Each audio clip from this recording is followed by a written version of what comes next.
Shalom and welcome to another Shabbat service class here at the House of Wisdom. I am Priest Gabaria, presiding over today's Shabbat service class, with also the help of my fellow priesthood. On my right, we have Priest Rashim, and on my left, we have Priest Jariah, going over today's class called The Earthly Covenants, Akae, or Kia, or Akae. Anyway, tomato. So, you remember last week we went over, Chief Priest, to be exact, went over the covenant of Akia or Akae and Biqua. And he went over the particulars of both of them. Today we're just going to actually go a little more into details in the covenant of Akae. That's that earthly covenant, that covenant of good and evil, coming from the tree of good and evil. But before we begin that, we want to start by bringing out, for those of you who enjoy the teachings of the House of Wisdom and all that entails the teachings of the House of Wisdom, if your life has been significantly changed by coming under the covenant in the House of Wisdom, we ask that you support. We ask that you support by, buying your tithes for the priesthood, but also for yourselves, so that when we're going to the oblations in the oblation line, you guys can have your meat offering and drink offering, your oils, and your incense and those things to be able to participate upon commands of the priesthood in the lots of the oblation, the 12 lots of the day watch. We also want to remind everybody about the calendars, the calendrical study guides, not just the calendar, the calendrical study guide, chock full of information. If you don't have it, you should get it. There's a lot of information that you can learn and grow thereby. Bringing out information on the Book of Enoch and the luminaries, how they operate, and how they were set up as a watch or a time clock for us to be able to come to the feast in due season. And also, again, if you like what's going on at the House of Wisdom, we ask that you support, not with your tithes, because we know that the tithes are the corn, oil, and wine, but your free will offering. Give whatever is in your heart to give. You want to give $1, give $1. If you want to give $400,000, give $400,000. Whatever your heart desires. And you know the Lord loves a cheerful giver. But also we have the apprentice priest class and also the AP pool class, which Priest Uriah will further you on that information. Shalom, shalom, Shabbat, shalom. So once again, we've been talking about the apprentice priest class for a few weeks now. If you are interested in the apprentice priest class, the apprentice priest candidate pool class, anything related to it, you can go to Shekinah.com/priesthood priest application /. You can go right under its membership and select the priesthood application. It's an extensive application, so make sure you're in the right mind, right spirit when you do fill out this application, because all applications will be vetted directly by the priesthood. So it's going to go over all of the good details that you need to know, that we need to know, and see if that you are a suitable candidate for this class. This class is a serious class. There's nothing to joke around with. I know there's been, I just want to see, I just want to get some information on a specific thing, but I'm really not into. This is not the class for you. If you want some free information, you can go on Spreaker, right? But this apprentice priest class are for those who are seeking to remove trespass and remove sin and give those peace and thanksgiving offerings and participate in bringing more brothers and more sisters into the seventh covenant. So once again, if you are interested in apprentice priest class, you can go to shekinah.com /priest application, and you can fill out that application. And we'll be looking at all of those applications come shortly. Most High willing, we'll be starting a class in the near future, most High willing. All right, Shalom. Shalom. Shalom. Also, I want to just touch on that just a little bit more. You know, coming into the priesthood, AP2. I'm from AP2. AP2 as well. Yeah, AP2 and then AP3. AP3. It changes your life.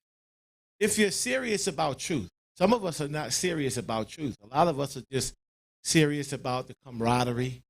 You know, it seems to be the new thing. Everybody's turned into Israel. Everybody's becoming an Israelite. I'm an Israelite too. And you just come in like it's, you know, you're joining, you know, the YMCA or, you know, Cub Scouts of America. This is not it. This is here to change your life more than you know. And I know Rashim always says this, and I agree with him.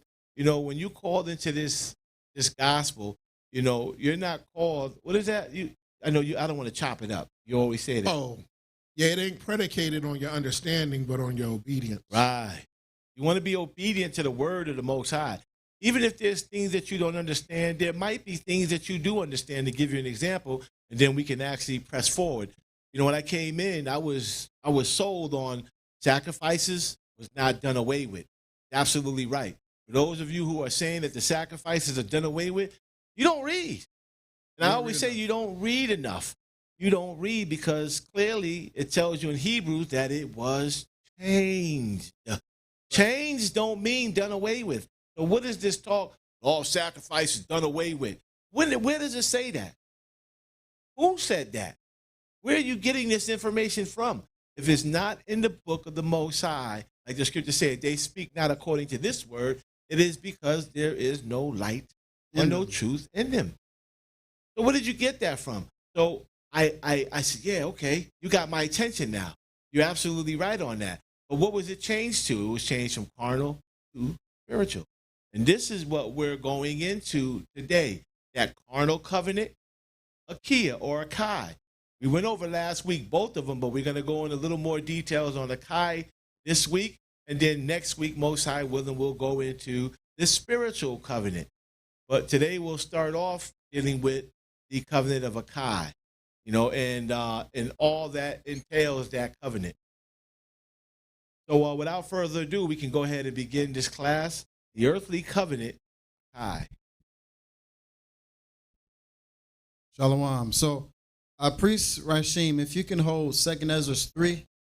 So we'll just do a few steps back, a quick summary. We started this, well, we're in a new series now, but we started out maybe about 9 weeks ago, 8-9 weeks ago. I think we're on the 9th week now, in which we've broadcast live about the divisions of the underworld.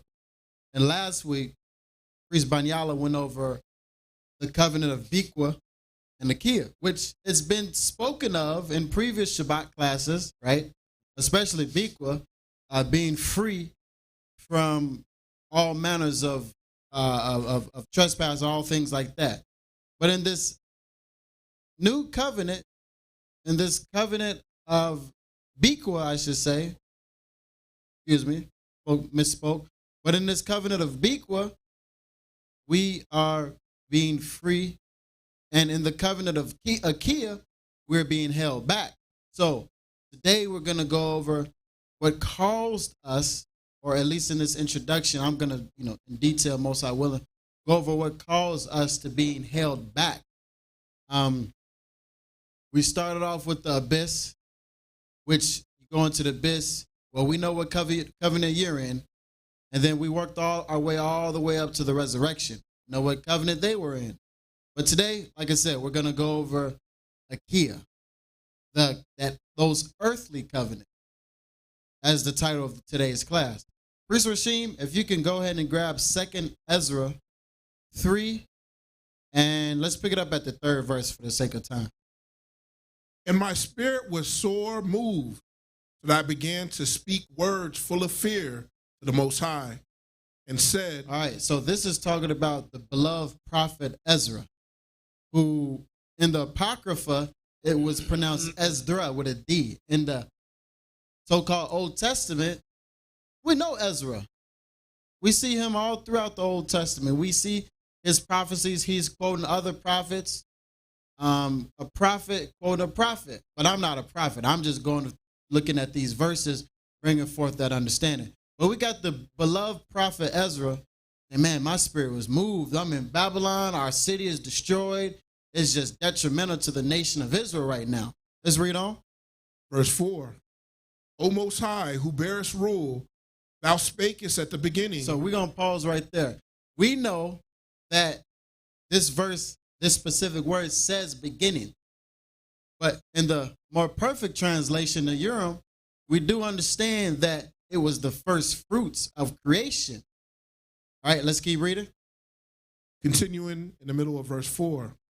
When thou didst plant the earth, and that thyself alone, and commandest the people. And commandest the people. Wait, hold on. Adam's not here yet. What people we talking about? God. Well, those people. Go back to the City of Adam classes. We're not going to go into it today because it's going to add about 4 or 5 hours to the class. But go back to the City of Adam series. I think that was maybe 2 Feast of Weeks ago. Summer Feast of Weeks, I should say. So go back to those classes. You can see when it says, and commandest the people. And in fact, we touched on it briefly last week when we went over the book of Reshith. Let's keep reading the 5th verse. Verse 5.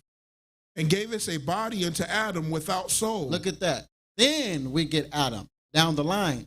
And this is a reference to the book of Reshith, so-called Genesis in the English. And gave a body unto Adam without soul. And Priest Rashim, Baruch 4:1, we're going to go there next, but keep reading. Continuing in verse 5. Which was the workmanship of thine hand, and didst breathe into him the breath of life. The breath of life. So Adam, the first of the Most High's creation from our genealogy, if you will. Right? Not the primordial, not the erects, not those who are on the first age, but we're talking about those who are on the 6th age. We're talking about Adam, the son of the Most High. Let's keep reading. And he was made a living before thee. So he had for lack of a better term, he had a vessel, but the breath of life wasn't in him yet. And he wasn't made living yet. Let's see what caused Adam to become living, if you will. Let's go over to Baruch 4 and verse 1. This is the book of the commandments of Abba Yahweh. All right, so let's pause right there. The book of the commandments, the statutes, the laws, the edicts, the tenets, the rules and regulations. If you have rules and regulations and all those different things, what is that? The world calls it a contract. They call it, with the HOA boards, they might say deeds or whatever it may be. But the 7th, I almost said it. We know it as a covenant. That's what it said. The book of the commandments of the Most High, Abba Yahweh. Let's read on. Let's get that clearer. Let's go. Continuing in verse 1. And read that slow. And the law. Look at that. And the law. We got commandments and the law. If we were to read further, we would see more in there, but we're not going to do that because this is just an introduction. Priest Gabar is going to and Priest Rashim is going to bring some points out as well. But I'm just bringing these few key points out. It says, and the law, sacrifice, keep reading, that endure forever. All they that keep it shall come to life. Look at that. So, did Adam have a covenant? And yes, he did. Because how did he receive the breath of life without having a covenant? When you look in all throughout the world, all in your local areas, your municipalities, your towns, you look at your next door neighbor. Are they in covenant? Well, I'm sure you know, because if you get in that oblation line and they say no, they're not in covenant. You just look at them. You say, do they got the breath of life? Ask them what the breath of life is. Say, can you give me a definitive answer of what the breath of life is? I'm pretty sure they aren't able to tell you. Even the so-called scholars of this world, they cannot tell you the breath of life. They make speculation. And they say, oh, well, we believe the Bible is real, but we can't definitively prove it. It's just trash. But we at the House of Wisdom, the seventh covenant, are definitively proving the breath of life, tree of knowledge of good and evil, all things needed to make it to that second division. So let's read from the top again. Now that we got the understanding, let's just go ahead and read straight through. Baruch chapter 4 and verse 1. This is the book of the commandments of Abba Yahweh, and the law that endure forever.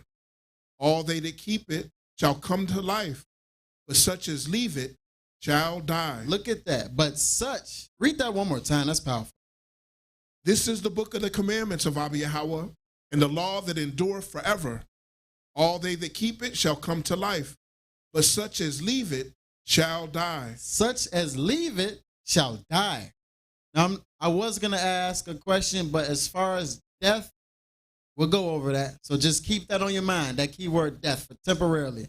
So if you keep the book of the commandments, the high holy days, the Shabbat, you bring forth your tithes, as Priest Gabar has mentioned earlier, your free wills, your peace, thanksgiving, trespass, and sin offerings by way of the priesthood to the Most High Yahweh, you shall live. But all those who leave it, walk away from it, separate from it, surely death shall come. We can drop that. Let's go back over to 2nd Ezra 3 and verse 6. Can I add to that last scripture? Absolutely. It goes back to what we were saying about those two covenants. You know, or at least the covenant of Akae, which it's good if you keep it, but if you don't, it's bad. Yeah. So you got to keep it. Got to keep it. So if you keep it, then you get life. But if you don't, then there's death. And that's not a good thing. That death means what we brought out plenty of times, the moving away or falling away from the Heavenly Father. But life is drawing closer to the Heavenly Father. So again, Baruch, you know, right on point. It might be, you know, I know a lot of people don't like to read these extra books, but, you know, shame on you, because he's actually proven the things that we're actually saying. Mm-hmm. It might be said a different way, but he's saying the same thing. That's good. And I look at that. That's the spirit. I told you. I never say I told you, but I told you somebody was going to bring it out. we only 20 minutes into the class, but that's the spirit. All right, let's keep reading on in 2nd Ezra 3 and 6. 3 and 6. And thou leadest him into paradise. Ooh, look at that. Paradise. Heard that before. Yep. We just talked about that. We're going to talk about it some more today and some more in the future. But it said, and thou leadest him into paradise. So Adam was without soul. The Most High Abba Yahweh gave him soul, gave him the book of the commandments of the Most High, gave him the statutes, gave him the laws, all those things. Then Ezra is telling us that the Most High led him to paradise. Let's read on. Continuing in verse 6. Which thy right hand had planted. Look at that. The Messiah, by way, the Elohim, from the commandment of the Messiah, brought that forth. Let's read on. For forever the earth came forward. So before the primordial people and all these other different things, that church in heaven had all tenets and regulations of worship, which we could find in, I think that's in the book of Hebrews. But let's keep reading on, priest. Verse 7. And unto him thou gavest commandment to love thy way. We keep talking about commandment. Now he's saying he gave Adam a direct thing to do. I command thee to love thy way. And what happened? Which he transgressed. Look at that. He broke it. So I'm going to give an example because examples are good. So we should give examples. When you are driving and you see that stop sign, what you going to do? You're going to stop. Why? Because the government says this is, I'm not going to say commandment, but this is the rule that we have. When you see a stop sign, you stop. And if you don't stop at that stop sign, and I'll take it to the furthest point because this is very serious. If you don't stop at that stop sign and you are at a school crossing and the stop guard is right there with a child and you hit that child, oh, you're not going to have a license. You're going to be incarcerated and you might be in trouble for the next 20 years, 30 years, which that's still light compared to what Adam went through. But the example that I'm making is when you break that rule of not stopping at that stop sign, you get held accountable for that. So just like Adam, he said, and unto him, thou gavest commandment, statute, law, ordinance, all these different things to love the Most High's way. But he transgressed. Can I add something, priest? Go ahead. And even in that example that you use, even if you don't hit a child, we got cameras now. Oh, yeah. You run that stop sign, you think, oh, it's 12 at night. Ain't nobody watching. You get a ticket in the mail. Right, you get a ticket in the mail, or one time is waiting on you, So, yeah, it's bad all the way around. Yeah. Bad if you don't keep it. Yeah. But if you do, you're going to be good. Let's keep, start from the 7th verse from the top. Verse 7, and unto him thou gavest commandment to love thy way, which he transgressed. And immediately thou appointest death in him. Look at that. And immediately, wasn't a dispensation of time. In the world, you go to court, you go back and forth, you might get a lawyer, the jury might have a role into it. It might take 2 years.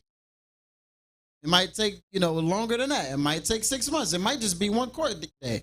But the Most High Yahweh is not like this world. It said immediately death was appointed in him. What was that death? We know that Adam was still living, so that death was, like Priest Gabaria said, that separation from the Most High Yahweh. Let's read on. And his generations, of whom came nations, tribes, people, and kindreds out of number.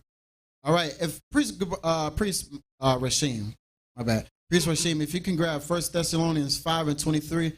I forgot to touch on the anatomy of the three-part construction in which the Most High gave us. Let's get that in 1 Thessalonians 5:23. And the very Abba of peace sanctify you wholly. And I pray, Abba Yahweh, your whole spirit, and soul, and body, be persuaded, blameless, preserved blameless, unto the coming of Yahushua the Messiah. Look at that. So you could drop that. I just wanted to touch on that. So the Most High gave us a spirit, soul, and body. Adam did not have that living in him, the breath of life in him. But the Most High eventually gave it to him. We're going to go ahead and pause there. And we see that Adam suffered death, separation from the Most High. We're going to briefly touch on how that came to pass. And we're going to blaze through it quickly. So bear with us. And matter of fact, go back up to 2nd Ezra 3 and 6 real quick. Just read the first half of 2nd Ezra 3 and 6. And thou leddest him to paradise. Okay, so paradise is where Adam was at first. That's where he was supposed to be. And that's where he should have been, for infinity. But he fell. We're going to go into the fall, and we're going to bring up this paradise as we get deeper into this introduction. All right, priest, let's go and grab the book of Adam, 17.2. So I'm going to give a quick synopsis of what happened. Hasatan, the hater of all good, like the scripture says, came up against Eve and Adam, but specifically Eve. I say both because Adam is the head. But he came up against them both, and he came with all manners of fallacies and lies and, what should I say, one-sided truths, if you will, because I know they say it's two sides to every story, but the Most High is going to give you one story, and whatever else he don't give you is for your benefit. But Hasatan was like, oh, he didn't tell you that, huh? Let me give you that part of the story so you can know, so you can be just like God. That's what Hasatan came and did. So let's go ahead and get that. The book of Adam, 17.2.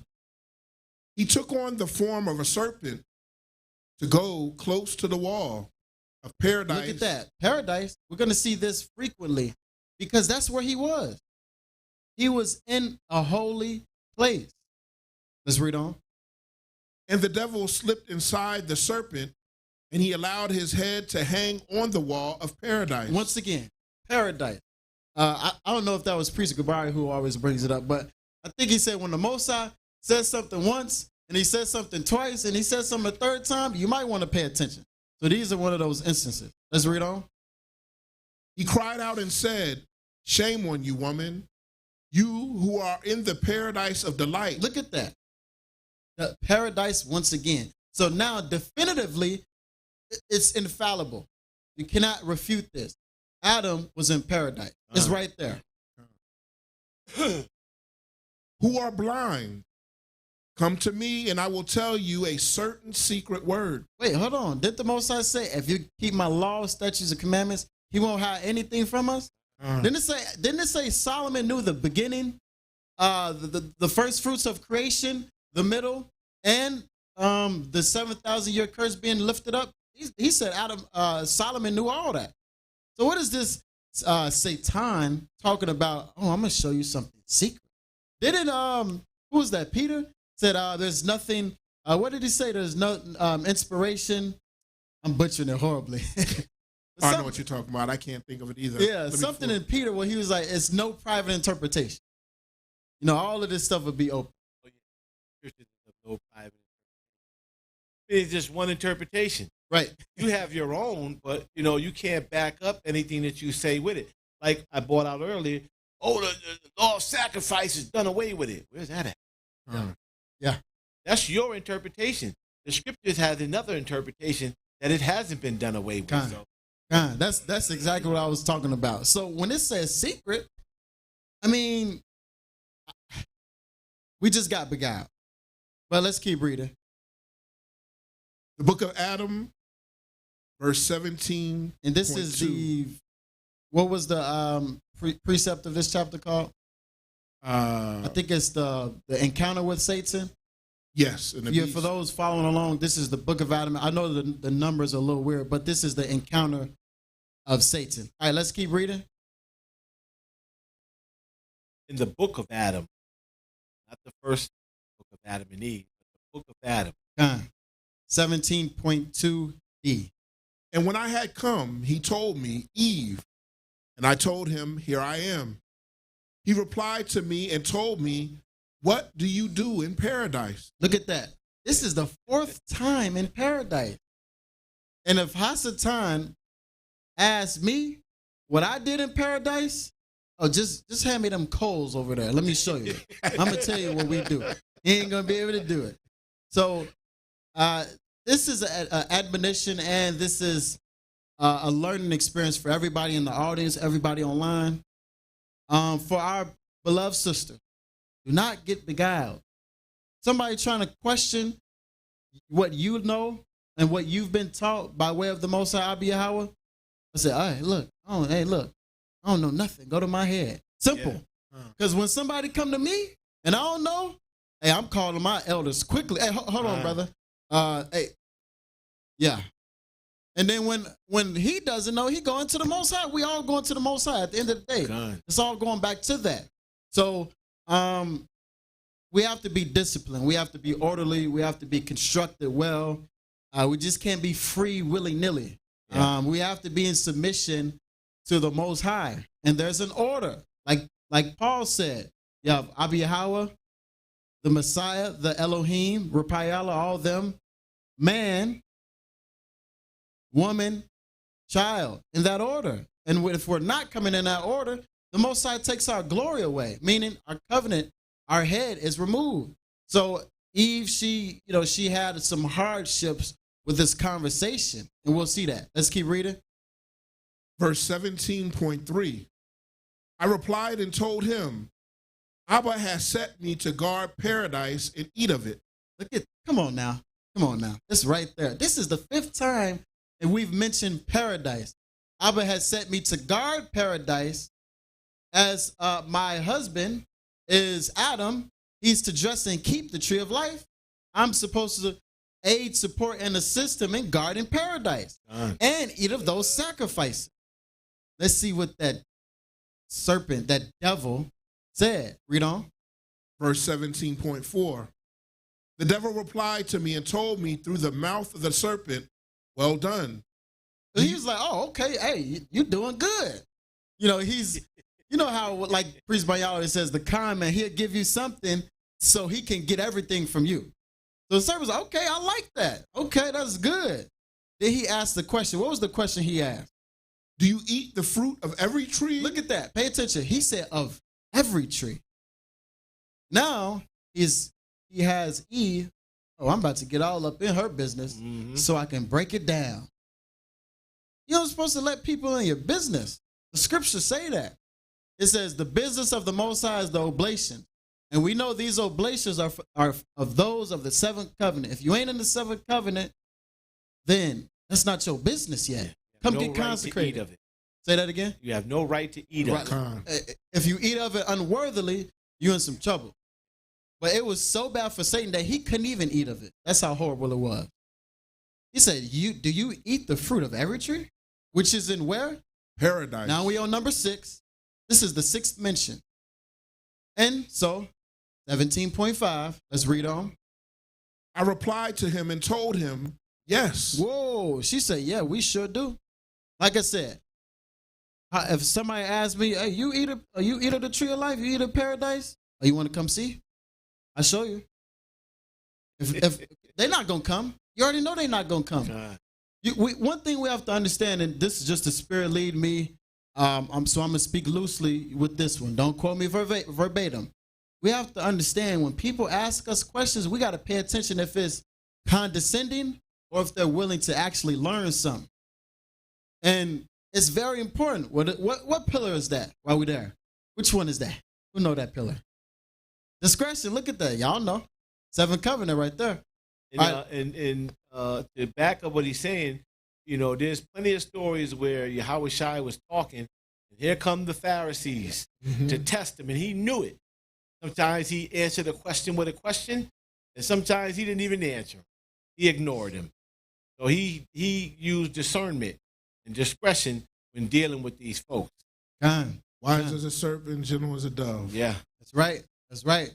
So, and just another point. We have to be who we are. It's not righteous, and it's not of the Most High to be something bigger than what we're supposed to be. Man your lot, or if your sister, woman your lot, for lack of a better term.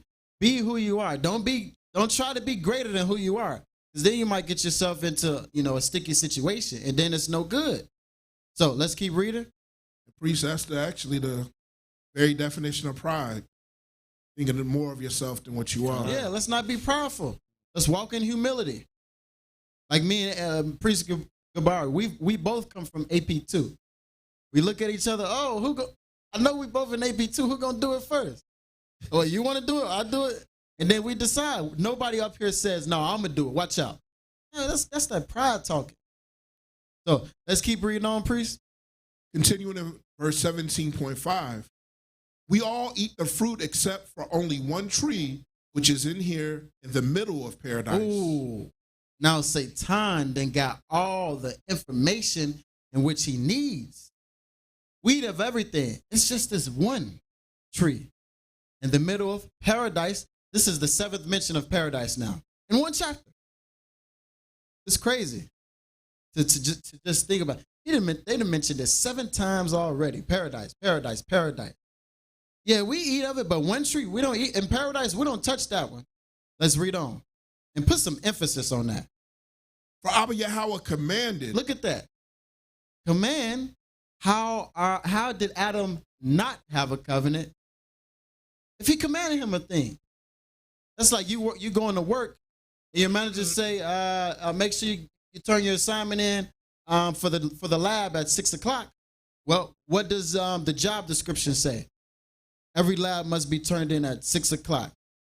And then you say, no, I ain't turning that in. And then you get fired. You broke the contract, what the world says. But according to what we know, you broke that covenant with your job.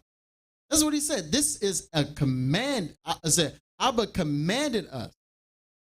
So this is just more emphatic proof that indeed there was a covenant. All right, let's read that from the top for me, priest. And read the previous verse. Call it chapter and verse. Read the previous verse and read it all together. The book of Adam, verse 17.4. The devil replied to me and told me through the mouth of the serpent, well done. Do you eat the fruit of every tree which is in paradise? I replied to him and told him, yes. We eat all the fruit except for only one tree, which is here in the middle of paradise. For Abba Yahweh commanded us, do not eat of it, so that you will not die of death. And Priest Rashim, just to further that point, because I know we see command and brothers might say, oh, the Most High just giving it a command. That's all you're doing. You don't need no cover for no command. Let's get that. Grab Genesis, so-called Genesis chapter 15. And let's pick it up at, let me get there with you. Genesis 15 and pick it up at the first verse. Oh, my bad. That's Genesis 17. Yeah, Genesis 17. That's it. Pick it up at the very first verse. And when Abram was 90 years old and 9, the Most High appeared to Abram and said unto him, I am the Almighty Abba Yahweh. Walk before me and be thou perfect. And I will make my covenant between me and thee, and will multiply thee exceedingly. And Abram jump to 7. Verse 7. And I will establish my covenant between me and thee. So I'm going to establish my covenant. Now we see the exact word, covenant. All right, let's read on.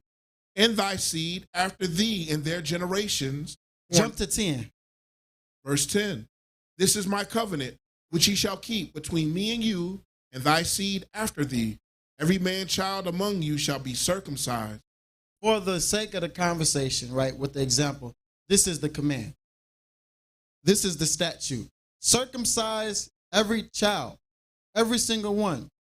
If Abram at the time was to break this statute, he would be out of covenant. He would be in trespass, like we said earlier.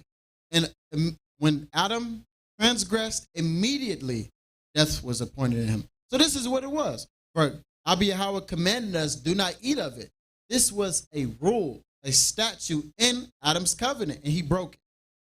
So that you will not die of death, like we just discussed. All right, let's get that with more proof. Let's get so-called Genesis, the 2nd chapter, and the 15th verse. And the Most High Abba Yahweh took the man and put him into the Garden of Eden. To do what? To dress it and keep it. To dress it, meaning you look at Leviticus 2, you need that dough, you need that bread, you put the salt on there, you put the oil on there. You do all those good things. You put it in the frying pan or you put it in the baking oven. You bake it or you fry it. You get cakes of wafers. You get all different types of recipes in which you can make. That's dressing it and keeping it. You know, you come in on these new months, these high holy days, all these different things, and you're making sure that the tree of life that you're utilizing the tree of life in covenant. This is what Adam was supposed to do. And also just a little tidbit too. You know, we spoke on it before. You know, there's, knops on there and buds on there. And there's different seasons and where you pick from the tree of life. You know, so all of this was going on, and Adam had to know that and know which one to go to, which one to pull, and which one to use for those sacrifices. This is all the stuff that he had to know how to do dealing with that tree of life, meaning to keep it and address it. All of that was entailed in that. That's right. That's right. Yeah, and this was no botanical garden. He wasn't on no lawnmower with a weed whacker and keeping it nice and pretty. Yeah, keeping the hedges trimmed up. Right. Yeah, so, yeah, it's not that. And a lot of people think that, you know. I mean, that's the, and I'm poking fun of it, but I'm, you know, I was in that spot thinking that, like, oh, he dressed this. So he was just, you know, keeping this area nice and neat and pretty, like a botanical garden or something. That's not what the scriptures are saying. Read that next verse. Verse 16. And the Most High Abba Yahweh commanded. Look at that. Commanded the man, once again, we seeing the exact. How can you say that the book of Adam, the books of Adam, the book of Adam and Eve, the second book of Adam and Eve is false? It's literally verbatim, word for word. In the book of Adam, it does give more detail, but you can't, it's impossible to refute this. It's literally saying the exact same thing. Let's read on. And the Most High Abba Yahweh commanded the man, saying, of every tree of the garden thou mayest eat, thou mayest freely eat. Every tree, every fruit from the tree of life, you may eat indeed. Verse 17, look at this. But of the tree of the knowledge of good and evil, thou shalt not eat of it. For in the day that thou eatest thereof, thou shalt surely die. Soon as you eat of the tree of knowledge of good and evil, ye shall surely die. Let's get Sirach, Ecclesiasticus 45 and 21, because we see this eat thing. Oh, what's wrong with eating? You know, they say in the world, right? Even my some of my family members, oh, Adam ate the apple. That's what he ate. That's why he died. Well, let's clarify and let's see what it means to eat when we're talking about biblical eating. In the ancient times, morning, noon, evening, it was predicated upon worship. So let's see what we're talking about when he said, do not eat of that tree of knowledge of good and evil. If you do, you will die. You will be separated, like Priest Gabari brought out earlier, from the Most High. Let's read on. Ecclesiasticus chapter 45 and verse 21. For they ate of the sacrifices of the Most High. Look at that. For we eat the sacrifice. That's what it was. The tree of knowledge of good and evil was a tree in which it was used for sacrifice, but it wasn't for Adam to sacrifice from that. Adam sacrificed from paradise, the tree of life. Everybody else that was outside of that holy genealogy came to the tree of knowledge of good and evil. This is what it said. We eat of the sacrifices. So when it said you shall not eat of it, you should not sacrifice from that specific tree. If you do, you will be separated from me. That's what he's saying. All right, let's go back to Genesis. And this time, let's pick it up at Genesis chapter 3. Let's start at the very first verse.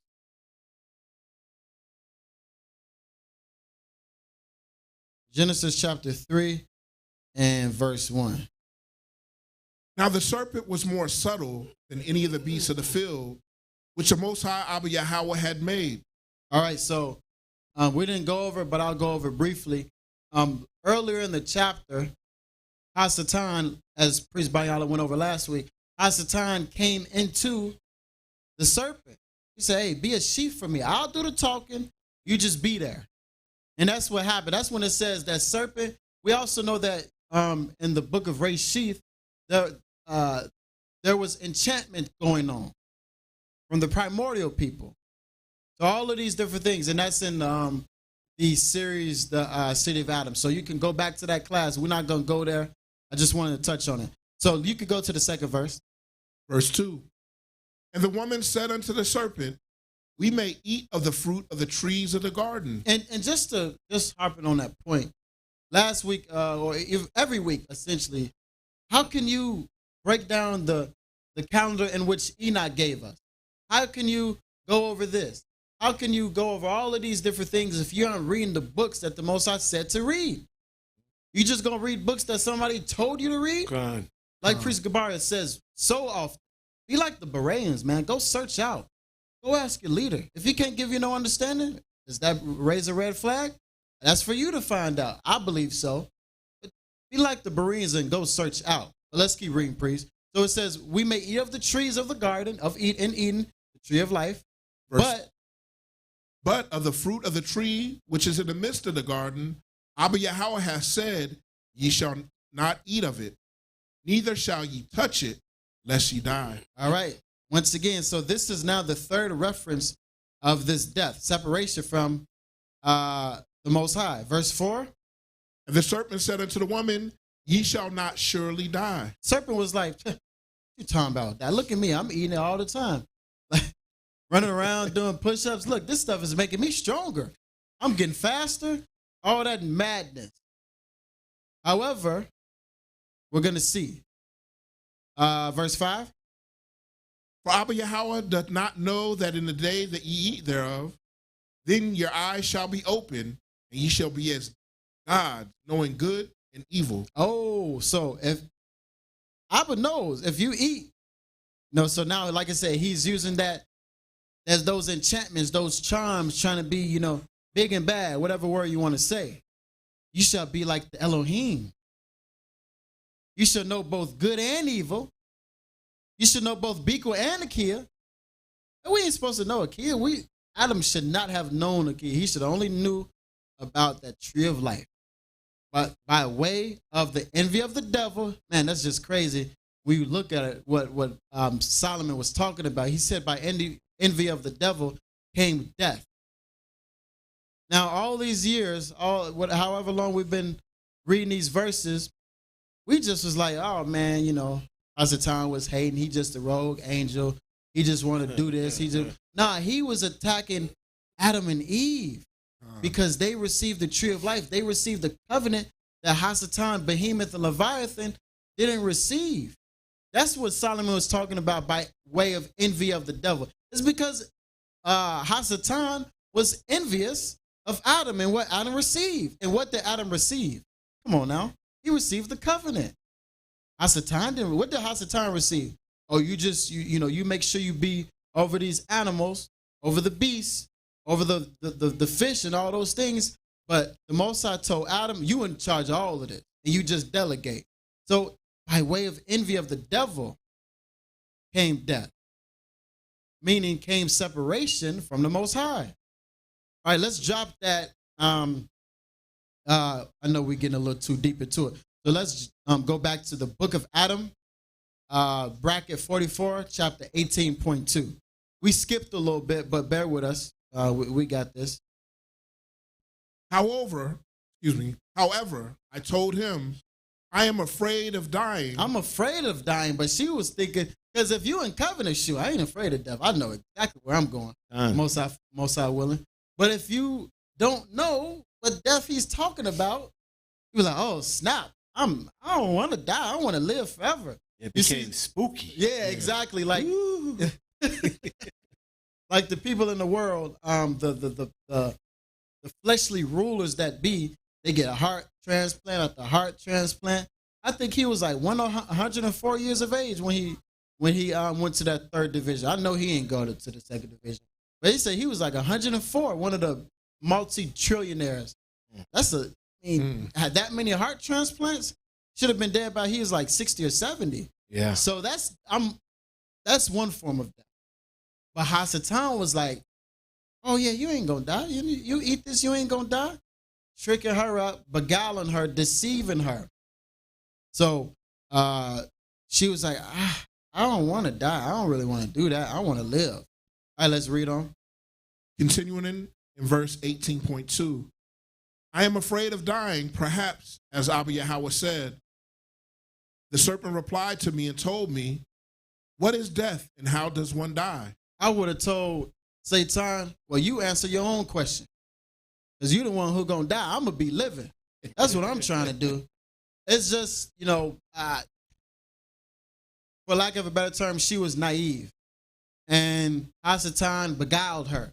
So, when we think about ourselves today, don't think you ain't naive. you better err on the side of caution and just say, oh, I'm naive. I know I'm naive. Let me go ask my elders. Hey, what you think about this, Priest Gabari? And Priest Gabari gonna say yay or nay. Priest Washington, what you think? Man, I tell you, it was a conversation. It was like, well, I know there's some things you probably don't consult the priesthood with. Nah, I'll be asking Priest Washington, hey, what you think about this? It'd be the most basic stuff. I asked him, hey, should I do that? He said, of course, why wouldn't you? It ain't no trespass. There's nothing wrong with that. But it's the point of the matter. Just think that you're naive, because if you think you're naive, then you go to somebody else who's more wise than you, who has more experience than you. That's what it said. Out of many, have but one counselor. That counselor is those of the seventh covenant, that royal priesthood who seeks the Most High day and night. Hasatan had a lot of time with Eve to essentially twist the narrative and tell what he would call the other side of truth. The Most High Yahweh didn't have to mention the details of that earthly covenant because we weren't earthly. It's just like, I know I'm belaboring a point, but it's just tragic that we fell into this and Eve fell into this, and then eventually Adam fell into this. But nowadays, if you fall into this, I say this loosely, but you deserve to fall into it. It's too much proof, information. You know exactly what to do. All you got to do is baptize and anoint, by way of the priesthood, of course, and get in the oblation. You're going to know if it was the Most High or not. Anyway, let's keep reading, priest. Continuing in verse 18.3, death is life. I replied to him and told him, I don't know. He replied to me and told me, Abba is living, just so that you will not die. But at the moment when you eat, your eyes will be open and you will be instructed, like Abba, about good and evil. I don't want to know about evil. I don't want to know about that covenant. Or should I say, I don't want to know about the covenant that brings forth evil if you break it. You know, that's what Akae comes from. The brothers who made covenant by way of sin. They made a covenant together to do this thing. And it was like, all right, you got to do it. Let's do it together. Just like last week. If you don't know what I'm talking about, go back to last week's class. I'm not spending too much time on that. But at the end of the day, he was like, hey, listen, look, don't even worry about all that God talk, that God body. Don't even worry about all that. I'm going to tell you what you should worry about. You should be worried about why you're not eating of this good tree. You see me lifting my weights. I got all these muscles. I'm strong. I'm big. I'm bad. Why you not eating of this? You eating from the tree of life. You keep eating from paradise. You ain't bored from eating from the paradise. You don't have some new test that you got to overcome. Aren't you bored of just picking fruit from out of the sky and just eating it? You're not bored of doing that? Eve was like, I might be a little bored. Well, let me see what you got, Satan. Not even paying attention to the beguilement, the trickery. And this is no shade to our beloved matriarch Eve. It's just, we were beguiled. It's just that simple. So you will be instructed like God. And you'll know both good and evil. You'll be instructed like the Most High Yahweh, like the Elohim. And you would both know good and evil. This is what Satan is telling her. Let's read on. Verse 18.4. This right here. Woo-wee. At this moment, Eve should have been like, oh, hold on. Let me go get my husband. Yeah. Because this Negro tripping. I know he is. All right, let's read on. Abba Yahweh knew that you would become like him. And Abba was jealous. The Most High would be jealous of you? Really? The one who created, the creator of all creation. So we can't even put a definition on the Most High. It's impossible. That's why we just say, who is the Most High? Hey, he's just the Most High. I'll be out. That's who he is. You can't put a definition on that, because he supersedes any earthly intelligence by infinite. So it said the Most High would be jealous. Read on. Because of that, Abba told you, do not eat of it. So the reason why he told you not to eat of that sacrifice is because you're going to be jealous. What type of man? The Most High? Gonna be? Come on now. Jealous of the creation? Yeah. He told the angels to go make you. Right. Which is wild. It's amazing. All right, let's read on. Verse 18.5. Matter of fact, jump to point 6. Verse 18.6. This tree is good, and its fruit is well known in my eyes. However, I am afraid to stretch out my hand and take it. But you, if you're not afraid, bring it out to me, and I will eat of it. And I will know whether your words are true or not. Now she playing around. Our beloved mother. She playing around. Oh, then I know if you're telling the truth. Listen, I don't want to know. Only thing I need to know is the Most High said, do this. If he said, don't engage in that, it's for a reason. I don't even want to know. But Eve was like, okay, let's test it out. You touch it and don't die, I'll touch it. Right.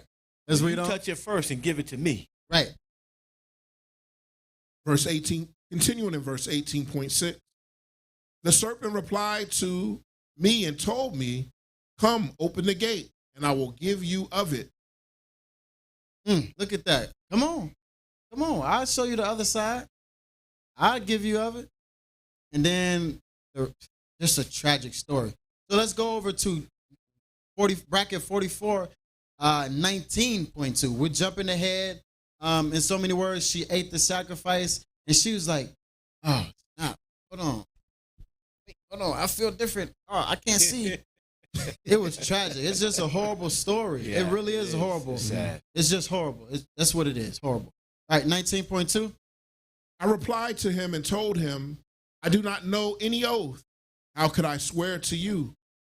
And he told me, say, I swear by the plants of paradise. Like Priest Gabari said, where that written at? Show me in the book of the law. God. Where is that written at? Satan? I don't know. That's what the Messiah was like. You trying to twist up the scriptures. You think I don't know the scriptures? And just like us, and just like everybody in the audience, those online, if you don't know the scriptures, okay, hold on, I'll be right back. Right. Hey, brother, this devil is telling me this and that. Is this true? And that wise man or sister would say, absolutely not. This is what the verse says. But unfortunately, she didn't do that. Let's read on. Continuing in verse 19.2. And he told me, say, I swear by the plants of paradise and by the cherubs upon whom sits the Father, and he descends to paradise, that if I eat and know it all, I will not be jealous, but will give of it also to Adam. So say, and look at this. This is just more proof that they're in covenant. Let your yeas be your yeas, your nays be your nays. So Satan already knowing how the stuff is working, he like, look, all I got to do her is swear. Let her say, yes, so be it, I'm mine, and then she's going to do it when her husband comes. That's how you know, because the Most High taught us to say yay, yay, nay, nay. And what happened? Verse 19.3. And when he had made me take the oath, he bound me and gave me. Look at that. Bind. We bind, hold back, and restrict ourselves from the world and come into this covenant to be close to the Most High, to have life to Abba, the King of everything, the creation of all creations. All right, this is what happened. He bound me to it. Read on. Gave me of the tree, and I ate it. Look at that. And I sacrificed with the devil. That's what I did. Well, let me not say me. Most High forbid. But Eve sacrificed with, he said, be a sheep for me. So you got the serpent in the midst of that. You got Hasatan in the midst of that. All of these entities. Then Adam, our father, the first king priest, who reigned on top of the city of Adam. He ate of that. And then we just came down to that lowly estate. All right, we're going to drop that. Let's pick it up at Genesis.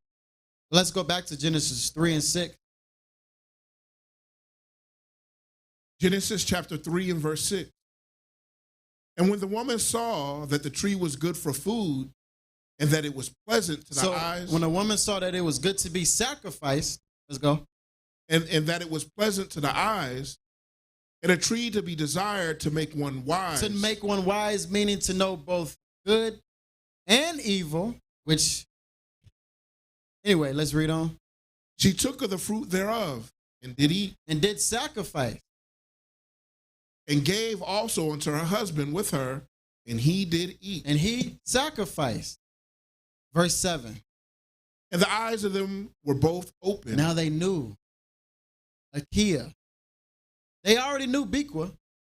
Malakahan went over that last week. They already knew that. They was born into that. Just like some of the babies who were put into the seventh covenant. They only know Bikwa. That's it. But now they know both good and they know Akae too now. That's what it say when their eyes were open. Let's read on. And they knew that they were naked. Now they were taken out from that holy, glorious, beautiful, benevolent, righteous tree of life. That's the covenant of Bikwa, freedom, without bondage, without restriction, without chains. You want to go up and worship the Most High? What do? I go straight to the heavens, and I'm already there. But now they got to work hard. They got to do all these earthly things. Let's read on. And they sewed fig leaves together and made them. Oh, go ahead. You got it. And made themselves aprons. Why do they need to sew fig leaves? Anybody know? And made aprons. Why they got to do that? Not necessarily. Anybody else know? Real quick. Because they needed clothes. They became earthly. That's why they said put on fig leaves. I mean, we are so, westernized that we just go to the store and we get a shirt. But you get you some hemp and need that and get that sewing machine. You making buildings, industrial buildings from hemp. You can make clothes. You can do all these things. Hemp, cotton, leather. That's what they did. They made clothes because they immediately death was appointed into them and they went down to the covenant of Akae. All right, let's read on to verse 8. Just blaze through that 8th verse. And they heard the voice of the Most High Yahweh walking in the garden in the cool of the day. And Adam and his wife hid themselves from the presence of Yahweh amongst the trees of the garden. Verse 9. And the Most High Yahweh called unto Adam and said unto him, Where art thou? And he said, I heard thy voice in the garden. So now he's scared. Because, I mean, when it's time for us to do the 9th hour, we ain't scared. We ain't scared of nothing. We get on that baptize, anoint, and we looking forward to going up to the third heaven. We don't even want to hesitate. We just want to get here. We just want to close our eyes and then boom. But, we in these earthly bodies, so we got to drive to HQ. We got to prepare. We got to do all these different things. But Adam, Eve, they was like, dang, the Most High coming. Oh, let's go hide. He gonna know what we did.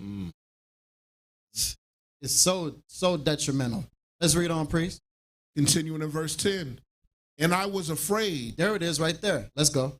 Because I was naked. Because I was in that covenant of Akae. I fell. How did they fall? They fell because they ate of that tree of knowledge of good and evil, that sacrifice. And they were taken out of paradise. Most High Abba wasn't playing with them. Lacking the covering of the Most High. That's right. What's that, Isaiah 30? Yep. Without a covering, it's just bad for you. Go talk to the people who you work with. Go look at your next door neighbor. See what they complaining about. They complaining about nothing. Yeah. You looking at it like, oh, that's what you're complaining about? I'm complaining about not going to see the Most High. Because I got to work for 8 hours, 10 hours, 12 hours, 16 hours some cases. You complaining about not having enough money. Come on now. We two totally different beings. All right, let's read on. Continuing in verse 10. Because I was naked and I hid myself. And he said, Who told thee that thou wast naked? Look at that. Wait, hold on. Slow down, Adam and Eve. My beloved first fruits. Who told you was naked? Who said you was out of covenant? How you know about that? What you know about Akae? Who taught you about that? Let's read on. Hast thou eaten of the tree? Hast thou partaken in Akae? whereof I commanded thee that thou shouldest not eat? I told you not to break that statute. You broke it. You broke it. You didn't even consult with me, the Most High. You broke it. Verse 12. And the man said, the woman whom thou gavest to be with now, me. Now, the backstory, Eve was like, but how am I going to, if anything happens and we got to go to the Most High, what should we say? Satan was like, say this. Tell your husband that I was the one who caused you to eat it. So that's where we are here in this 12th verse. Well, Abba Eve said to eat it. And Abba Eve said, the serpent said to eat it. So it's all going back to the serpent. But Adam, being that first king priest, should have been like, oh, Shmuel, no, ain't none of this going down. We're not having none of that. But it didn't happen that way. Let's read on. Continuing in verse 12. She gave me of the tree, and I did eat.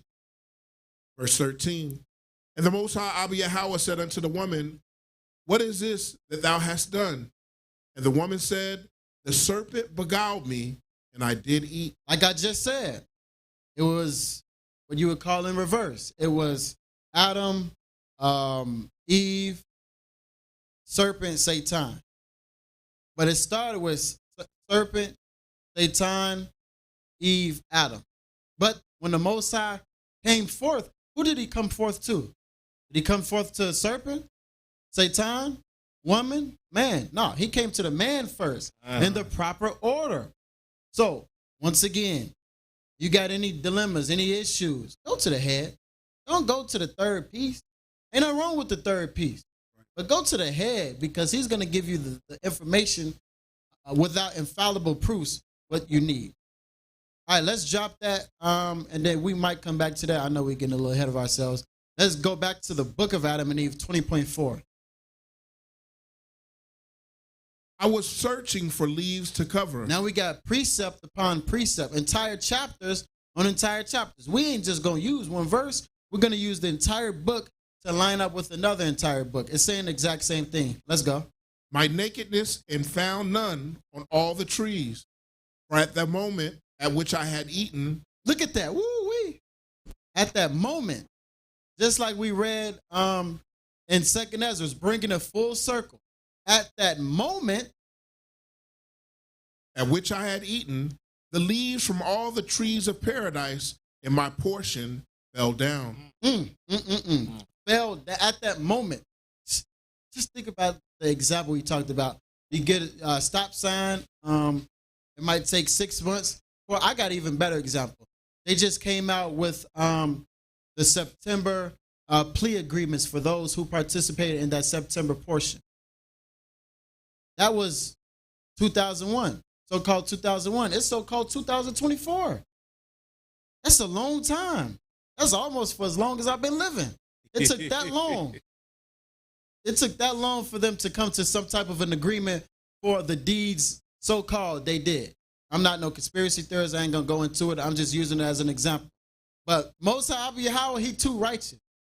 He said at that moment, as soon as it happened, he was like, whoa. Immediately. Bringing it full circle to where we started in 2nd Ezra 3. So let's, 20.5. I took some and made a covering for myself and stood by the tree of which I had eaten. My children, I was afraid because of the oath which I had sworn by paradise and which I had said, I will make Adam eat of it as well. Look at that, which I've sworn by paradise? Now, this is the 8th mentioning of paradise. Now you're talking about you swore by paradise, but the Messiah said, don't swear by this, don't swear by that, don't do nothing, let it be yes, yes, no, no, yay, yay, nay, nay. Anything else comes evil. Now we see. We can see clearly because what happened? Evil came. Then what happened? Verse 24.1. Read that 0.5. Oh, you read that? I will make Adam eat of it as well? Yeah. So look at that. That's how it happened.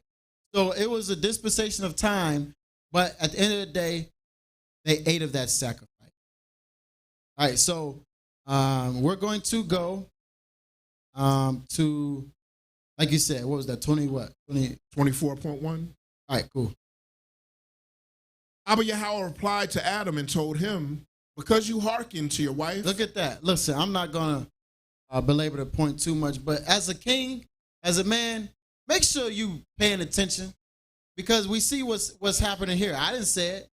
You know, when brothers on the street, you know, they might say something, then a brother say book, chapter, verse. That's all they say, book, chapter, verse. It's right here, 24.1, the book of Adam and Eve. Because you hearken to your wife, read on. And disobeyed my commandment. And broke the statute. That's why it says man, woman, children. You broke the statute. Let's go. Let the earth be cursed in your deeds. Now we talk about the curse of the ground. Read on. 24.2. May you work it, and it will give you fruit. Now ain't no more just picking directly from the tree of life and the spirit. Now you gotta work. What do we do every day? We work. And you go to work for your 9 to 5. They could work all day. They could do 24 hours. And it ain't no blessing. No. Literally. No. But us of the seventh covenant, man, before you even go to work, you're like, man, I got to go to work. Can't believe I got to go to work. Right. And to this day, we still in disbelief that we got to go to work. Just think about yourself. When you start to prepare for work the following night, the previous night, I should say, like, man, I got to go to work tomorrow.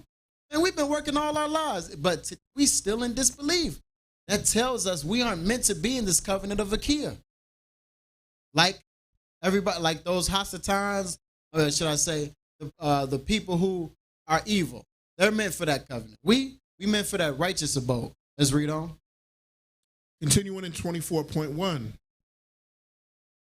Or Salakia, 24.2. May you work it, and it will give you no fruit. It will sprout only thorns and thistles for you.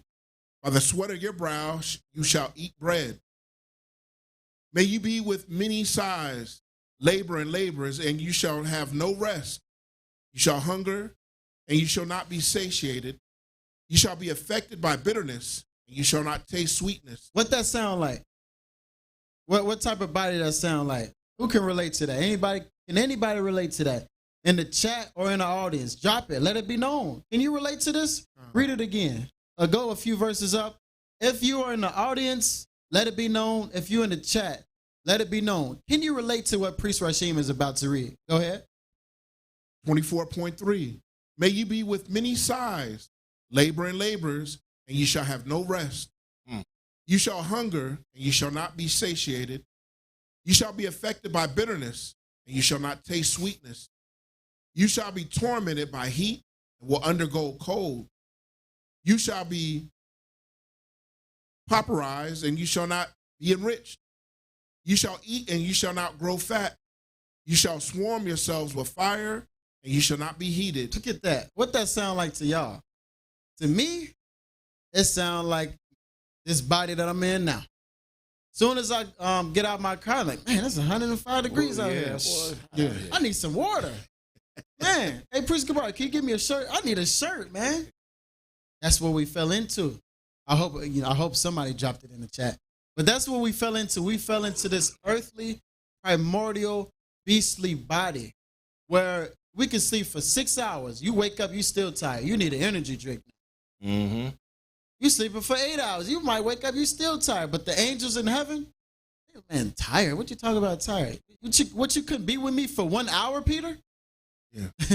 That's what the Messiah said to the cornerstone, Peter, the rock, I should say. He said, you couldn't pray with me for 1 hour? He was struggling. That's what we in now. All right, let's drop that. I'm just going to go over it. So what happened was Adam was cursed, Eve was cursed, the serpent was cursed. Hasatan been cursed. And because they ate of this tree of knowledge of good and evil, they sacrificed fleshly animals. And we're going to go back over to Genesis 3 and 21.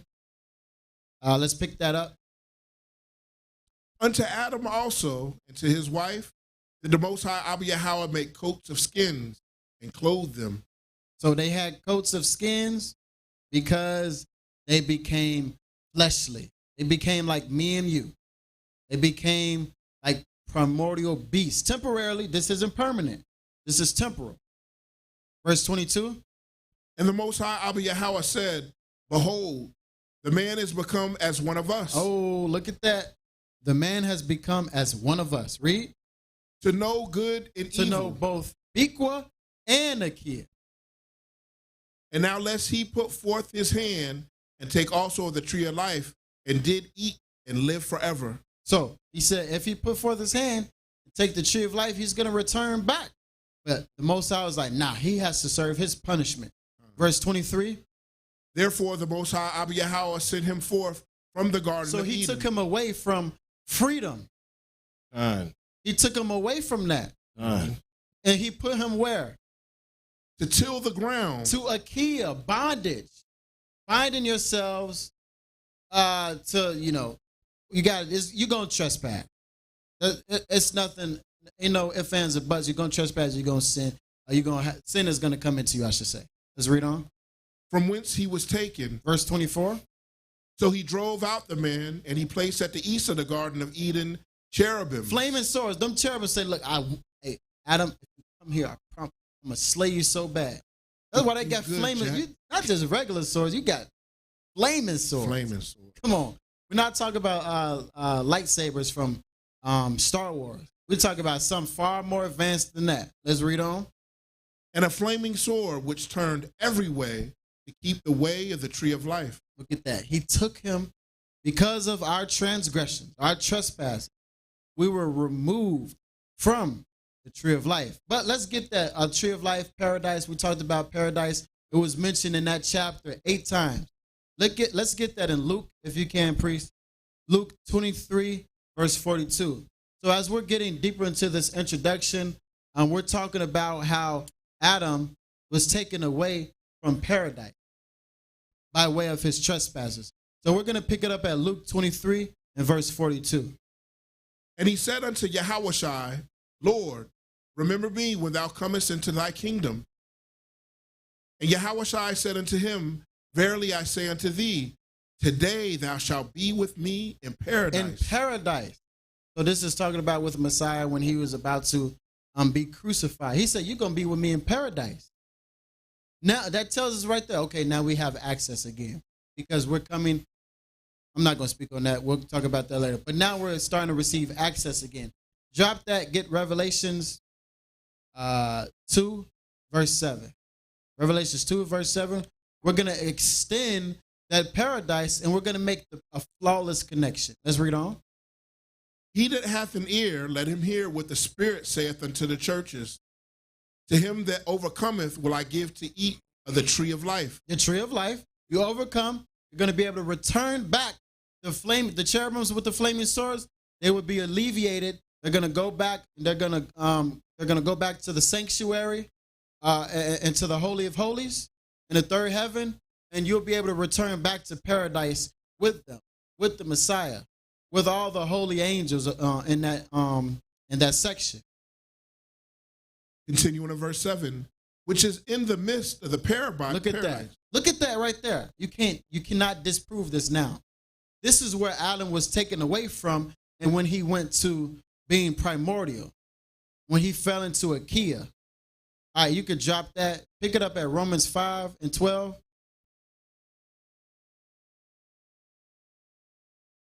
Romans 5 and 12. Yeah, that's it. Start at the 12th verse. Wherefore, as by one man sin entered into the world. Look at that. This is what talking about through envy of the devil, death came into the world. Sin is death. Let's read on. And death by sin. And so death passed upon all men. All men received of this because we were all in Akae. Because Adam immediately was appointed to death when he transgressed by partaking in that sacrifice from the tree of knowledge of good and evil. Let's go. For that all have sinned. Look at that. Verse 13. For until the law, sin was in the world, but sin is not imputed when there is no law. So if it ain't no statute, ain't no trespass. Sin can't accuse you for that. However, verse 14. Nevertheless, death reigned from Adam to Moses. Look at that. It didn't say from Noah. It didn't say, just pay. If you've been with the House of Wisdom for a long time, or even for however long you've been with, just pay close attention to that. From Adam to Moses. But it's leaving out a key figure. We'll just leave that part mysterious. Do your homework. We're going to ask this question, most high willing, next week. Why did it say from Adam to Moses? Why did it stop at Moses, and why did it start at Adam? Anyway, let's read on. Even over them that had not sinned after similitude. So even those who walked perfectly, they were even subject to Akae for a period of time. Even when even when the Messiah came on the earth, Hasatan still had a form of rule over here. Now the Messiah was handling them accordingly. Look, go ahead on somewhere. Go and get in them pigs. You starting to irritate me. Anyway, it said from Adam to Moses, sin reigned.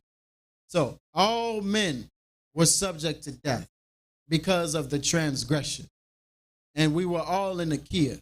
The Most High gave us reprieve, a little bit here, a little bit there, but it was only just that, a little bit here and a little bit there. Let's read on. Continuing in verse 14. Who is the figure of him that was to come? So, like I said, death reigned from Adam to Moses because Adam fell, and that was just a quick synopsis of course, we can go hours on how he fell. We can be in the book of Adam, the books of Adam, Enoch, for literally hours. But I believe that showing that death reigned from Adam to Moses with the introduction, this is a good understanding on how Adam fell. You had something to say or no? Yeah. So Paul, even bringing that out, is giving you the understanding. We'll bring out more later as the time goes on that we were in that covenant of Akae. If death reigned from Adam to Moses, then he's talking about Akae. But again, Paul's writings, they're very difficult to understand if you have no learning, if you have no understanding. So this is where you need the men of the Most High who have that understanding to come and bring these things out to make it easier for you. So if you don't mind, I'm going to go to the first book of Adam and Eve, touch on a few things on Adam, and then move forward from Adam until Moses to show you that each one of them were in that covenant of Akae, and then go over some details about Akae. Remember, Akae is that covenant that is good if you keep it, but it's bad if you don't. It's evil to you if you don't. So we're going to go over that and show you each covenant where they were in Akae and the good things that happened when they did it, and the bad things that happened when they didn't keep it. Much different than be quiet.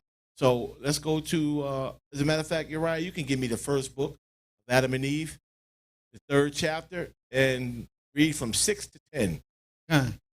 Then Yahweh, in his mercy for Adam, who was made after his own image and likeness, explained to him that these were the 5,500 years, and how one would then come and save him and his descendants. So we know by Uriah, priest Uriah coming and bringing that great example, eloquently speaking of the fall of Adam. So we see that the Most High told him that, listen, after your punishment is over, although it says 5,500 years, the land, the curse of the land, which was 1,500 years, Uriah did bring out the curse of the land, but that was 1,500. So when you go into 1,500 plus 5,500, you have a total of 7,000 years punishment. So read that again, priest Uriah. Then Yahweh, in his mercy for Adam, who was made after his own image. He had mercy because he was tricked. Those fallen angels didn't have mercy because on their own desire and their own will, they chose, I'm not bowing down to Adam. I don't care who said it. I'm not bowing down. The Most High immediately took them out. Bam, it was gone. The same thing as priest Uriah brought out with Adam. The moment he transgressed, bam, he was out. No toleration of evil is going to be tolerated in that third heaven, the kingdom of heaven. Zero tolerance for wickedness, for evil, for transgression. Zero. So In this case, they both was thrown out, but in their different times. Call the verse and read on. We're going to just read to the 8th verse, or more than that. 10. Go ahead. First book of Adam and Eve, verse 7. But before that, Abba Yahweh had made this covenant with our father. Before that, what was before the fall? What was before he transgressed? He went over it beautifully. Yeah. He was where? In paradise. In the heavens. He also mentioned, it was mentioned 8 times. Yeah. So he was in paradise. So before that, he came into the covenant. Before that, he made this covenant with our fathers. That was the first covenant that he was in when he was in the heavens. What covenant was that? Who said it? Equal. But we're going over Akae. I brought this out to show you that he was in that righteous covenant, and then he fell. And when he fell, he went into Akae or Akae. So this is the proof. What does he say? Chapter and verse? Yeah, book, chapter, verse. Book, chapter, and verse. There it is. There it is, right there. There it is. If you don't read those extra books, then you will never come to a higher understanding. You'll always be picking from that lower fruit. Let me give you an example of what it means to be picking from that low-hanging fruit. You got Kamala Harris. I knew that would give a laugh, right? Kamala Harris. The queen of laughter. Right. Low-hanging fruit, right? Our people always going for that low-hanging fruit. Woo, it's easy. Oh, she's a sister. She's a black woman. Why? Because she's got brown skin. So you go for the low-hanging fruit, and we say, go deeper. Then you got something that goes deeper. Oh, her father was Jamaican, and her mother was East Indian. And I say, you still going for the low-hanging fruit. Go deeper. Put in the work. Oh, her father was East Indian, who was born in Jamaica, and her mother was East Indian. She ain't no sister. Yeah. Mm-hmm. Her foreparents did not come by way of slave ship. She is not Israel. She is not a sister. She is not your people. Low-hanging fruit, people. And what does that get you? In a world of hurt and foolishness. She is not a so-called black woman. She is not our people. But yet, we go for that low-hanging fruit. And what do we say? The black woman, the first black president, woman president. She's not our people, folks. And this is all foolishness. Stop going for the low-hanging fruit. And now let's go deeper. So all of this is showing that we're going deeper. We're going deeper than the average Israelite. We're going deep, and we're bringing out information that no other Israelite group at this particular time has brought it out but us. Yeah. So read 7 again, and let's move on. And we're not saying that to be pompous or boastful and arrogant, but you got to ask the question. What causes the dry bones to live? Breathing in them the breath of life, like we read in Baruch 4. So just wanted to add that in there. But verse 7. But before that, Abba Yahweh had made this covenant with our father. That was the first covenant, but he fell. He came out of that covenant. Go ahead. Adam, in the same terms before he came out of the garden, when he was by the tree where Eve took of the fruit and gave it to him to eat. We went over that. It was beautiful, that fall of Adam and Eve, which priest Uriah brought out. I mean, he left no stone unturned. But here we are. There's the evidence of it in another book, in another chapter. Go ahead. Going with also the information of the book of Adam. This is the first book of Adam and Eve. It's also going hand in hand with the book of Adam. If you don't read these other books, then shame on you. There's nothing really we can do for you. I'm going to tell you something, right? We ain't chasing nobody no more. We ain't chasing you and hunting you down to give you this. If you want it, then just like a fine or beautiful woman, or a handsome and, strong man, if you want it, you going after it. Yeah. You don't care what your mama said, what your daddy said, you going to get what it is you want. If you want it, you'll go and get it. You want this truth? Come and get it. Let's put aside camaraderie and let's deal with truth first, and then camaraderie and everything else that comes afterwards. The truth of the Most High is more important, and everything else will fall in its place. But let's read on. Verse 10. And again, when Adam was by the gate of the garden and saw the cherub with a sword of flashing fire in his hand, and the cherub grew angry and frowned at him, both Adam and Eve became afraid of him and thought he... Read 9 again, Shalak. As a matter of fact, hold on a second. Read 8 again and then go down. Okay. Because when our father came out of the garden, he passed by that tree and saw how Abiyahwa had changed the appearance of it into another form and how it shriveled. So he ate of it, he fell, and the Most High said, based upon the plans I got, let me see. I ain't going to need that no more. Just shrivel that up. It's done. Let's go. Verse 9. And as Adam went to it, he feared. And as he went to that tree that he ate of, that he was not supposed to, he feared because he saw that the Most High destroyed that tree. Go ahead. Trembled and fell down. Trembled and fell down. Go ahead. But Abiyahwa in his mercy lifted him up and then made this covenant with him. And after that, he lifted him up. And then he did what? Then he made this covenant with him. What was that covenant? That's 2 covenants. That was the covenant of Akae.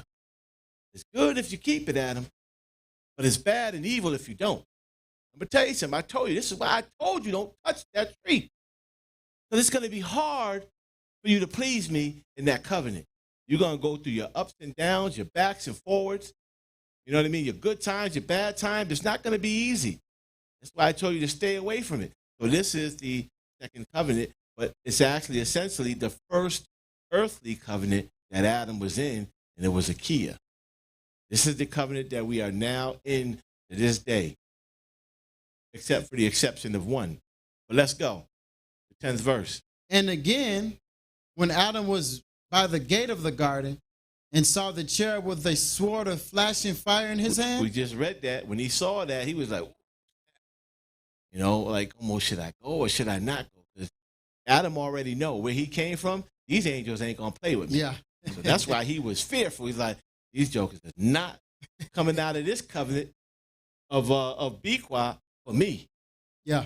But go ahead and read. And look at this. And the cherub grew angry and frowned at him. Oh, read that again. And the cherub grew angry. He grew angry. Go ahead. And frowned at him. Listen, listen here. I don't want to do this. So you better stay right there. Don't come any closer, Adam. And you know they had a love for Adam. This was one of the Most High's great creations that they all had to bow to. Now look at him in a pitiful state. But if you come closer, I'm telling you, I'm not going to end up where you ended up. Yeah. So stop right there, brother. Go ahead. You good, Jack. Yeah, exactly. Go ahead. Both Adam and Eve became afraid of him. They became afraid because they knew. They knew. Just like we know. You mess around with an angel, they not going to forgive you for your foolishness. You better hope the Most High is having that mercy on you when you're dealing with those angels. And there's plenty of stories that you can read about the angels where they did not play. Yeah. He said you come for peace or war. Exactly. Exactly. And the thing they was looking for was for peace. Yeah. But let's read on.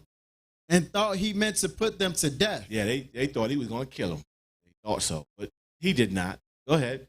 So they fell on their faces, trembled with fear. So let's go to first book of Adam and Eve, 9:4-5.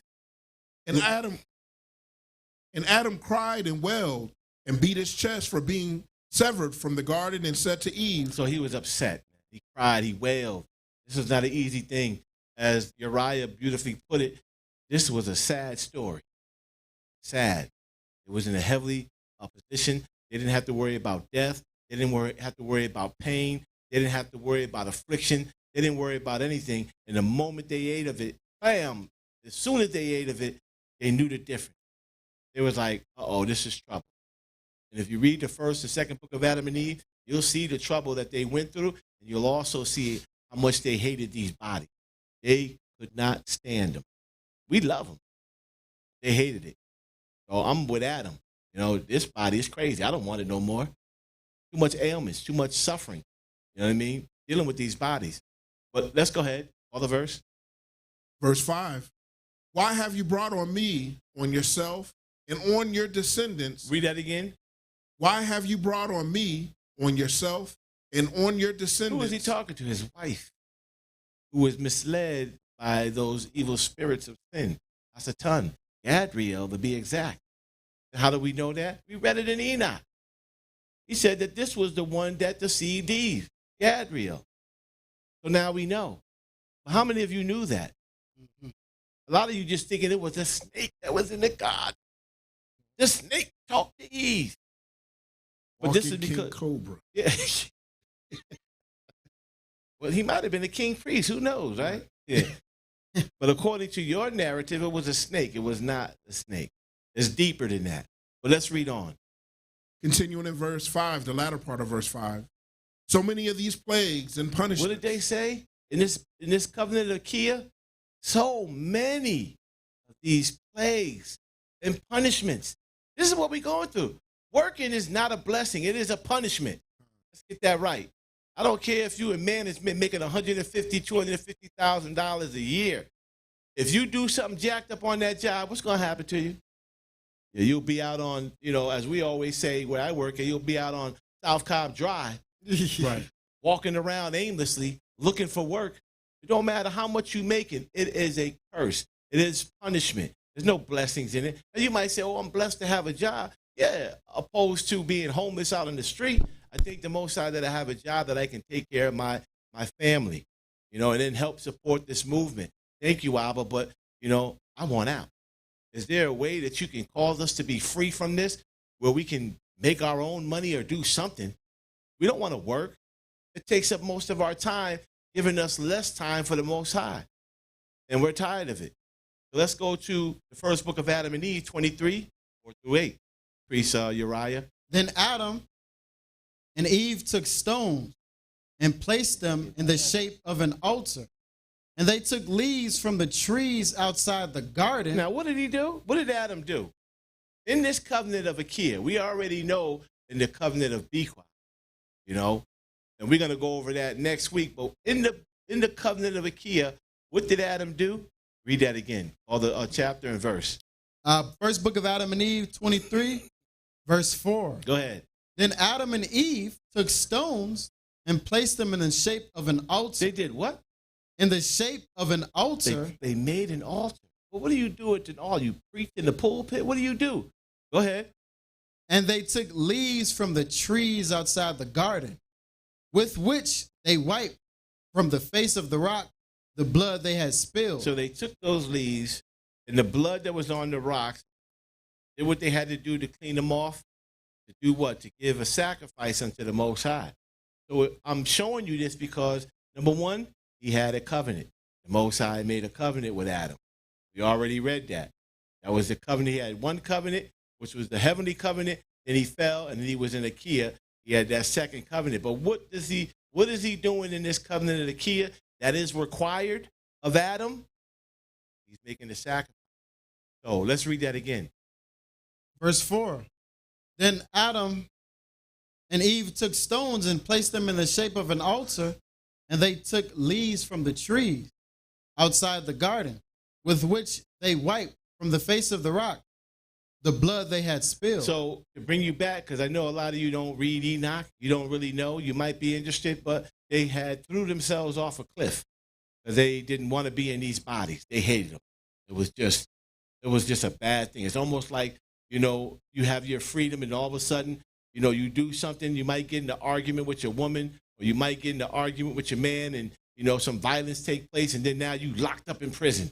You do not want to be there. And I got to go to work tomorrow. I got a good job, and now I gotta go to work. I don't know how I'm going to call them. I might be locked up for the next, who knows, misery. Misery. This is not a good place to be. But go ahead. So because they was in this misery, that prison, as they called it, they wanted to kill themselves, and they did.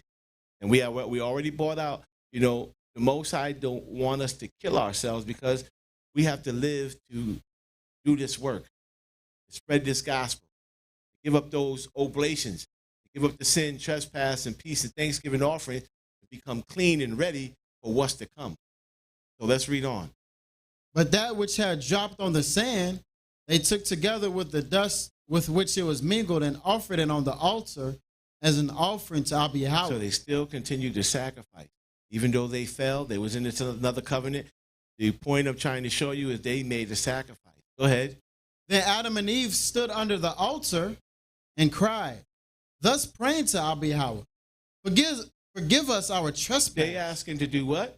Forgive us our trespass. Go ahead. And our sins. And our sins. What is it that we do today?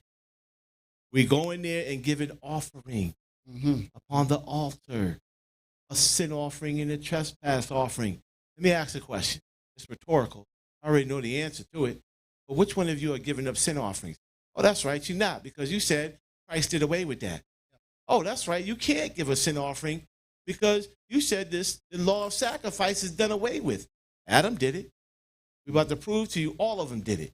Even at the time of the Messiah, the Prince, they gave up a sacrificial offering, giving up a sin and trespass offering.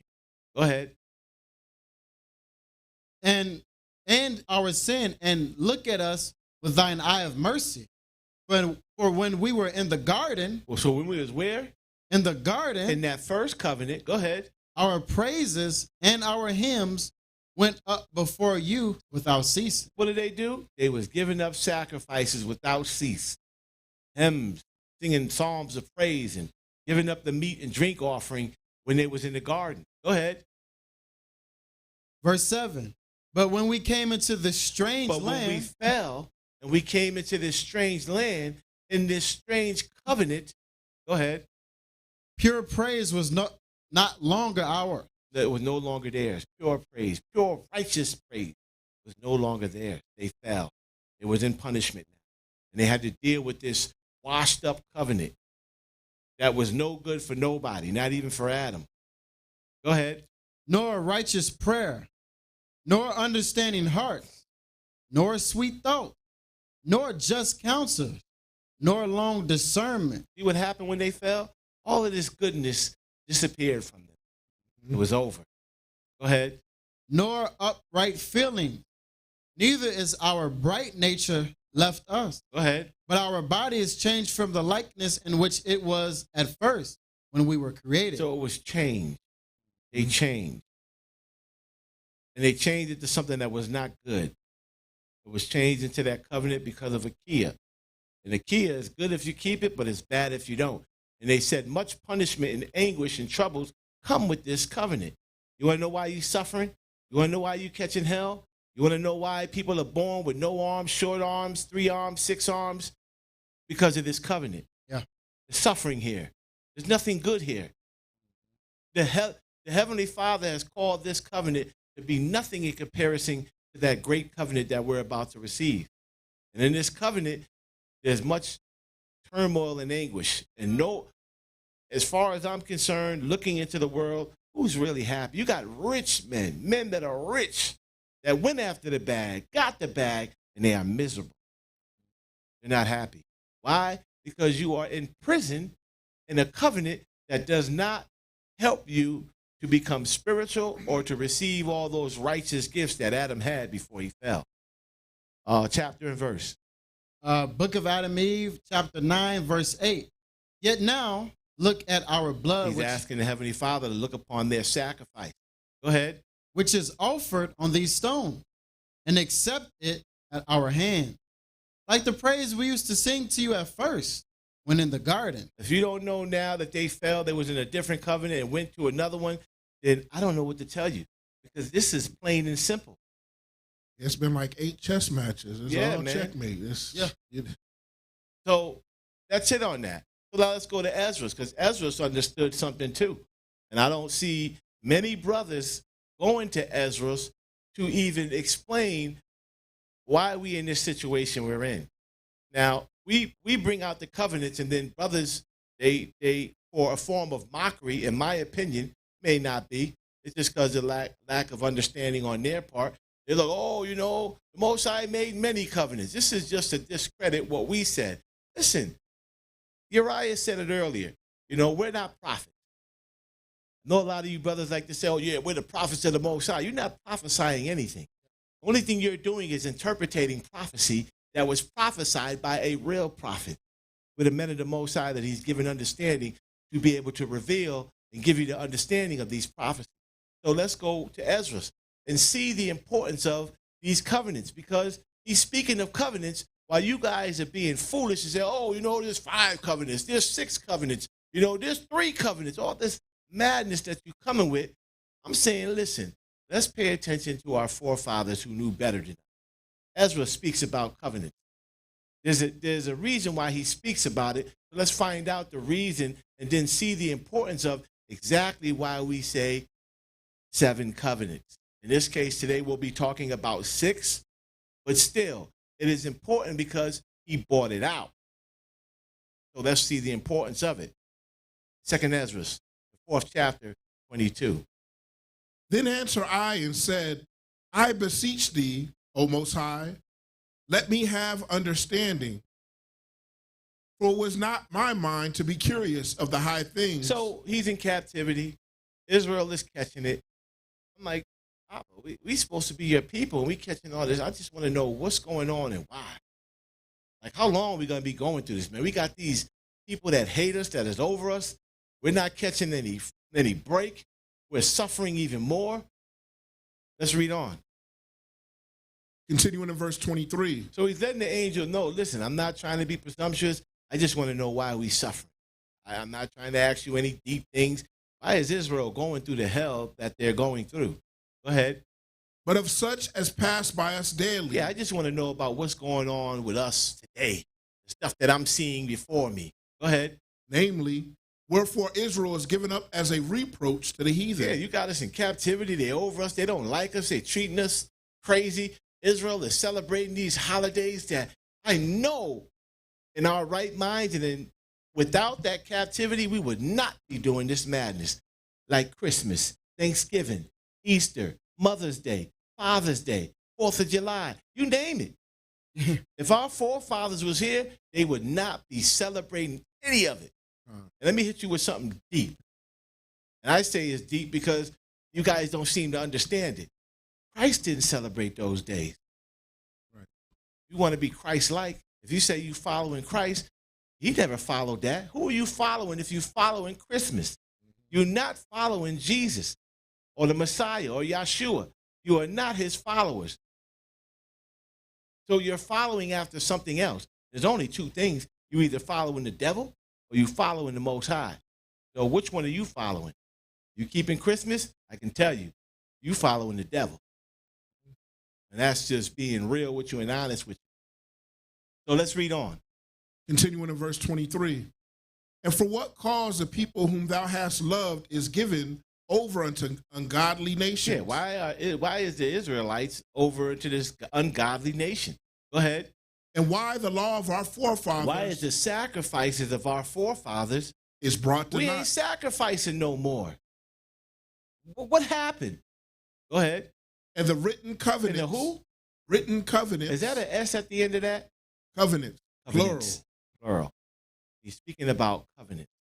And nobody is saying, well, what covenants is he talking about? Go ahead. Come to none effect. Now, why is all of those covenants come to none effect? Now, which covenants is he talking about? Let's go to Ezra. 2nd Ezra 3, and we're going to read 1 through 7. And we're not going to spend too much time here because Uriah did a beautiful job in going over the fall of Adam. So we're going over the covenants. 3 and verse 1, correct? Done. In the 30th year, after the ruin of the city, I was in Babylon and lay troubled upon my bed, and my thoughts came up over my heart. This is why he's talking to the angel and asking him these questions, because he knew he was in captivity. Israel is catching hell. He just wanted some understanding, and the angel gave him the understanding. But this is the understanding that we're giving to you about the covenants, plural, that he spoke about. Go ahead.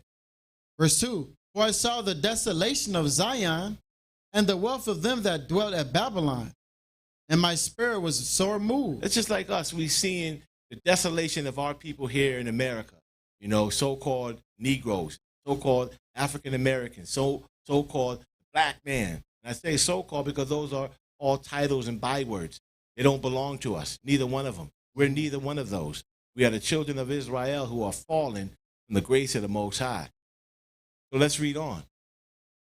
So that I began to speak words full of fear to the Most High and said, O Most High, who bearest rule, thou spakest at the beginning, when thou didst plant the earth, and that thyself alone, and commanded the people. Verse 5, and gave and gave a body unto Adam without soul. And Uriah went over that.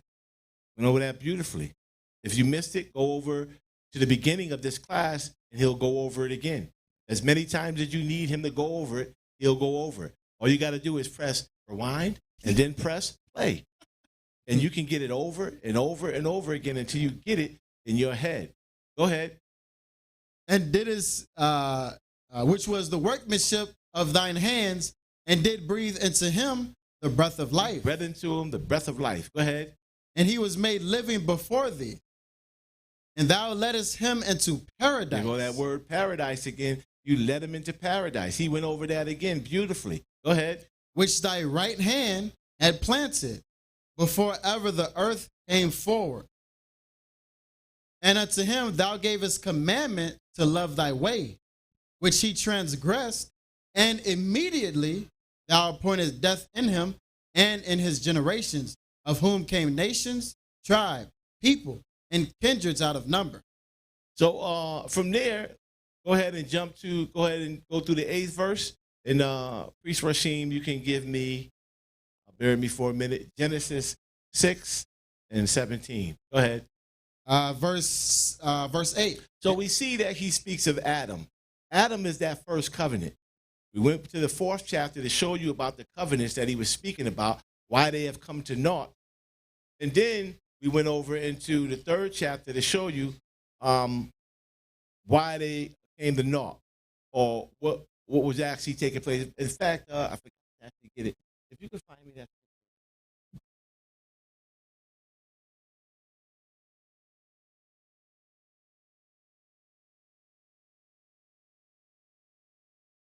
So as we move on here, we see Adam had the first covenant. And then eventually, I got the brothers looking for it for me. If they can find it, when they get it, they can go ahead and bring it up. Paul speaks about, the covenant that he was in. Moses' covenant was a covenant that was now beginning to wax old and begin to diminish. Now, do I have to explain to you what waxing old means? Sometimes, dealing with our own people is just crazy. And do I have to explain to you what diminishing means? That means it's starting to get weaker. It is starting to disappear. It is starting to be in a position where it is no longer needed. So Adam, in his covenant, by the time Noah comes on the scene, his covenant was beginning to diminish. Something else was getting ready to take place. Why? Because times have changed. It went from being totally righteous for 1,000 years. When you look at I think it was the covenant on the millenniums. I think it was the series that we did on the millenniums, and how the prophecies linked up in each millennium. In that first millennium, you see that it was righteousness for 1,000 years, and then after that, wickedness sprang up.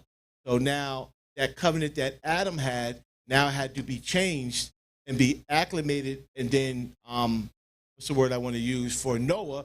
It had to be something that was suitable for Noah in his time after he came out of the flood. So the Father did this one thing. Go ahead and read the 8th verse, Priest Uriah.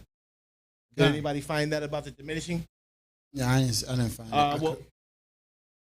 I couldn't find it. All right, well, we'll just go ahead and Most High willing, we'll bring it up later.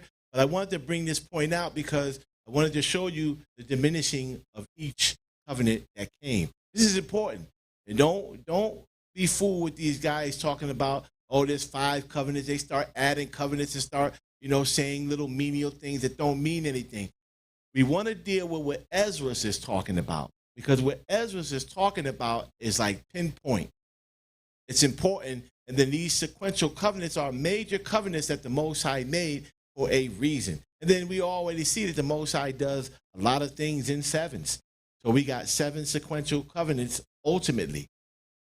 So that first covenant that Adam fell out eventually will be the last, but we'll go over that in way more details next week when we come back to get the class on the Shabbat service. But let's read on in 8. Verse 8. And every people walked after their own will. This is after the time of Adam, and everything was just righteous, and then the righteousness began to wane, and wickedness started to spring up. Go ahead. and did wonderful things before thee, and despised thy commandment. So there's wonderful things that it's talking about is not like, oh my God, you're so wonderful. You're so great. Wonderful meaning, evil. Because it said they despised thy commandments. So the wonderful was just, the wickedness was so great, it was considered wonderful, but not in the way that we think. Go ahead. Before thee, and despised thy commandment. And again, in process of time, thou broughtest the flood upon those that dwelt in the world, and destroyed them. Because of their wickedness, the Most High brought a flood and destroyed all those souls that were wicked. Go ahead. And it came to pass in every of them that as death was to Adam, so was the flood to these. Nevertheless, one of them thou left, namely Noah, with his household, of whom came all righteous men. So Noah had a covenant. The Most High went from Adam. His covenant began to diminish and to wane, and then he established another covenant with Noah. Go ahead. And it happened that when they that dwelt upon the earth began to multiply and had gotten them many children and were a great people, they began again to be more unrighteous than the first. Okay, so after the flood and everything was destroyed, the Most High brought up Noah. And then after that flood, they became more wicked. So you see, wickedness is progressing and becoming more and more wicked as the time progresses. Let's go to Genesis, the 6th chapter, and we're going to read 17 and 18, because now we're going to go into the Bible and show Noah's covenant. Go ahead. And behold, I, even I, do bring a flood of waters upon the earth, to destroy all flesh, wherein is the breath of life, from under heaven, and everything that is in the earth shall die. So we see that Esdras and the Apocrypha is linking up to Genesis. So why wouldn't you use that? There's no lies in that saying the same thing. Go ahead. Verse 18. But with thee will I establish my covenant. So the Most High, ultimately, you see here, he's establishing a covenant with Noah. He established that first covenant with Adam. Now this is the second covenant that he's establishing with Noah. Go ahead. And thou shalt come into the ark, thou and thy sons, and thy wife, and thy sons' wives with thee. So let's go to Genesis 8:20, Priest Uriah. Now, in that covenant, we saw that Adam he made sacrifices, right? That was a part of his condition in that covenant. It was a covenant of Akae. Well, here we have Noah, the same covenant, the covenant of Akae. It's good if you keep it, but it's bad if you don't. And what I wanted to bring out, which I forgot to bring out, is an example of Adam and his covenant of those that kept it and those that did not. So we had Abel kept it. And in keeping that covenant, the Most High receives his sacrifice. He was given those blessings. And the Most High, he was honored of the Most High because he kept it. But then we seen Cain. Cain didn't want to keep it. We saw in Reshith in the Urim where Cain refused to give a trespass offering. So he didn't keep it. So what ended up happening? Satan, as was recorded in the scriptures, got rule over him, started dominating him, and then caused him to murder his brother. And in murdering his brother, the Most High set up with him a covenant of violence. And he told him, you ain't coming back up here. You and your children, y'all done. You will be forever remanded to that 3rd division, and when it's over with, you go into the abyss. This is the consequences of you not keeping that covenant. Whatever covenant you're in, and you're not keeping it, there's consequences in not, and there's consequences in keeping it. So we saw Abel, his consequences was good. With Cain, his consequences was not. So now we have Noah. So where were you? Genesis 8 and 20. Yeah, did you read all the 20 already? No, I didn't read it yet. Okay, so let's go ahead and let's deal with the sacrifices of Noah. We saw that Noah had a covenant. Now we're going to also see that in his covenant, he sacrificed. Go ahead. And Noah builded an altar unto the Most High, and took of every clean beast, and of every clean fowl, and offered burnt offerings on the altar. Now, we saw where Adam built an altar, right? So now we got Noah.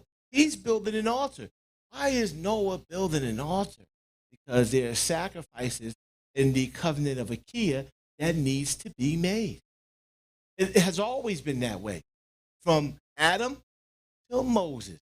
Brother read it in Romans. That sin or death reigned from Adam to Moses. So there was always a sacrifice that was given. Here is the proof. Go ahead and read. And took of every clean beast and of every clean fowl and offered burnt offerings on the altar. He offered burnt offerings just like Adam did on the altar. Go ahead. And the Most High smelled a sweet savor. And the Most High said in his heart, I will not again curse the ground anymore for man's sake. For the imagination of every man's heart is evil from his youth. Neither will I again smite anymore everything living as I have done. So he's showing you that, that the imagination of man's heart is evil. Why? Because we were in primordial bodies. We was in this covenant of good and evil.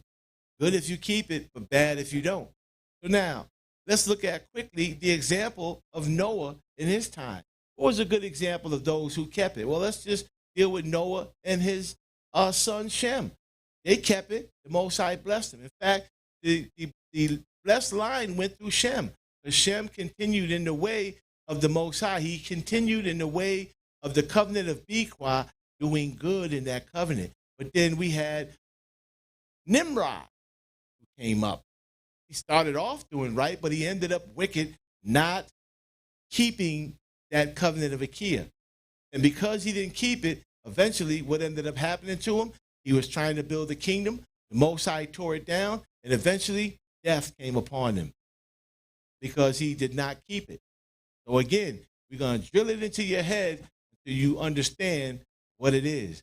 This covenant of Akae or Akae is good if you keep it, but bad if you don't. Look at the examples that we gave. So let's go ahead and you can go pre-Shariah into 2nd Ezra, the 13th verse. Now when they lived so wickedly before thee, 2nd Ezra chapter 3, verse 13. Now when they lived so wickedly before thee, thou didst choose thee a man from among them whose name was Abraham. So Abraham, we got Abraham now. This is the third covenant. You guys should know this at the House of Wisdom. We just reiterating it, adding on to it, the covenant that they was in. It was in Akae or Akae. The covenant that they was in. They were all in it. Go ahead. Him thou lovest, and unto him only thou showedest thy will, and made an everlasting covenant with him. What did he do? He made a covenant, an agreement, where he had to keep these commandments or these agreements. So he made a covenant with Abraham. Go ahead. Promising him that thou wouldest never forsake his seed. So, Priest Rashim, give me Genesis 17. I'll start as a matter of fact, read 1 and 2. And then Uriah, you can give me Genesis, the 15th chapter. So let's go ahead and read, Priest Rashim. And Abram was 90 years old and 9. And the Most High appeared to Abram and said unto him, I am the Almighty Abba Yahweh. Walk before me and be thou perfect. 2nd verse. And I will make my covenant between me and thee, and will multiply thee exceedingly. Jump to the 7th verse. And I will establish my covenant between me and thee, and thy seed after thee and their generations, for an everlasting covenant. So we see in the Bible, not in the Apocrypha, because we saw it in the Apocrypha. Some of you don't read the Apocrypha. So we're showing you in the Bible, he made a covenant with Adam, with Abraham. Go ahead. To be an Abba unto thee, and to thy seed after thee. Verse 13. This is important. Listen very carefully. He that is born in thy house, and he that is brought with money, must needs be circumcised. They what? Must need to be circumcised. They must. They must. You can't be in Abraham's covenant or not be in Abraham's covenant and think you're going to get blessings. Right. Abba said, if they're in your house, they were bought with money, they must need be circumcised. This is part of the agreement of the covenant. Go ahead. And my covenant shall be in your flesh for an everlasting covenant. Circumcision of the foreskin, the flesh. Go ahead. Verse 14. And the uncircumcised man child whose flesh of his foreskin is not circumcised. If you don't circumcise the foreskin of your flesh, what happens? That soul shall be cut off from his people. You're going to be cut off. You're going to be cut off from your people. A lot of people think that they can go to the Most High, not being in covenant, and I'm just getting all these blessings from the Lord. Well, you know, here's the thing, right? You understand already, Christians, Israelites understand it as well. Satan can give you blessings as well. You don't think he can give you a house? You don't think he can give you money? You don't think he can give you anything you want and the desires of your heart? You got to bow down to him. He'll give it to you. But there's always something negative that comes with it. Let's look at all the celebrities that were famous in the society, and right before they died, they were broke, and then when they were dead, they had nothing. Some of them were destitute. Some of them were working at McDonald's, department stores. And you're like, what? Jaheem, what you doing at McDonald's? Why are you there? Because this is the reward of his daddy, Satan, that he promised him and didn't give that promise as he thought he would, that he should have received. So when you bow down to your father, the devil, this is how he rewards you. Not like how Abba rewards you. But if you don't keep that covenant, if you don't do the things pertaining to the covenant, meaning coming under the covenant, it doesn't matter who it is, there's no blessings coming for you. I wanted to bring that point out because everybody that the Most High made a covenant, anyone that was in their household had to come up under the covenant. If not, there's no blessings coming for you. I mean, it seems like a hard reality, but the blood of Jesus ain't going to save you from that right there. You have to be covenanted. You have to come under the covenant. Just saying you covered in the blood is not going to work. It's just not. That's the harsh reality of it. So that ain't Hebrew. No, it's sure enough. That's completely Christian theology and thinking. It has nothing to do with our culture. So now let's go to Abraham and his sacrifices, because again, he's still in the book of in the covenant of Akae. But did he give sacrifices? Please pay attention to the synergy, all of this that's going on, because when you see the synergy year after year, the first 1,000 years, the second 1,000 years, all the way up to the 5th and the 6,000 years, everything has been the same. And then all of a sudden, you know, here comes Christian theologists saying, well, the law of sacrifice is done away with. There's no more sacrificing. We just love Jesus and claim the blood. This is not the tradition of our forefathers. I'm trying to spell this out to you so you can stop following these naysayers, these workers of Satan, and come into the true knowledge of the Most High and do what is necessary for you to really be covered in the blood, for you to really clean yourself up. So let's look at Abraham and see if he sacrificed. So let's get Genesis 15. Let's read 9 through 11, and then we're going to jump to 17 and 18. Let's read. You said Genesis 15, correct? Done. Verse 9. And he said unto him, take me an heifer of 3 years old, and a she-goat of 3 years old, and a ram of 3 years old. Stop right there. Can you read that again for me again? Verse 9. And he said unto him, take me an heifer of 3 years old, and a she-goat of 3 years old, and a ram of 3 years old, and a turtle dove, and a young pigeon. I wonder what Abraham was going to do with that. Maybe he's going to have a cookout. Yeah, that's what he's going to do. He's got family coming over from the Chaldeans, and coming from as far as Egypt to have a cookout. That's right. Let's see what he's going to do with these things. Go ahead. And he took unto him all these and divided them in the midst, and laid each piece one against another. But the birds divided he not. He didn't divide the birds because they was very small. So there was no need for him to divide that. Go ahead. And when the fowls came down upon the carcasses, Abram drove them away. So he drove them away. So obviously he was setting these things up for a sacrifice. And let's find out what happened. Let's jump to the 17th verse. And it came to pass that when the sun went down and it was dark, behold, a smoking furnace and a burning lamp that passed between those pieces. And the same day, the Most High made a covenant with Abram. So the Most High came down and consumed that sacrifice. And then after that sacrifice was made, then that covenant was made with Abram. So sacrifice, covenant. Covenant, sacrifice. They go hand in hand. You can't have a covenant without a sacrifice. So let's read on. Verse 18, saying unto thy seed have I given this land from the river of Egypt unto the great river, the river Euphrates. So now we're going to go back to, I'm going to have Rashim get that in 2nd Ezra. Hear me for a minute. 2nd Ezra 3 and 16. And Uriah, you can give me Leviticus 26 and 42. So let's go back to Ezra, where now we're on the 4th covenant. We're actually going into the 4th and the 5th covenant, but Priest Rashim, go ahead and read it. And unto him thou gavest Isaac, and unto Isaac also thou gavest Jacob and Esau.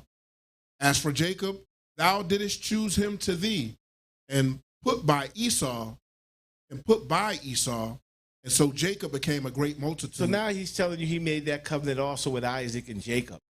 But Esau, he put him by. He's just like, no, Esau, you have nothing to do with this here.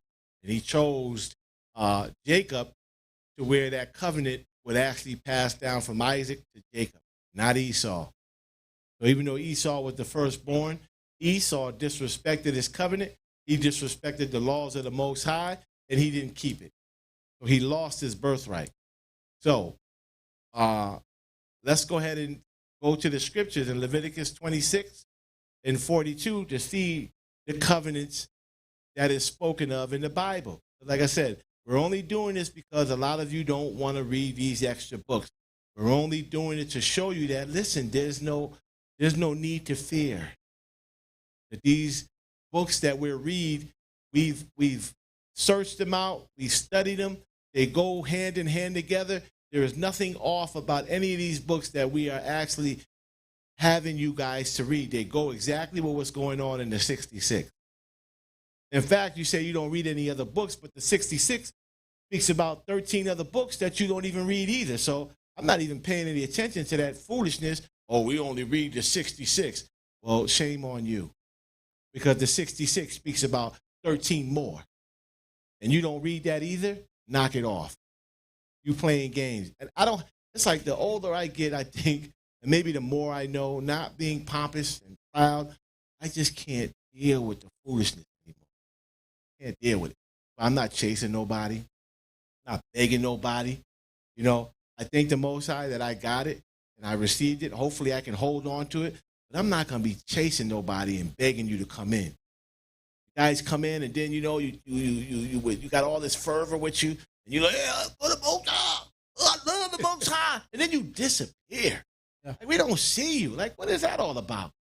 You know, just come in, keep your mouth shut, and learn and grow. You know, all of us is in here because the Most High brought us in here. Yep. But who is staying? Who's going to remain? Who's going to stay and do the good in the Kia or our key? Who's going to stay and do the good? This is what I want to know. Can't deal with that other madness anymore. It's just, I'm over it. I'm done. But let's go ahead and read Leviticus 26. Verse 42. Khan. Then will I remember my covenant with Jacob. Then will I remember my covenant with Jacob. So Ezra wasn't lying. So don't fear to read the book of Ezra and the Apocrypha. There's no lies in that. This is why they took the book out from the beginning. Too much information in it. And a lot of you are foolish enough not to understand that and don't want to do the research to find out if it's true or not. You're just comfortable where you at. And that's just, you know, bad on your part. But go ahead. And also my covenant with Isaac. And also My covenant with Abraham. So we got 5 covenants. It's telling you right here in the book, backing up Ezra, that Abraham had a covenant, Isaac had a covenant, and Jacob had a covenant. Read on. And also my covenant with Abraham will I remember, and I will remember the land. So from there, let me see. Bear me for 1 minute. So we got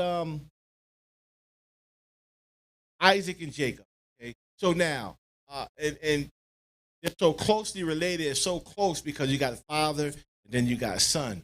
So the example of those that was keeping it, let's look at Isaac and Jacob that kept it. And the Most High blessed them.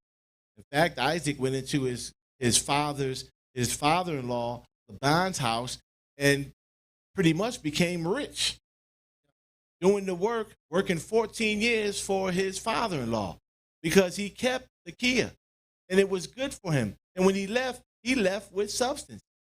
But then you got Esau, right? Esau was a part of that Isaac's covenant, right? But he didn't keep it. So what happened to Esau? He lost his birthright. And then also, not only did he lose his birthright, he didn't get none of the blessings. His brother got it. And then Esau eventually, because he sold his birthright and he didn't give a crap about the covenant, the Most High said, listen, I'm done with you too. When you pass away, you're going to be remanded to the 3rd division. And you, like Cain, I'm not going to show you any mercy. Now, we're not talking about the whole house of Esau. We're just talking about Edom, the father in general. Okay? Talking about the father. And then Amalek is connected to that. And we went over that already. Amalek, the Most High going to get rid of them. Yeah, it's going to be over. And for those of you, Amalek, yeah, the desert penguins. Yeah, them guys. They finished. I ain't dealing with. No, they ain't going to deal with them. But that's from a whole nother class. You know what I mean? And that class will probably be 4 or 5 hours long. And then if Chief Priest was able to, he probably can do an 8-hour class on that. There's a lot of information on the of Esau that needs to be learned that no one is teaching. He's going to put that in your ear because it's coming. Just be ready for it. But did you finish that? Yeah. Okay, so now let's go to Genesis 22. Who would actually get Genesis? You? Yeah. And then Genesis 22. And then, let me see here. Give me Genesis. Go ahead, Genesis 22. Read the 3rd verse. And Abraham rose up early in the morning and saddled his ass and took 2 of his young men with him, and Isaac his son, and clave the wood for the burnt offering. So what is he doing? He's teaching his son how to give sacrifice. We're trying to get this synergy so you can see that sacrificing was a part of our custom and tradition. It was mandatory in this covenant of Akae to keep those sacrifices. You had to keep those. You had to give a sacrifice to the Heavenly Father. And I give it to you. A lot of you understand that, but you're like, well, that was back then. That was in the old covenant. That was the Old Testament. But it's also the new, but you don't want to understand that. So pay attention to the synergy. So when we finally get to that new, you can understand perfectly well. Let's go ahead. Continuing in verse 3. And rose up and went unto the place of which Abba had told him. And from there, go to the 7th verse. Jump to the 7th verse. And Isaac spake unto Abraham his father and said, My father. And he said, Here I am, my son. And he said, Behold, the fire and the wood, but where is the lamb for a burnt offering? Yeah, so he's asking, where's the lamb? I know about these burnt sacrifices and offerings, but where's the lamb? He understood. Isaac understood well about sacrifices and why he was sacrificing. From there, go to and jump to the, go to the 8th verse. Go ahead. And Abraham said, My son, Abba will provide himself a lamb for a burnt offering. So they went both from them together. So those of you who don't know the story, read the story. I'm trying to get somewhere with the sacrificing that they all knew. They all sacrificed. There was a reason that they sacrificed, and they didn't just sacrifice just because they wanted to. It was a requirement. But then also, they gave these things, like you gave a sacrifice to give a Thanksgiving offering. That was on your own free will. to give that Thanksgiving offering. So they gave the Thanksgiving offering. They gave a lot of the peace offerings. That was mandatory. It wasn't so much the sin and trespass because these men were more righteous than us. So there was no real need for them to give up that sin and trespass offering as it is for us. We need it. We need it greatly. Yeah. But call the chapter and let's move on in the verse. Genesis chapter 22 and verse 13. And Abraham lifted up his eyes and looked, and behold, behind him a ram caught in a thicket by his horns. And Abraham went and took the ram and offered him up for a burnt offering in the stead of his son. So here we go. And this is also kind of like, in, what's the word I want to use? The scriptures tell you that when you have a firstborn son, the Most High is to get the first fruits. First to come out of the matrix. The Most High says, listen, your firstborn son, your firstborn animals, I want them. You're going to give them to me over for a sacrifice, but your sons, you can redeem them back. So this is like an example of that, where the Most High had him to sacrifice his son, but he was just testing him and said, listen, give that ram instead of your son. You're redeeming your son back. This is the law. Some of you don't know that because you don't read enough. And all we're trying to do is tell you is you got to read a little more, pay attention to what we're telling you, and don't believe nothing. Do your own research to find out whether or not what we're saying is true or not.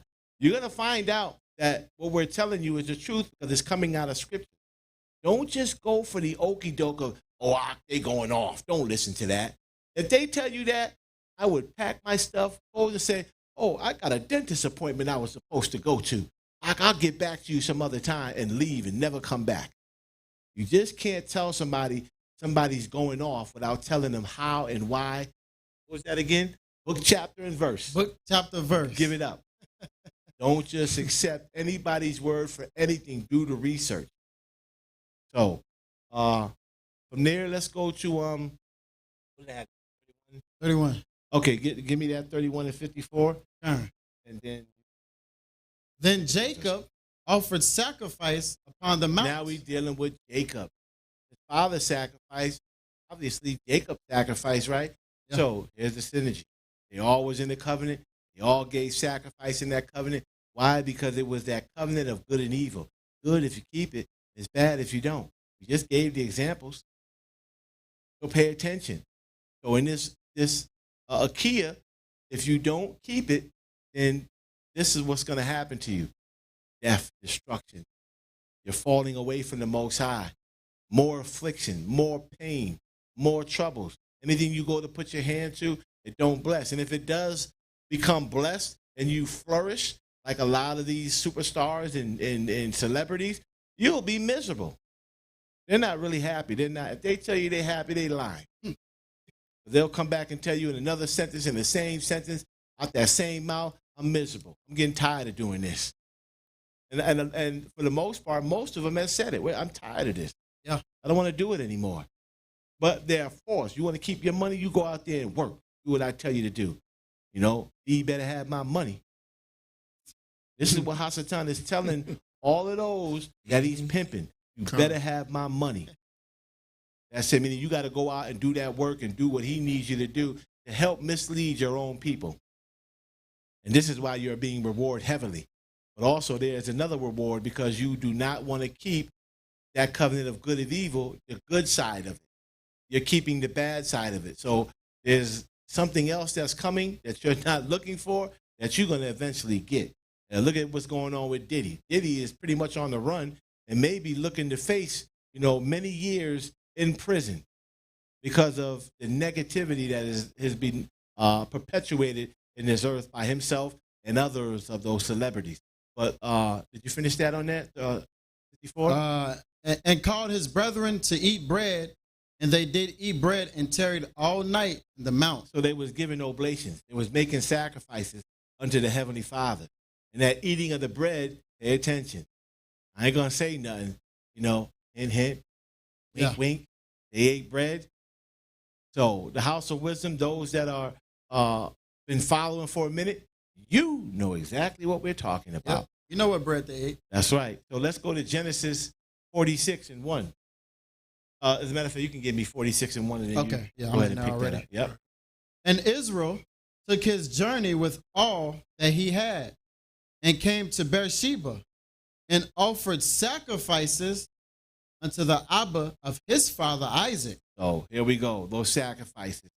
Now let's go to, let's see, let's go back to Ezra's 3 and 17. And it came to pass that when thou leadest his seed out of Egypt, thou broughtest them up to the Mount of Sinai, and bowing the heavens, thou didst set fast the earth, movest the whole world, and madest the depths to tremble, and troublest the men of that age. Son, read that again from the top. Second Ezra chapter 3 and verse 17.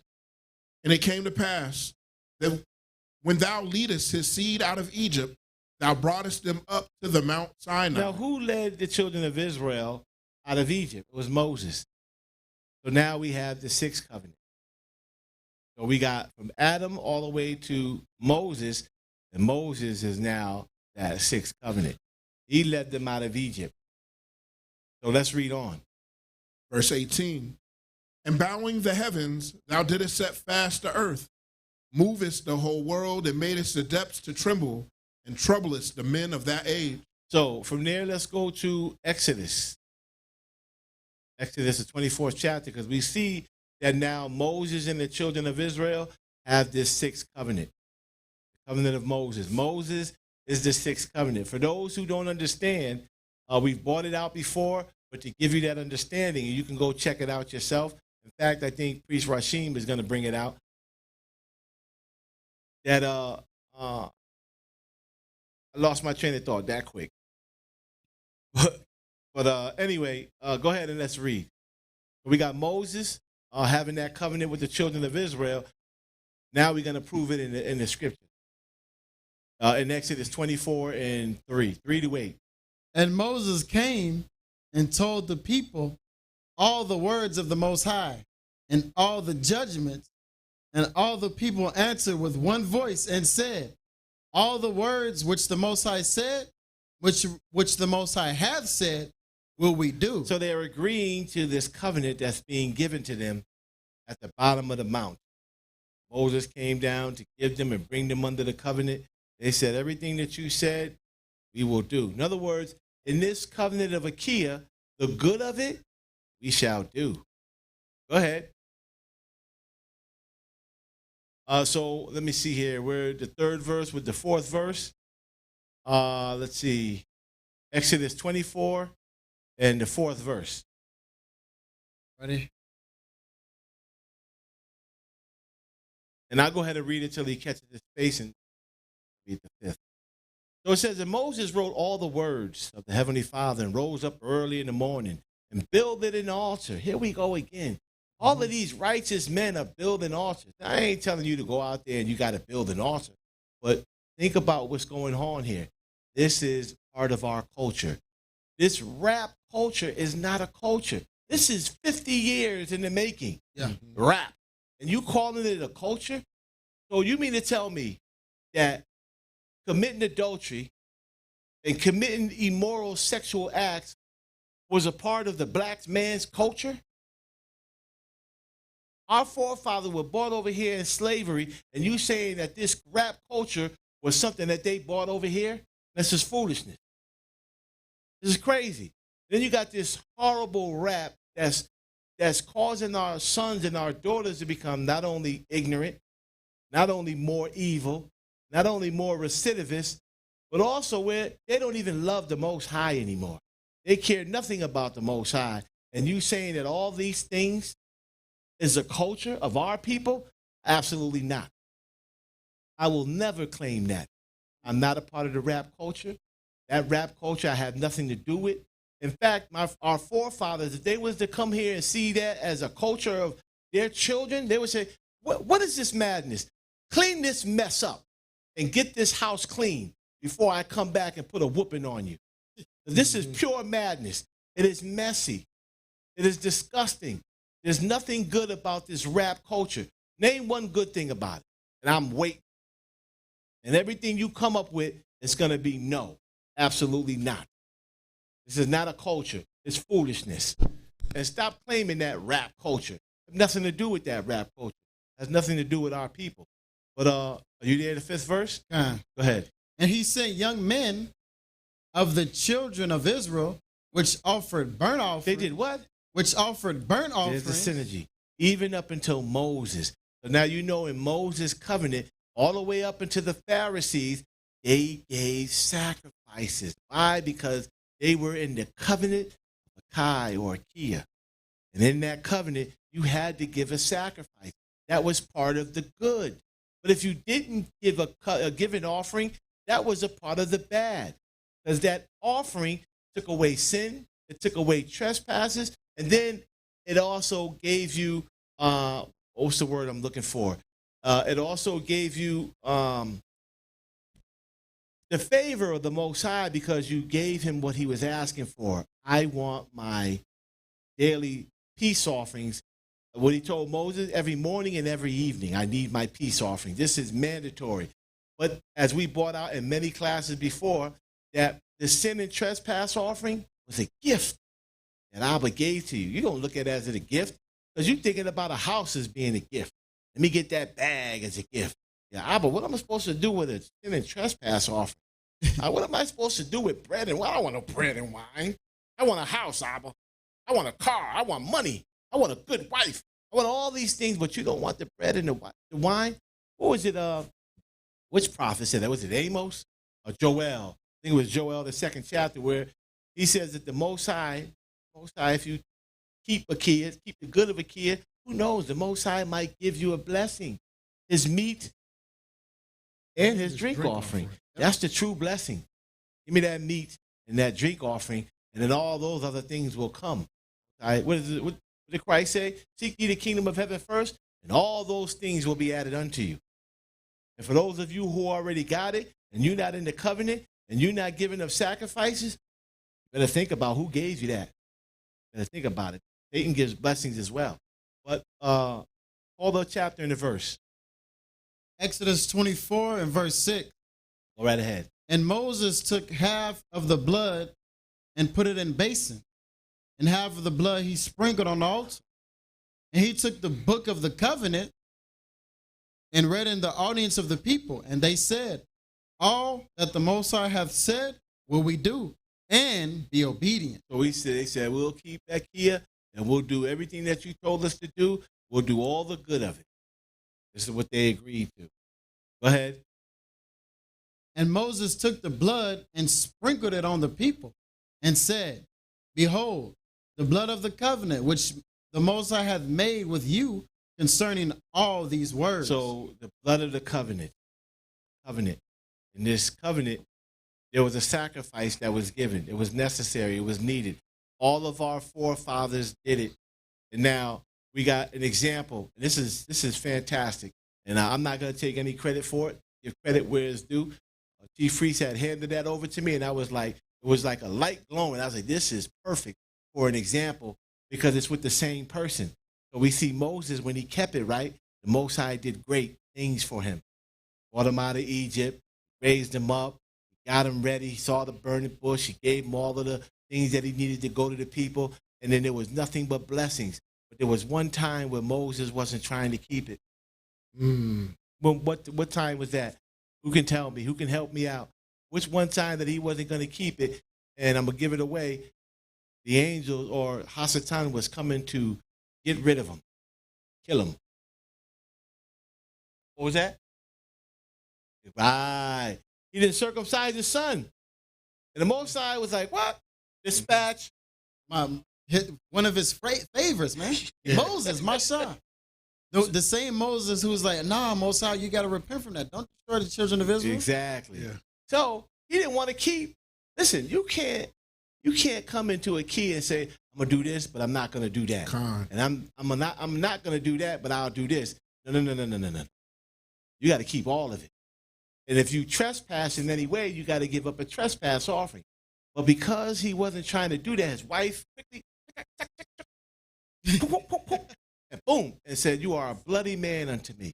And those angels or them demons that was dispatched to do harm to Moses, all right, stop. It's already said. Everything is done. This is the importance of having a good wife. Mm-hmm.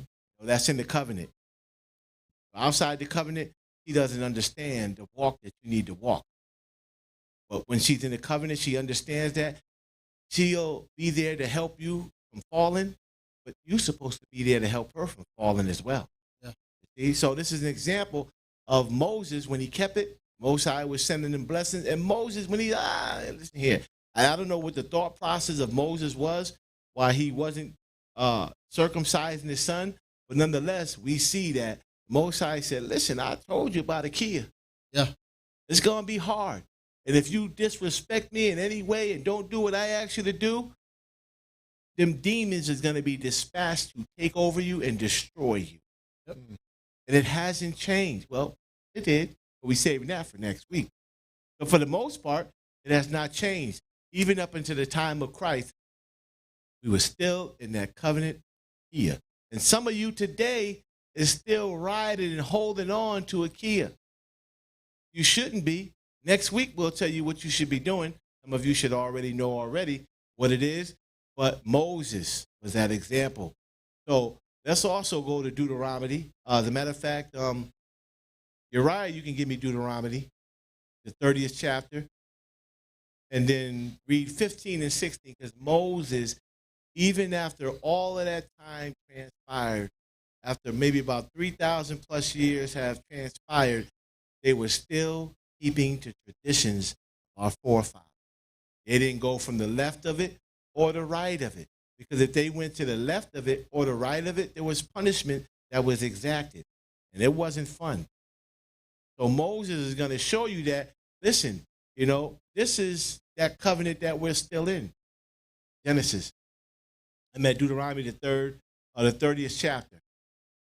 See, I have set before thee this day life and good, and death and evil, and that I command thee this day to love the Most High thy Abba. Read it again. And that I command thee this day to love the Most High thy Abba. The 15th verse again. Okay. See, I have set before thee this day life and good, and death and evil. What is he saying overall, for those who don't understand? I'm setting before you the tree of good and evil. In other words, I'm setting before you this covenant of Akae. Good if you keep it, but it's bad if you don't. So read it again. See, I have set before thee this day life and good, and death and evil. The covenant of Akae. Go ahead. And that I command thee this day to love the Most High thy Abba, to walk in his ways, and to keep his commandments and his statutes and his judgment, that thou mayest live and multiply, and the Most High thy Abba shall bless thee in the land whither thou goest to possess it. But if thine heart turn away, so that thou wilt not hear, but shall be drawn away and worship other powers and serve them. Meaning you're not keeping Akae. You don't want to do Akae. You want to do the evil things of it. It's good if you keep it, but if you don't keep it, if you decide not to keep it, go ahead and worship other gods. Verse 18, I denounce unto you. I'm cutting you off. Death is coming to you. You're falling away from the Most High.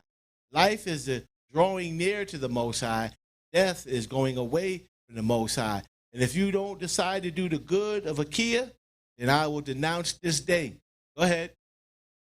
That ye shall surely perish. You're going to die. You are not going to be close to me, because I don't want you near me with all of that foolishness and that madness. Go ahead. And that ye shall not prolong your days upon the land. You're not going to prolong your days upon the land. The Most High is going to take you out, or he's going to have Hasatan come in and take you out. And once you've taken out, you're going straight to that third division. And that third division is somewhere you do not want to be. And you should already know it by the series. Go ahead, finish that out. Whether thou passest over Jordan to go to possess it. So understand, Moses understood that he was in that covenant. He bought it and set it right before you and told you if it's good if you keep it. And he also said, listen, I know when I leave you, you jokers ain't going to keep it. No, you ain't going to. Yeah, you're going to fall right back into your madness. And these are the things that's going to come upon you when you do. And this is pursuant to Deuteronomy 28. And in the 15th verse on down, all the curses that came. And we already know that curses are synonymous to sin. And can I add something, priest? Go right ahead. I think it was very important. If you would, priest Shariah, let's go up a few verses. If you can, in Deuteronomy chapter 30, let's hold verse 11. We're actually going to read through 14. Yeah, so as we've been speaking here, these procession of covenants after the Adamic covenant is a key. And so this covenant was a hard covenant. As Priest Shariah had brought out, it was a covenant that gendered to bondage. You know, it's good if you keep it, but it's bad if it wasn't. If you listen to the examples, very harsh penalty for not keeping that Mosaic covenant. But there was a new covenant coming. And our forefathers knew this. The prophets knew this. The people didn't, but the prophets that were going into the spiritual realm could see that this covenant, the key, wasn't going to last. We were too recidivist of a people, too stiff-necked as a people. As you see time and time again in the scriptures, like he said, death reigned from Adam to Moses. Well, why is that? There was an overspreading of sin, which is the key point to all of this. Now, these sacrifices that we're talking about, Abba always wanted sacrifice. He wants that peace and thanksgiving offering. But man, this covenant of a key was killing us. Ooh. And was very hard to keep. But there was relief in sight. Like I said, the prophet saw this, Moses saw this, and we're going to talk about it now to prove it. If I can say this one more thing before you move on. So dealing with this, because he had mentioned a new covenant. So we got all these covenants that's just interchanging. As I brought out before, one covenant, you know, it's at its strength and then it begins to diminish. And all of them at the end of their covenants began to diminish. And none of them thought it was disrespectful to leave their covenant to go into their own covenant. So from Adam all the way up until Moses, no one thought it was disrespectful to leave a prior covenant to come into their own covenant, because each covenant was designed for each generation that the covenant was given to. So he spoke about a new covenant. And a lot of you should understand that new covenant. Don't feel it disrespectful to leave Moses and to go into something else, because in fact, you know, let me read. I think that's in what are you doing? Hebrews. I want to bring that out real quick. Okay. And then you can go ahead and move forward. In fact, it's in Hebrews. Hebrews 8 and 13. 8 and 13. Okay. Let me just get there real quick with you. Bear with me for a minute. Here we go. Just bear with me for a minute to get to Hebrews, and then we can just move on. Where we at? Hebrews 8. All right, it reads here. In that he saith, a new covenant he has made, the first old. Now that which decayeth and waxes old is ready to vanish away.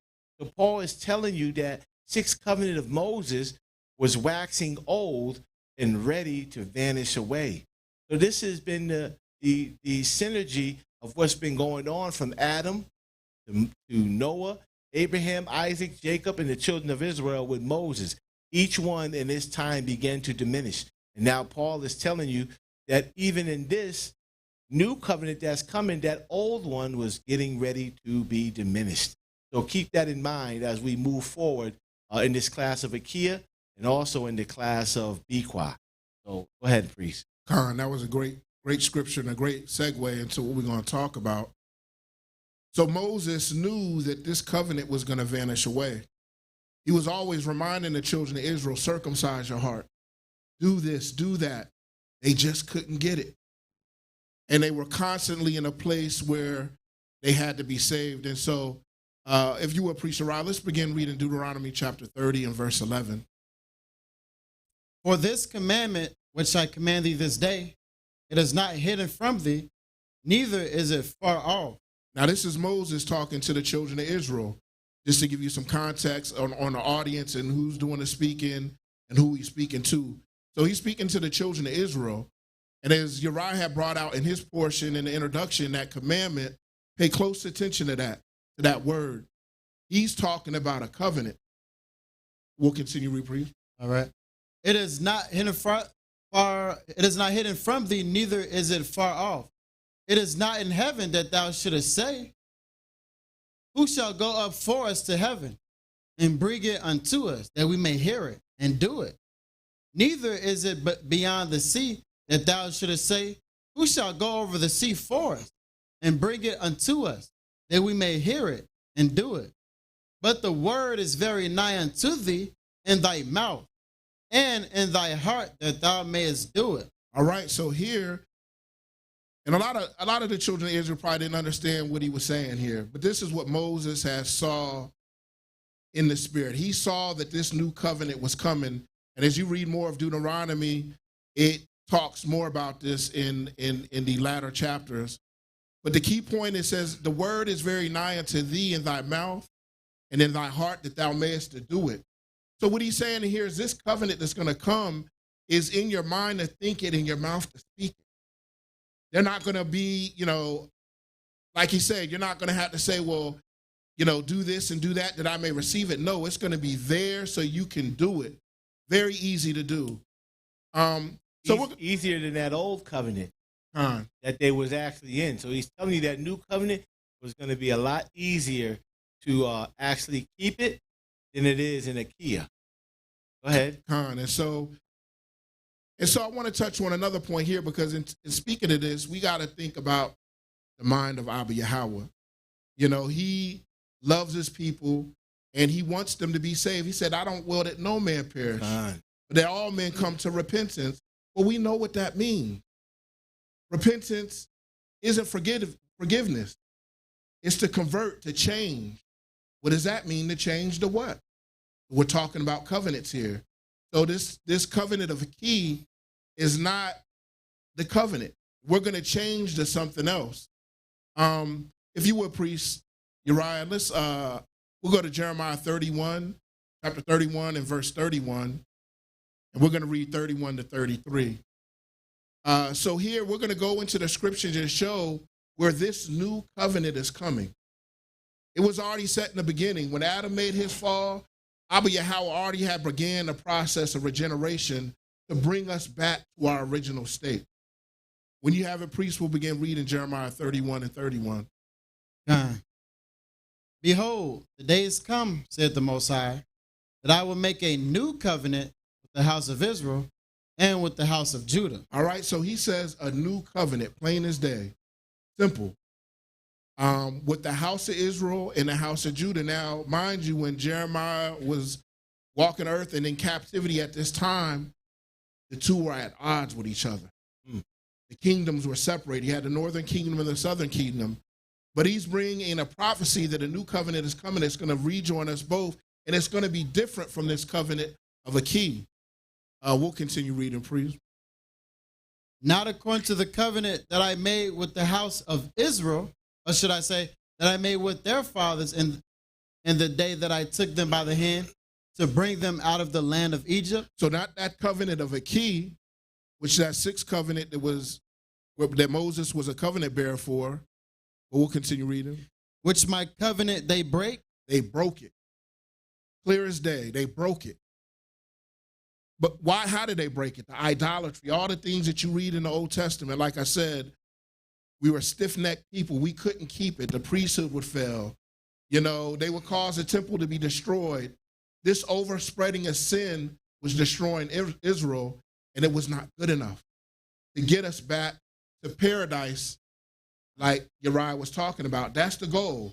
Abba Yahweh, started this regenerating process to bring us back to paradise, to bring us back to that spiritual state. But this covenant of a key just wasn't going to do it. And we see that time and time in Scripture. But we'll continue reading, priest. Which my covenant they break, although I was an husband unto them, said the Most High. But this shall be the covenant. But this shall be the covenant. Now we're not talking about a key anymore. We're talking about something different. He said, this is the covenant. There's a transition taking place here. So we're not talking about a key anymore in this verse. We'll continue reading. That I will make with the house of Israel after those days, said the Most High. I will put my law in their inward part. The law in their inward part.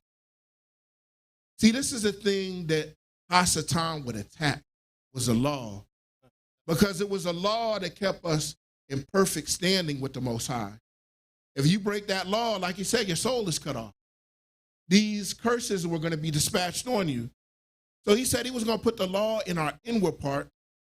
And what else, priest? And write it in their heart. And write it in their heart. Now, this is saying the same thing that Moses said. Yep. He said it's going to be on your mind to where you can think it, and in your mouth where you can speak it. Right. And real quick on that, just so they can know, that word heart is Hebrew. The Hebrew word for that is lab, which means mind. So it's saying the same exact thing. Whether you want to believe it or not, it's there. Listen, go home, sit down, close yourself in the room, put a candlelight on and read under the candlelight, and you'll see that it's saying the same thing. You just have to read and connect the dots. And then come back and say, you know what? I like what you guys are doing. I like what you're teaching. And then continue to follow. But in following, you got to leave all of that other stuff alone. Yeah. It's not helping you. They haven't brought you from where you are to a higher level as of yet. So why would you stay there stagnated in a pond? It's like swimming in the pond and swimming in the river. I'd rather swim in the river. I'm not swimming in no pond.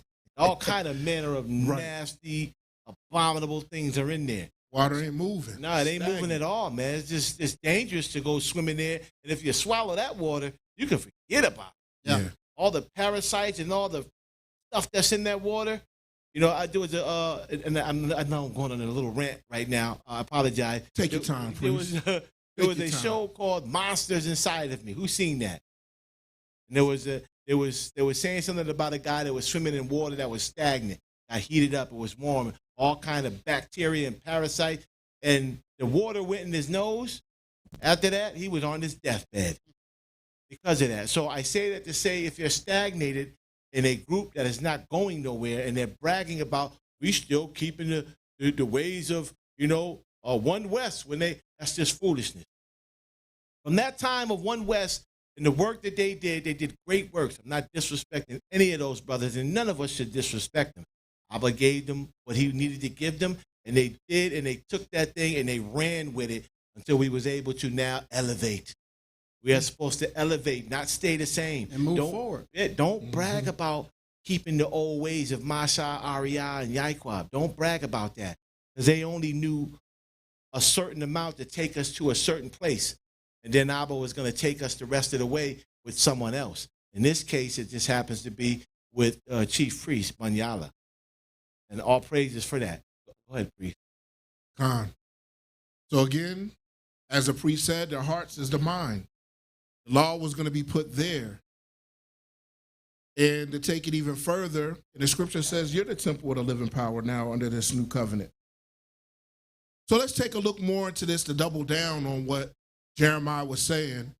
If you would, priest Uriah, let's pull up Zechariah chapter 11 and verse 10. So around the same time, my time might be off in the timeline of things of these prophets. Like we just talked about, Moses was centuries before Jeremiah. Precept upon precept, as chief priest brought out, this conglomerate of prophets built upon the things, their perceptions that they had. As we clearly can see here, what Moses said, Jeremiah is saying the exact same thing. And he's giving a little extra. But let's take a look at another prophet was in that same span of time. So we're going to look at, we'll go to Zechariah, who was a prophet in captivity, who was about 100, 200 years removed from Jeremiah. Let's see what he had to say. When you have a priest, we'll begin reading. Verse 11? Verse 10. Oh. And I took my staff, even beauty, and cut it asunder, that I might break my covenant, which I had made with all the people. Okay, so here what I made with all the people. So this is, and I'll give it away for the sake of time. This is the Mosaic covenant. He said it's broken. He said, I'm gonna break my covenant with beauty. Beauty in this scripture here, he's talking about with Israel. We'll continue reading, please. Verse 11, and it was broken in that day. And so the poor of the flock that waited upon me knew that it was the word of the Most High. And I said unto them, if ye think good, give me my price. All right. Let me go back. So in that previous scripture in verse 11, he said they knew that it was broken. There was no question that the children of Israel knew that this covenant was broken. It was broken. The Mosaic covenant was broke. Like Priest Gabriel brought out in his scripture, that covenant is beginning to wax old. No, it's beginning to vanish. And so it's no longer applicable for us. But begin reading verse 12 again from the beginning, priest.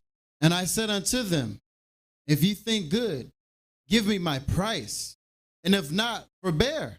So they weighed for my price 30 pieces of silver. All right, so very important here. And I don't know why a lot of people miss this. Ooh, I did. Abba Yahweh said, look, this is the mercy of Abba Yahweh in this verse. Yeah. He didn't have to do nothing for us. Yeah. Not a thing. But he's like, what can I do? You know, name me a price. What can I do to bring about this new covenant that Jeremiah was talking about? And he said, this shall be the covenant. What can I do? Or what can you give me so that we can, you know, reenact the new covenant? He said 30 pieces of silver. Keep that in mind. Yeah, and I got to harp on the mercy of the Most High, because he didn't just leave us stranded. It's all right, you complaining that there's no covenant. You guys screwed up. But if you crying about it, okay, give me a price. I'll get you a new covenant. Yeah. You broke the other one and you crying for another one. But okay, in my mercy, I'm going to give you another one. You know, give me a price. And they priced it for 30 shekels of silver. So that's it on that. And we'll continue to verse 13. And the Most High said unto me, cast it into the potter, a goodly price, that I was priced out of them. And I took 30 pieces of silver and cast them to the potter in the house of the Most High. All right? For those that are biblically astute, you can see the connection that's being made. Again, this was Moses, when he made his comment, was centuries before Jeremiah and Zechariah. And so, but we're going to go back even further to show you this covenant that Jeremiah talked about. As we saw in that transition, he said, there shall be, but this shall be the covenant, right? So I believe Gabriel brought out when it talked about Adam, when he fell in his transgression, he said, you're going to have to serve this thing 7,000 years, and then I'm going to bring you back into paradise, right? That's a promise. But how is he going to go about doing that? We already see that Adam fell because from that covenant that he was in into Akae, a covenant that wasn't made for him. So let's go back even a little further than Moses. If you would, priest, let's go to Genesis chapter 49, and we'll go to verse 10. Genesis 49 and 10. So again, we're going back a little further. Like I said in the beginning, Abba Yahweh sees the beginning from the end. He knows everything. And this action, this transgression that Adam made, he immediately started the process because of his grace, his charity, and mercy to begin a regeneration process to bring us back to paradise. And if you would, priest, let's begin reading Genesis 49 and 10. The scepter shall not depart from Judah. All right. To give some context to this, in Genesis, Jacob was pronouncing a blessing on his son. And this blessing that he's given now is unto Judah. He's telling Judah this. Now, when I look at this, you know, Jacob, he spent time in the spiritual realm. He spent time in the courts of Abba Yahweh. So like Moses, he could see a thing. You know what I'm saying? But they couldn't see it. I'm wondering if Judah even knew what his father was talking about with this blessing. But he said, the scepter shall not depart from Judah. We'll continue reading, priest. Nor a lawgiver from between his feet. So this scepter, he's saying the ruler, the rulership, the governance wouldn't depart from Judah. Nor a lawgiver from between his feet. The lawgiver are the priests, those that administer the sacrifices, those that execute the office of a priesthood. He said, this shall not depart from Judah. Now, as we were reading, as we're following along in this Akae and the covenant of Moses, we see that the Levitical priesthood is at play. Hint, hint. They're the ones executing the office of a priest. But in the end, it says until Shiloh come, we're talking about Yahushai, there's going to be a change taking place. There's going to be a change that's taking place. Now, this was centuries before Moses. This was in the beginning. And so this is what Jacob read, and we'll finish reading that, priest. Until Shiloh come, and to him shall the gathering of the people be. All right.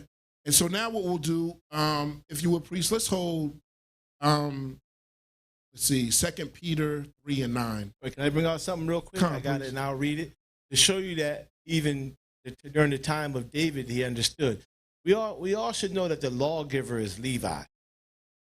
It should be well understood that they were the lawgivers. They were the ones that gave the law. They were the ones that did the sacrifice. But let's look at Psalm 60 and 7 and see what David said.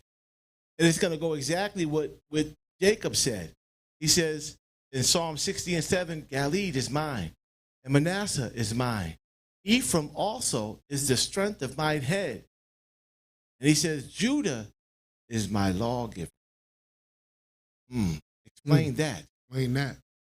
And this is when the covenant of Moses was still right. So explain that. Just no one could really explain that. But now the explanation is here. It's because David knew that Judah would become the lawgiver as well. He would be the king, but he would also be the priest. Jacob, like the brother said, he went way past Moses and show you that Jacob understood that, David understood it, and most of the righteous men understood that. And even though David understood that Judah would be the new lawgiver, who was all his priests? Levi. Great understanding here, man, if you would receive it. That's it, priest. And so, what I have you hold, priest? 2 Peter 3 and 9. When you have that, we'll begin reading. Now, before you read, I'm sorry, priest. So now Peter is talking. Peter is very important. People talk around Peter like he ain't nobody. Peter, after Yahushai went back to the Father and became high priest over the church in heaven and earth, he was the chief priest in earth. He said, upon this rock, the gates of hell. The gates of hell will not prevail. Right. So it's Peter that they looked to. When they had a problem, they went to Jerusalem, they looked to Peter. Peter is saying a thing here. So Peter knew. Peter walked with Yahushua. He knew what was coming. So if you would, priest, we'll read that. The Most High is not slack concerning his promise. What promise is he talking about? What promise is he talking about? What we're talking about here, there's a new covenant coming. Right? There's a new covenant coming. There's a new way coming here. And we'll continue, read, priest. But as long suffering toward us, not willing that any should perish. Not willing that any should perish. This thing was made for everyone, but as Baria said, everybody ain't gonna make it. Yeah. You know, this world was made for many, but the one that's coming is made for few. And everybody ain't gonna receive what Yahushua was talking about, that apostles' doctrine that we're now preaching. We're bringing the good news, the gospel. And as Peter did in his time, and as we're doing now, this gospel is of glad tidings. Well, what glad tidings is it? It's the glad tidings that this new covenant is here. These glad tidings are that the peace offerings have been restored. The priesthood has been restored. Those are the glad tidings. It's not that Christian nonsense and that Catholic nonsense that you hear. That it's all some kumbaya, whatever, lovey-dovey, emotional type love. No. The good news and the glad tidings is that the priesthood has been restored. The peace offering is back. And that there is a new covenant. It says Yahushua preached. He said the kingdom of heaven is at hand. Repent, for the kingdom of heaven is at hand. And we'll continue reading that, priest, the latter part of that. But that all should come to repentance. That all should come to repentance. That all should convert to this new covenant. All right? And so if you would, please, let's go into Hebrews chapter 8. And not to prolong the point, but we're going to double down. Like I said, Uriah had made the point, Priest Uriah had made the point that it's flawless. There's no way around this. It's checkmate on every side. God. You know, if you're going to come with something different, it has to be with substance. It can be like, that ain't true. You're going off. Yeah, you're going off. No. Present your case. The new covenant is here. Yeah, I remember in my debating days in regards to the covenant, we was going back and forth, scripture, back and forth. He was like, dang.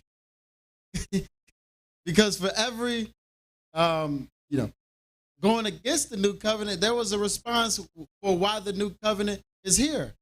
And you like you said, you can't, it's impossible to refute this. Impossible. Nobody can. None. And if you on earth, you cannot refute this new covenant being here. You can't. And man, Hebrews chapter 8 is so chock full of meat. We're going to give you a couple of slices. So y'all come back next week. If you would, priest, let's start with verse 6. Hebrews 8 and 6. But now hath he obtained a more excellent ministry, by how much also he is the mediator of a better covenant, which was established upon better promises. So here we're talking about Yahushua. He's the mediator of a better covenant. Not his covenant. Not his covenant. Mediator. And we're not talking about the covenant of Moses.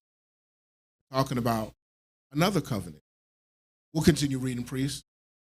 For if the first covenant had been faultless. The first covenant. Now what he's talking about here, Paul is talking about when he says the first covenant, he's actually talking about the Mosaic covenant. The covenant that was established with Israel, right? So he said if that covenant was faultless, let's continue reading. Then should no place have been sought for the second. The second? What is he talking about? The second? Well, he's talking about the same thing that Jeremiah was talking about. There's a new covenant here. So if that first covenant was perfect, as I said, we kept breaking it. It was hard. It was hard to keep. Abba knew this, but because of righteousness, we had to go through it. Yeah. But then there came a time where we didn't have to go through it no more, and he presented us a new covenant. So now there's been sought for the second. So if the first one was all good and gravy and everything was good, why would we need a second one? Obviously, it was flawed. Now, I don't want to speak like that. Like I said, at that time in Moses, it was a good covenant. And that covenant, and not to get off track, gave us the law, the sin and trespass off, so that we can deal with sin. I hope I didn't get ahead of myself, take some steam out of next week's lesson, but we have that, and we need that. But still, that carnality was killing us. But we'll continue reading the verse 8, please. For finding fault with them, he said, Behold, the days come, said the Most High, when I will make a new covenant with the house of Israel and the house of Judah. You can't get no more clear than that.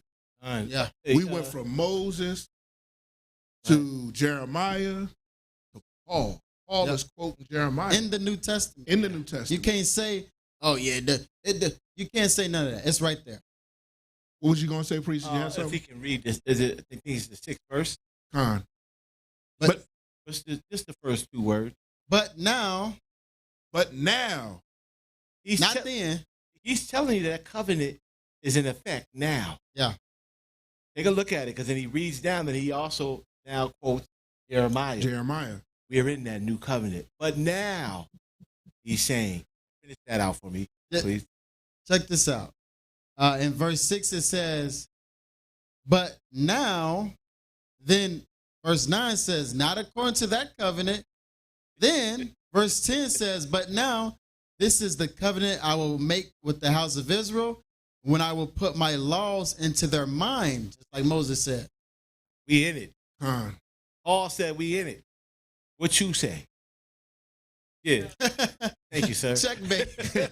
House of Wisdom trademark. Yeah, he's already up and going home. Over. The game is over. Go ahead, Priest. Turn down your king piece and start a new game. And to finish us off, to conclude with this, just, the picture we want to paint here, it's going from the old to the new. We see, like we said, this covenant of a key, which would be the covenant of Noah, Abraham, Isaac, Jacob, and Moses. This carnal covenant, although it was good at that time, and Abba Yahweh gave them what they needed in that time, wouldn't last now. Abba Yahweh sees the beginning from the end. And again, we got to keep on in our mind, we're going back to a spiritual place. And to go back to a spiritual place, you need to do spiritual things. And a carnal covenant, that was a limitation.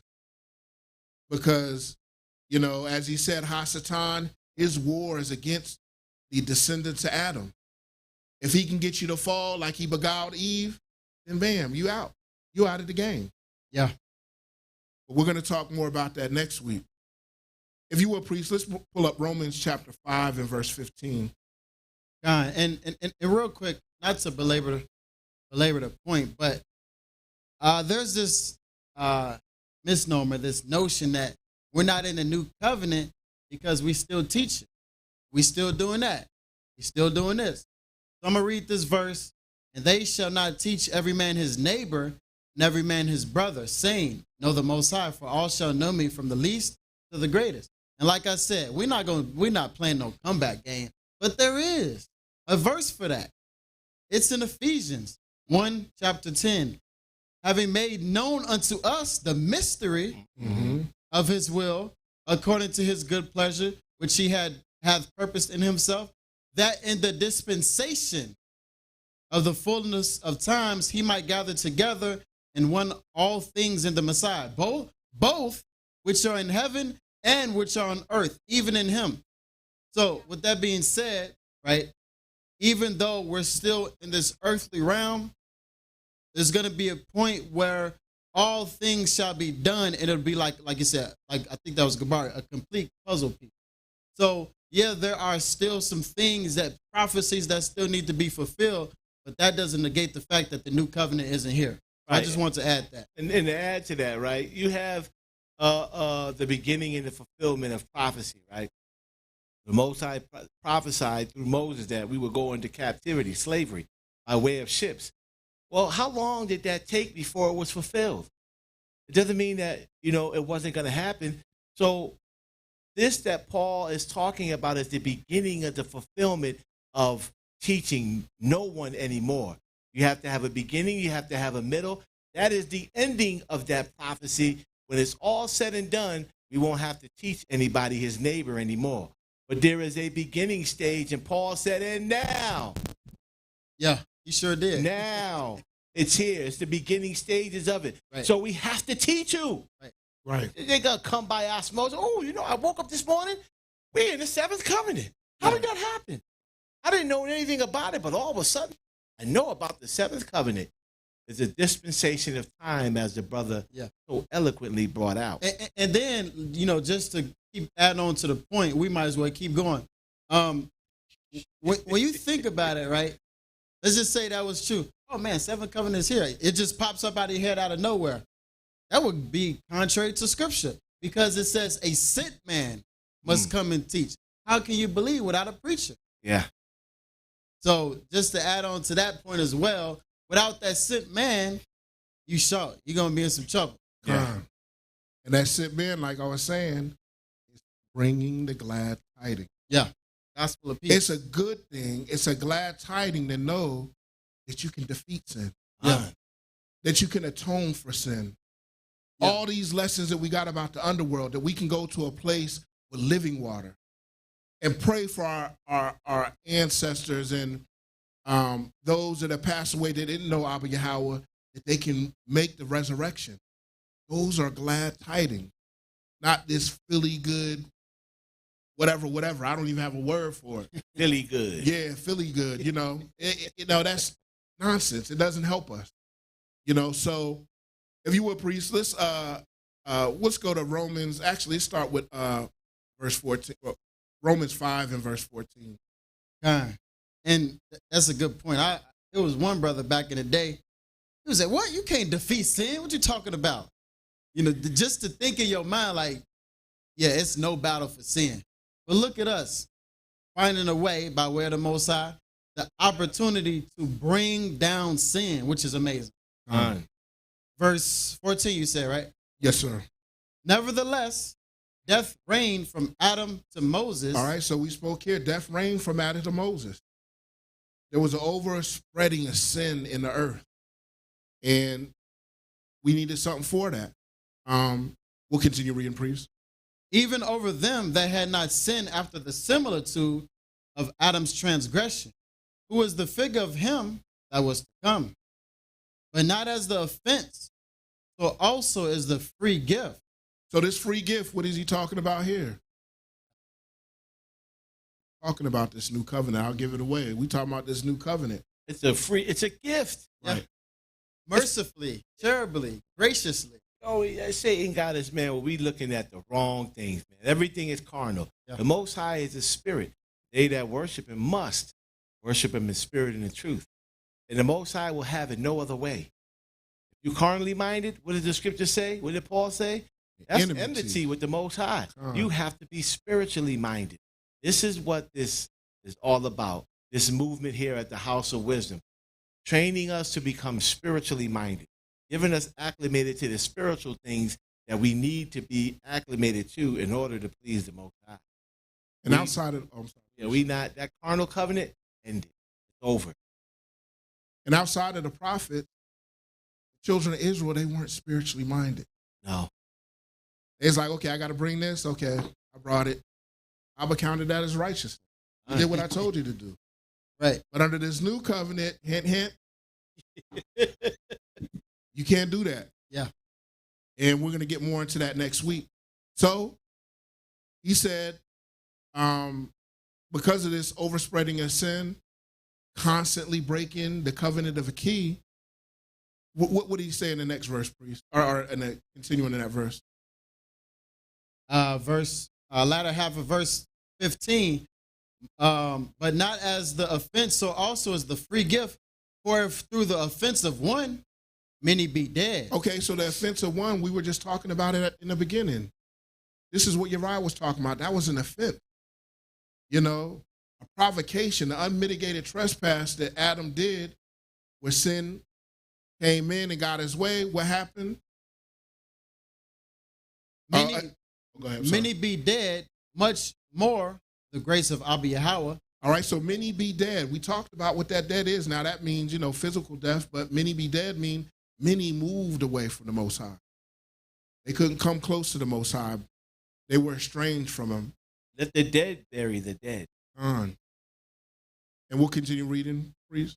And the gift by grace, which is by one man, Yahushua the Messiah, hath abounded unto many. So this gift by grace, we talked about this in Zechariah. That's grace. Yeah. Abba Yahweh didn't have to do that.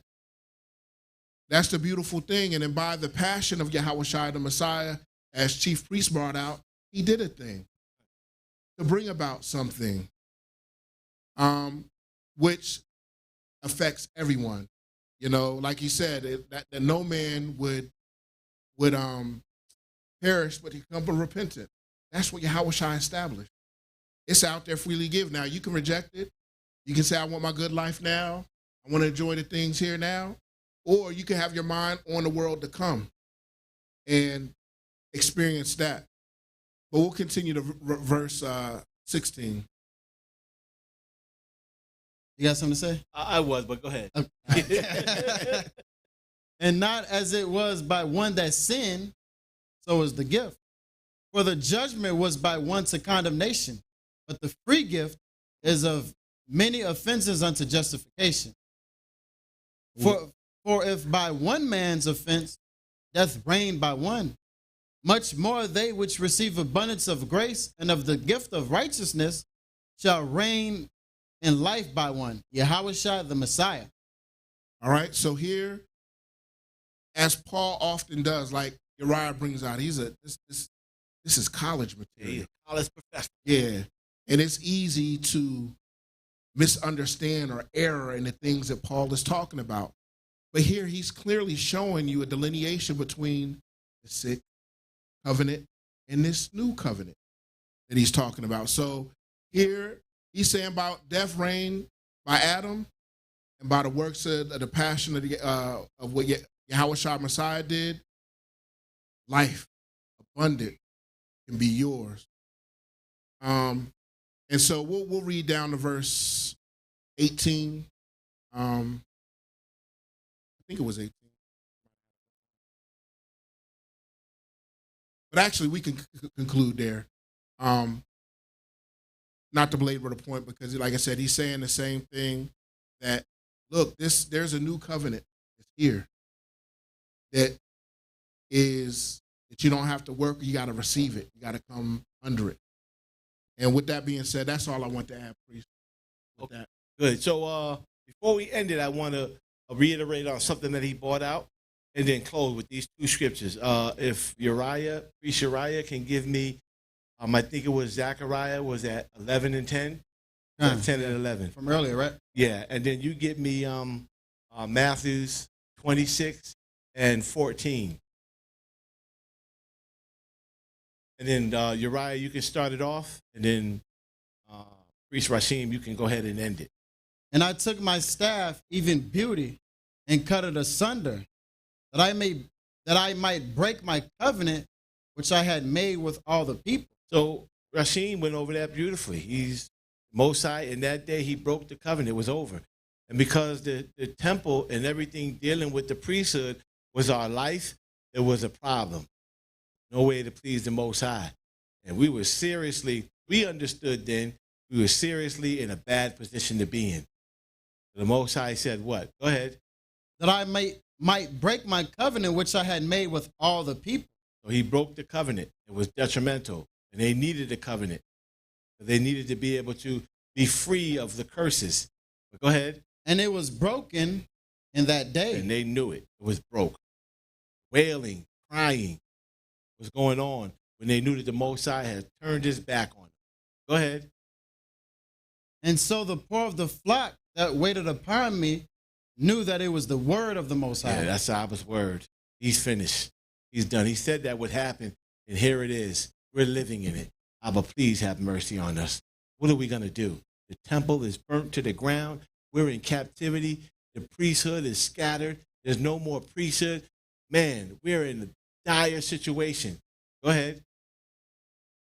So the poor of the flock that waited upon me, verse 12, and I said unto them, if ye think good, give me my price. You're thinking good? You're thinking if you have a mind to even think and to negotiate, give me a good price. You're doing all this whining, but you broke the covenant. You turned your back on me first. I got tired to turn my back, and now you whining? So if you think it good, you want me to give you another covenant? All right. Like the mercy of Abba. Give me a price. Go ahead. And if not, forbear. You ain't going to give me that price? Then deal with it. It's your own fault. That's why all that, blaming other nations for the captivity of Israel is childish. You are at fault.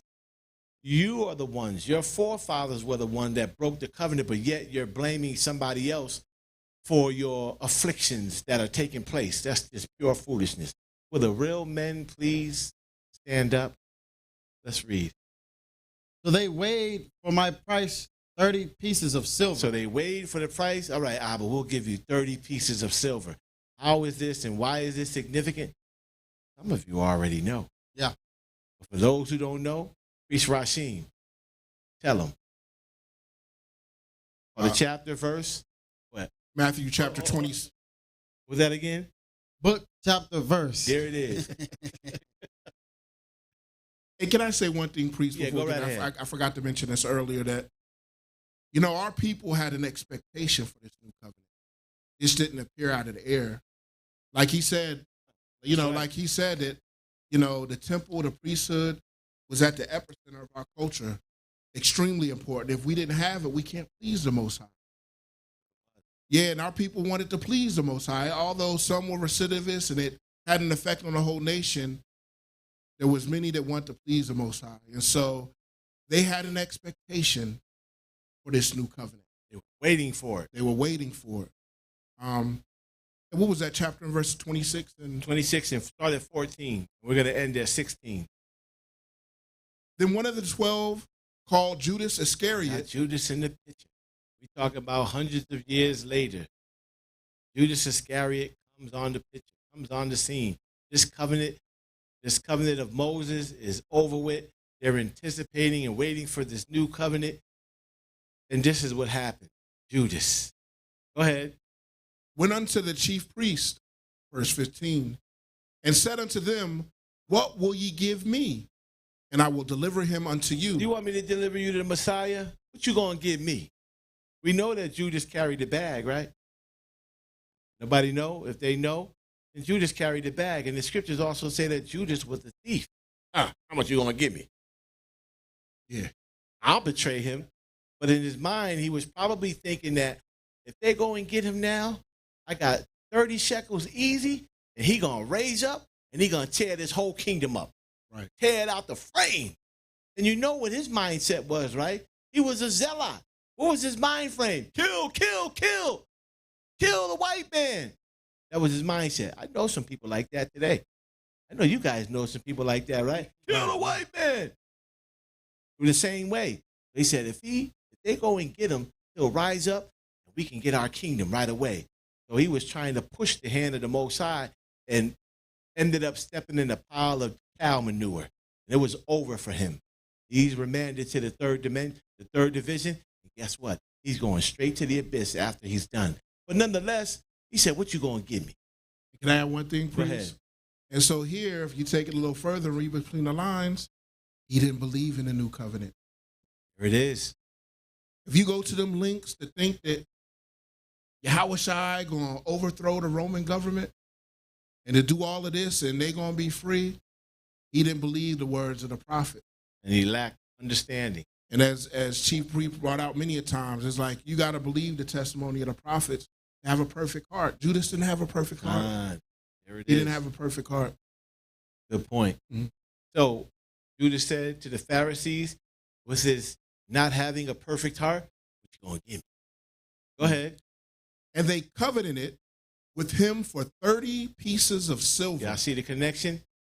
That 30 pieces of silver caused the Messiah to be betrayed and that blood to be sprinkled on that new covenant. Here you go. Checkmate. Checkmate. Right there. Turned it over. Checkmate. It's over. Close the book. This is what caused him to be killed and his blood to be shed and that covenant to be activated. That's why Paul said, nah, this thing is happening now. Yeah. We in it. Y'all waiting, but we in it. You can wait all you want. You're going to eventually miss the boat. You're going to miss your bus. So that's the connection. Judas was the one that betrayed Yahweh to cause that new covenant to be given to them that, as Chief Priest Rashim said, they were anticipating this covenant. This is the connection. And this is the Messiah bringing us in that new covenant, sprinkling the blood on that new covenant. Because every covenant had what? That I brought out earlier. They all had a sacrifice. So how was this one any different? For you to say there was no sacrifice to bring in this new covenant and you still waiting for the covenant, you guys are grossly in error and misled tremendously. And I don't know, ultimately it's only Abba that has to take the veil off of your eyes in order for you to see it. So with that, I think that Priest Uriah did a great job. Priest Rashim did a great job. And I'd like to think that I did a great job as well. So with that, we're going to end this class on the earthly covenant, Akae or Akae. So if there's any questions, we're going to start off with the Q&A with the questions from the audience, and then go into the questions of the audience online. All right, and let's make sure that we stay on track, we stay focused. and keep all questions pertaining to today's class. Yeah. Hopefully you guys enjoyed the class. I did. I enjoyed all the classes, especially when it comes to these series, man. Yeah, let's give a round of applause to the Heavenly Father for his mercy, his grace, and his charity. Because he didn't have to do any of this. We did nothing to deserve any of this. None of us was righteous to get this thing. We are all wilding around in the mud, filthy as I don't know what. But because the Most High gave his word that he would clean us up and bring us back by way of Adam, this is what he's doing. And I'm thankful that the Most High has chosen me to be a part of it. And I only pray to the Most High that I can have my 10 toes down and rooted and eventually make it out of here and be remanded to that second division if the Most High took me out of this earth today. If not, we'll just see life go from life to life. And that's also another blessing. All right. We have a brave soul in the audience. Future priest, a porter in the making. Go ahead, brother. Shalom, priesthood. Shalom. Class, right on time. I have maybe like 2 or 3 questions. I'm not going to get too. That's all right. It might be 4 or 5, but we good with that. Okay, kind. My first question is, would it be safe to say that Esau, who neglected the covenant of Abba Yahweh, and did he embrace the covenant of Cain because his dwelling was given the charge to rule by the sword, violence? I wouldn't say that he embraced the covenant of Cain. That was something that the Most High put on him and his children. I would say, and it's probably right on that, but I would say that with this covenant of Akae, it's good if you do it. But if you don't, it's bad. And he didn't. He was just ruled by sin. But on top of that also, he didn't have any respect for the covenant and the respect for the Most High and gave away his birthright. He sold it for a morsel of meat. Yeah. Dude, how dumb is that? Yeah. You gave away your birthright? You couldn't wait to eat some food? You couldn't wait about 30 minutes? Foolishness. He didn't have any respect for it, period. How could you be that foolish to give away your birthright if you don't respect it in the first place? So his heart, who said that? You said that about Judas? His heart wasn't right? Right. His heart wasn't right. Therefore, he ended up in that position as Cain was in. But I wouldn't say that he embraced the covenant of Cain. I just say he just didn't do Akae and disrespected what the Most High was telling them that they should do, or his father in that. Let me get a little bit of that too. So you got both Jacob and Esau. This will help with the question. Jacob, it said he was a plain man. Anybody know what plain man is? Anybody know about that? Plain man. He was a plain man, dwelling in tents. Meaning he was one who focused on worship. But Esau, he just wanted to go out in the field and hunt and kill something. What earthly people do. But Jacob was like, man, I need to go to Bequah. I need to go to Isaiah 50, 58 and 8. Freedom. Releasing from bondage. But like I said, Esau, he wasn't on that type of time. So that was the difference between the two. Right. And he knew what was up. Yeah. Jacob, the child of promise. So he had all knowledge. He poured it down to his sons. You know what I'm saying? It wasn't like they was walking around ignorant. He just, it just, sin was ruling them, And it's something that Abba Yahweh saw. Yep. My next question is, does the passing down of the blessing from father to son start the covenant or the beginning stage, or does the sacrifice / consecration that is given to Abba the start of the covenant? Yeah, all the covenants just started with a sacrifice. This is why, by willing the Most High, was trying to show the synergy of they was given the covenant and a sacrifice came along with that covenant. So in order, it tells you in Hebrews that there is no remission of sin without the sacrificing or the shedding of blood.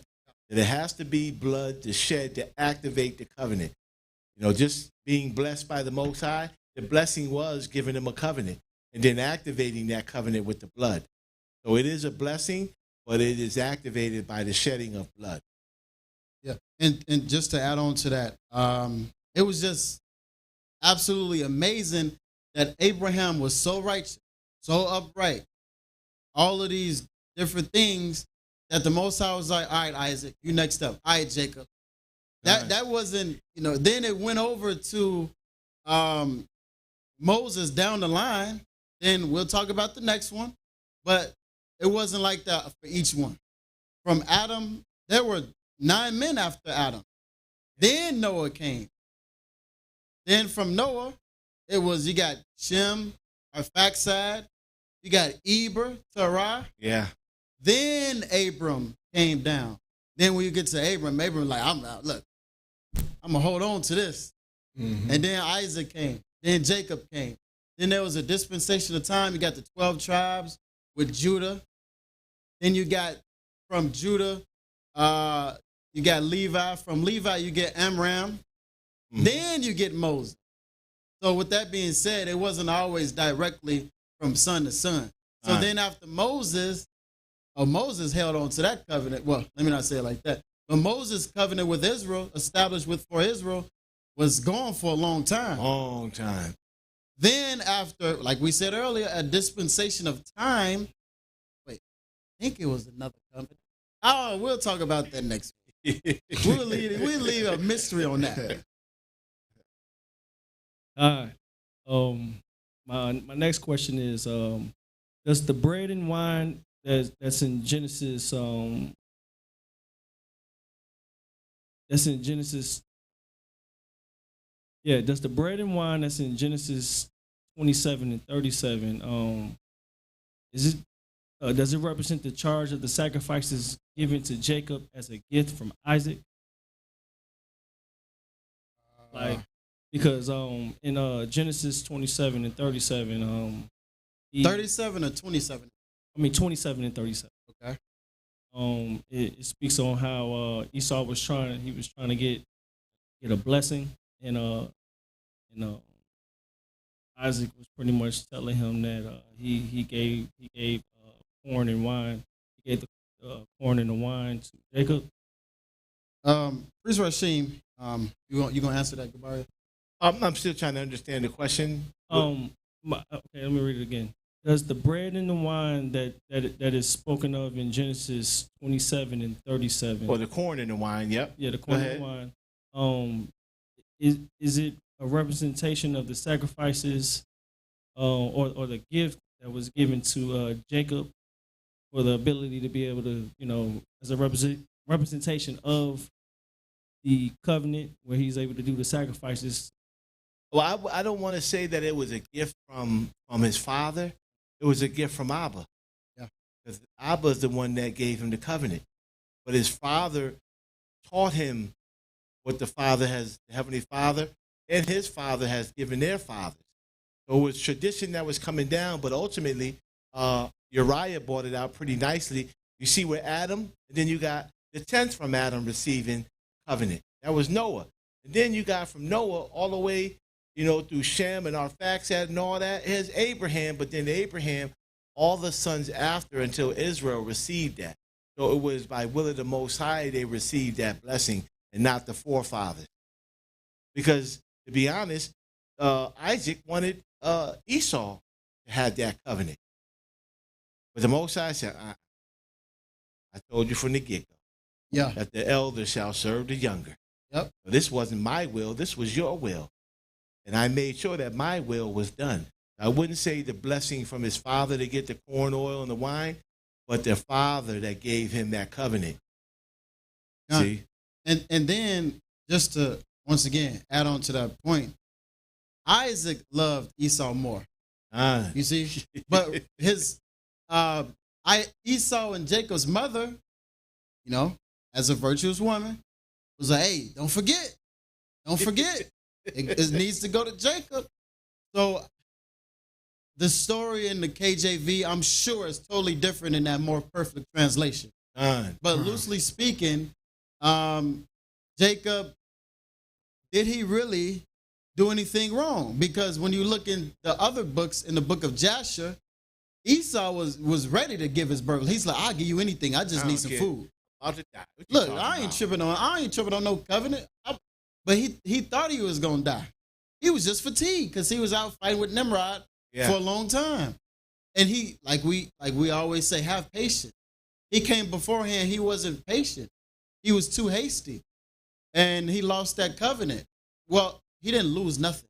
He gave it away. That's what it is. Sure did. He gave that covenant away. So just to add on to that a little more. You big dummy. Yeah. This is my last question. And I hope I'm not getting ahead of myself. But I've been thinking about like all of the, all 7 covenants and how each one, I was just thinking maybe they all had like a sign or like a mark or like what I've been learning is like a token, something that represents it. I do know that each one you have to sacrifice in order to be able to be given it. So I'm gonna give an example. Like circumcision would be with Abraham, and I would say the rainbow would probably be with Noah. And I've been trying my best to like kind of wrap my mind around like, okay, Adam's and going on down to the other ones. So I've been hearing you say dispensation of time. So I don't want to get ahead because I feel like y'all have some. I don't know if y'all have some things cooking up, but like it's been on my mind for like the last couple of weeks. So like this class is like excellent. So could y'all help me out with that? Yeah, There's always something in the oven. There's always some in the oven. And what I'll tell you is ask your fellow AP. Right. But you was on point with that. You know what I mean? When the rainbow and everything else. So you close on that. The rest of it should be brought out next week, most high willing. But in the meantime, ask your APs. They'll be able to answer that question. Yeah. All right, we got another question coming from one of the youngest members of the audience. He's trying to get his notes together. Prince Nakumya. Shalom. Shalom. So if you're in the 3rd division are those the demons torturing you or are those the demons? So we did say at the beginning of the class, make sure everything is germane to the class. But I'm gonna have mercy on you, young man. Those angels, in that 3rd division, there's nobody evil or wicked that's in charge of it.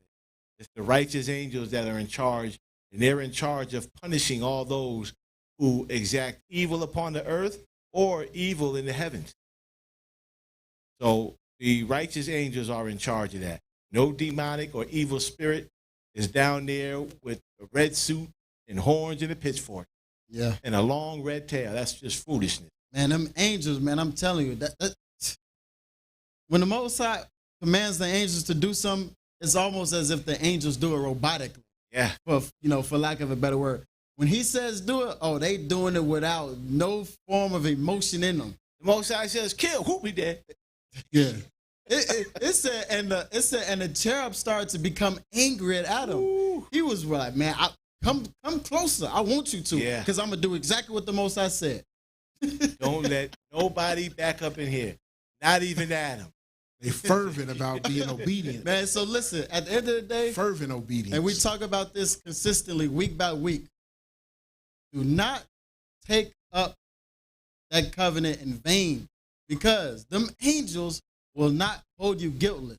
They're going to come and they're going to say, hey, so heard that you've been walking contrary to the covenant, huh? I got a place. I can explain.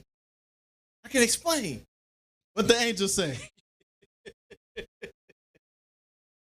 No, I'm asking you what they say. I don't know. He said, don't come saying you didn't know. Or you knew all right. Yeah. And then next thing you know, it's just rough. That's in Ecclesiastes chapter 5. You're not going to accept that foolishness. Nope. So we have another question in the audience.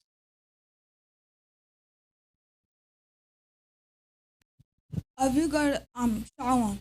Shalom. If you go to third division, would you go there alive or dead? So, at the beginning of the class, we said that we would only answer questions. Yeah, that's pertaining to the class. Pertaining to the class. So, no mercy will be shown to you for that question. That's all. But here's the thing, because you want to be equitable, right? Yeah. So, you only go to that third division if you die.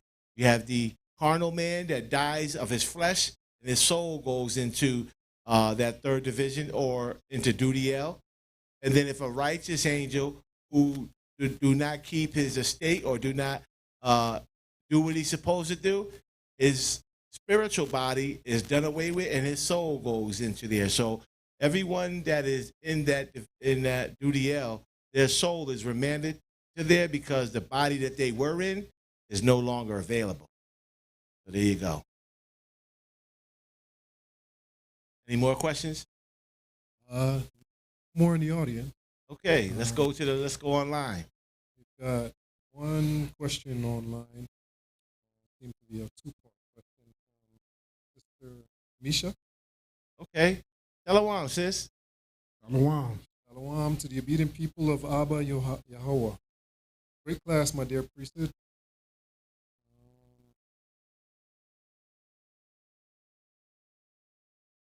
We are born into the covenant of Akae. It is because our forefathers ate from the tree of good and evil. The evil part of Akae is obvious. My question is, what is the good part of it? The good part of Akae is if you keep it, you get blessings. But if you go away from it, you get cursed. So in this new covenant, it's not like that. We won't give it all away.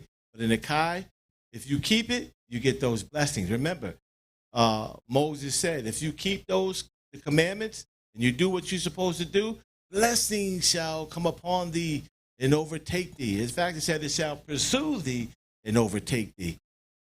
So imagine that, blessings chasing you down the street. Somebody chasing you down the street, wanting to give you $1 million, and then you got 3 other people following, saying, no, I want to give you 2. No, I want to give you 4.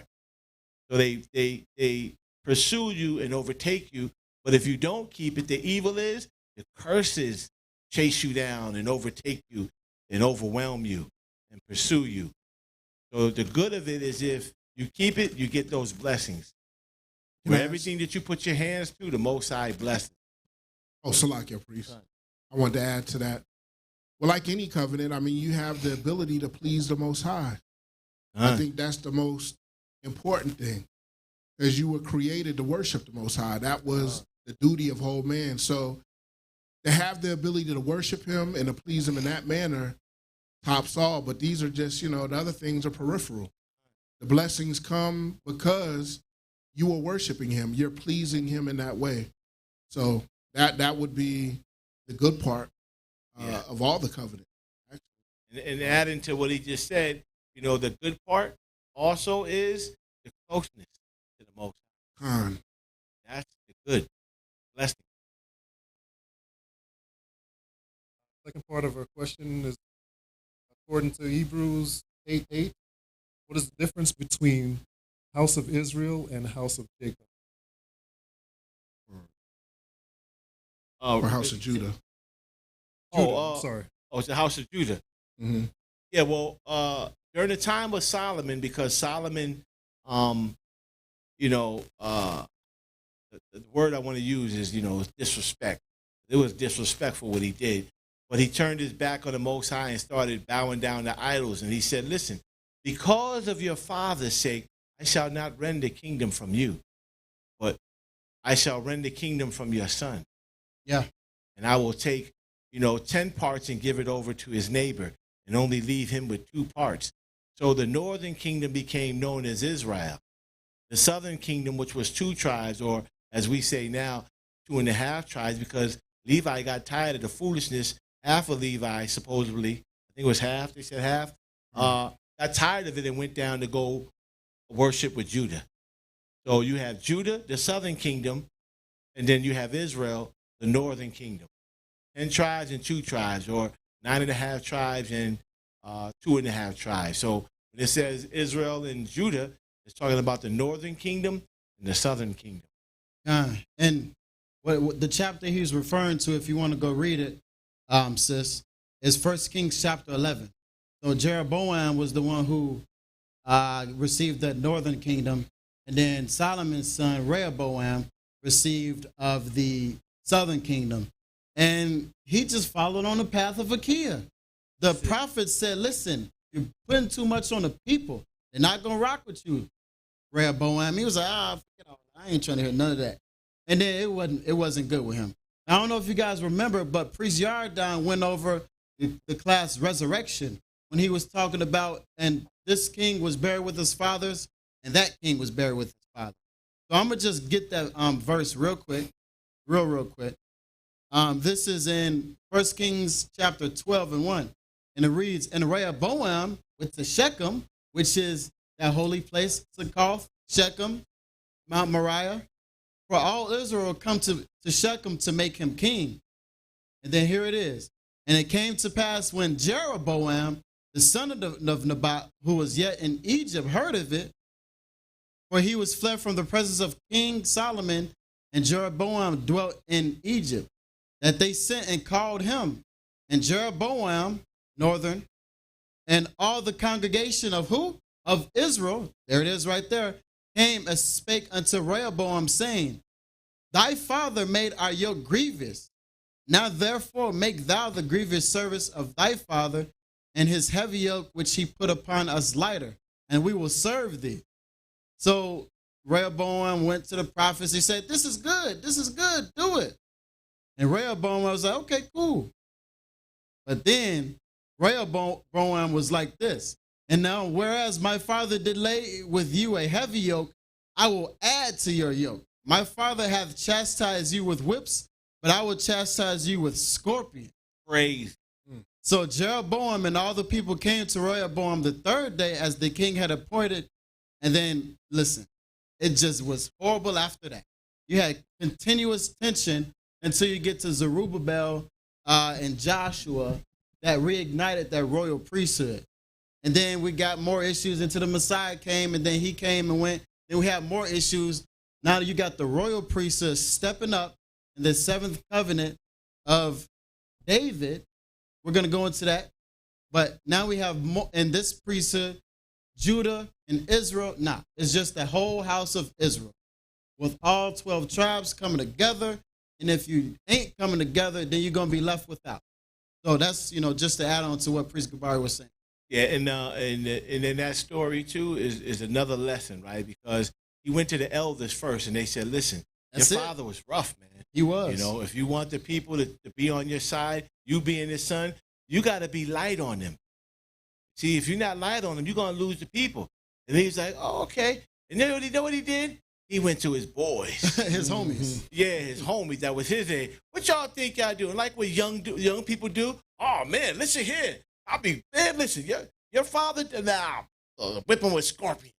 Be rough on him. You know what I mean? And you could be greater than your father.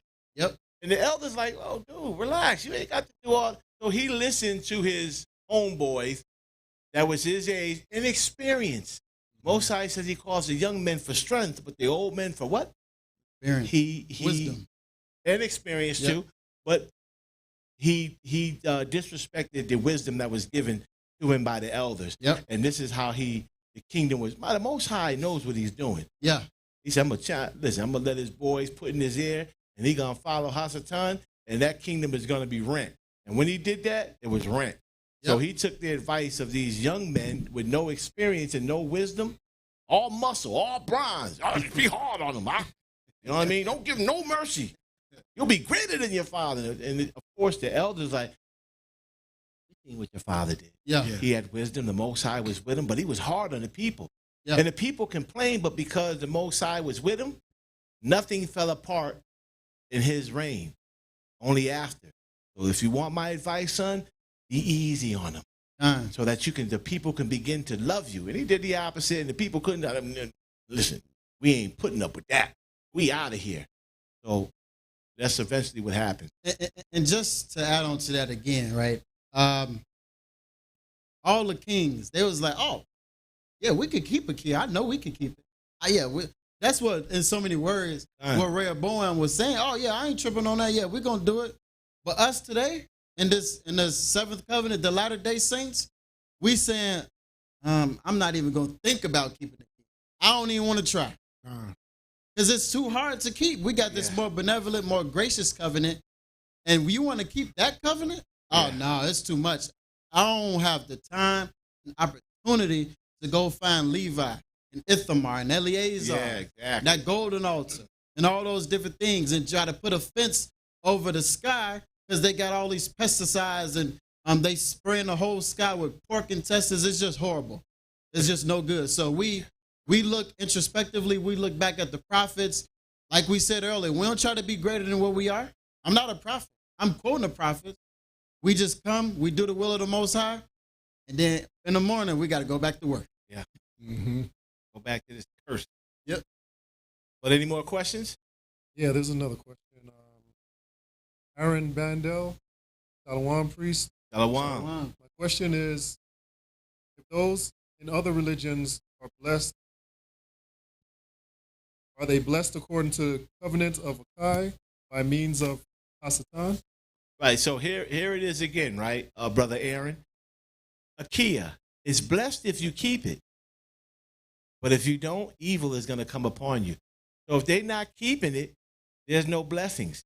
And what do I mean by if they keep it?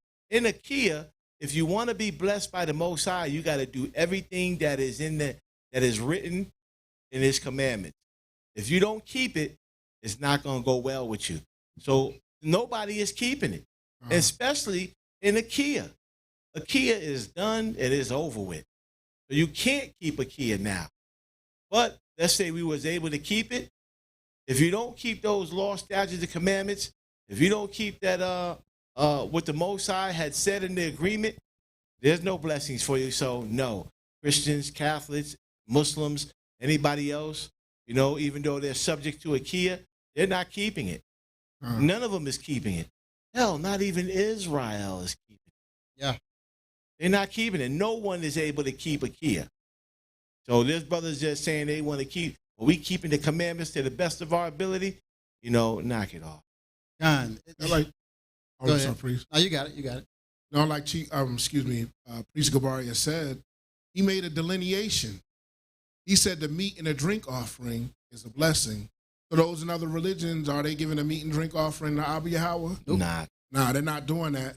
And I think people conflate, when they talk blessings, they're talking about material things, right?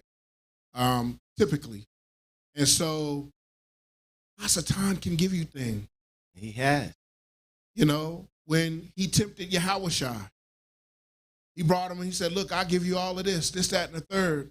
And people think, like he said, the rappers, they get on stage and they talking about all manner of foolishness and whatever, and they get up there and get their reward, and they's like, I like to thank God for blessing me. That's not coming from Abba Yahweh. That's coming from Hasatan. So if you're not keeping the law, statutes, and commandments, like Priest Gabaria said, you ain't even pleasing the Most High. You so far away, you ain't even close to Abba Yahweh. Nah.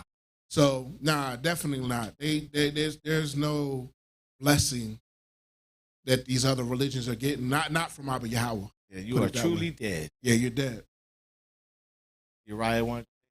Yeah, I was going to say something, but it might be more suitable to wait to next week because it's a good segue.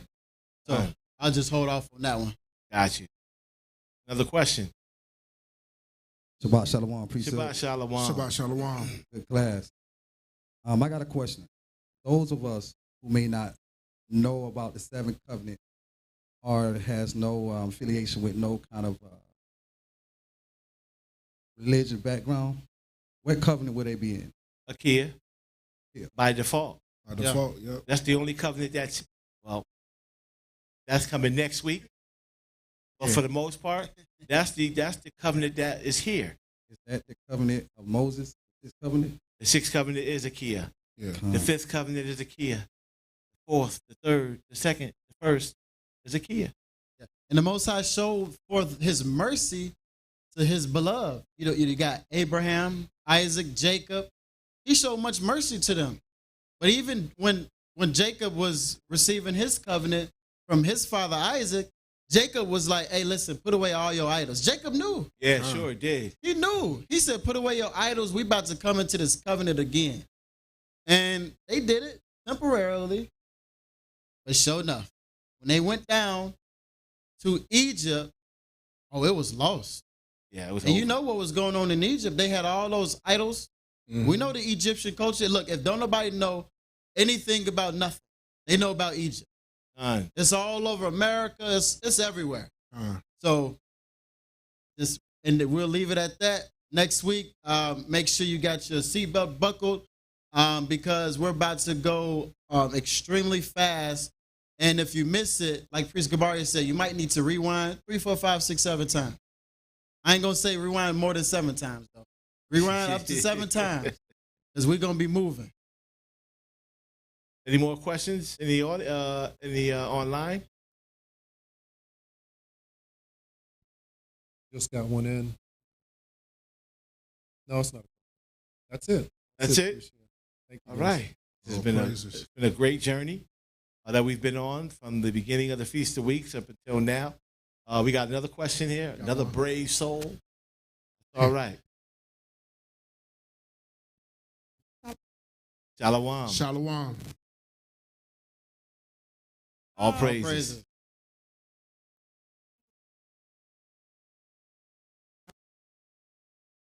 Have mercy on whom I will have mercy. Done. You know what I'm talking about in Romans? Done. Romans the 9th chapter. In 7 covenant. Come again? What if they're not in 7 covenant? Still pertains to that. I will have mercy upon whom I will have mercy. Absolutely. Yeah. Why wouldn't it? What did the Peter say? And I think it's Matthew the 13th chapter. As a matter of fact, give me that real quick. What's that? Matthew 13. I think it's in 8 or 9. Let me get there with you first.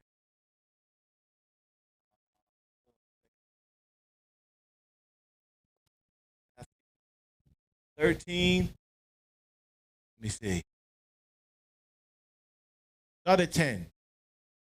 13 and 10.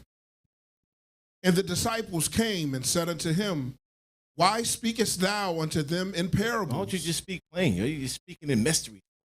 I mean, I don't understand it. You're speaking to us plainly, but you're speaking to them in parables. Give me some understanding. Make it make sense. The new saying, right? Go ahead. Verse 11. He answered and said unto them, because it is given unto you to know the mysteries of the kingdom of heaven, but to them it is not given. It ain't for everybody. Those that are getting it are blessed. Even though Kia was at that time running strong and dominating, it was only for a certain people to get it. Everybody's not going to get it. They will hear it before it's over with, and in some capacity, they would have heard it and rejected it, but only a few, the Most High is choosing to receive it, accept it, and live in it. You see? So, hopefully that answers your question. It don't seem like it. Give her the mic back. Ask the question one more time.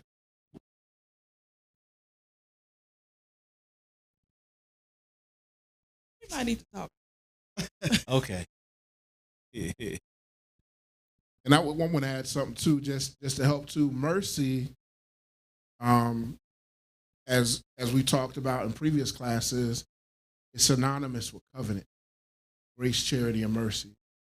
So when you look at what Paul is speaking when he's talking about mercy, kind of put that in there, and it'll give you a little more, give you some understanding about what he's speaking about. Yeah. So grab that actually. Okay. Yeah, and just get a little juice out there. And then also the mercy, right? When you're thinking about the mercy, even in the Kia, let's say nothing else came in the Kia. What's the mercy in the Kia? Number one, to be able to receive it, to come in the covenant and do it. Mm-hmm. You have to do it. It's good if you keep it, but if you don't keep it, it's bad. So the mercy is, if I keep it, I get the blessings. You're introduced to the covenant to be able to have the opportunity to keep it. if you don't keep it, there is no mercy, there is no blessings for you. The blessing is, I received it, and now I'm doing it, and I'm staying in it. All the mercies come when you come in it, and you do it, and you stay in it. Chief Priest always says, you gotta have that stick-to-itness. You gotta keep it. You gotta stick to it. You can't come in today, and then tomorrow you gone. Yeah. You gotta keep it. That's why Christ said you gotta endure this to the end. If you endure to the end, then you shall be saved. This is something that's not going to be an easy ride, a bumpy ride. All right, so we got another question in the audience. We don't bite, sis. Get that virtue. I don't know how to formulate. Shalom. Shalom. Wonderful class. All praises. All praises. Like what she was talking about, like, well, what Priest Rasheen was saying, like, is mercy, is it connected to covenant? Being that if we're in this covenant, we have received the mercy. So that's the mercy he's talking about? Yeah. Because that's what I was thinking.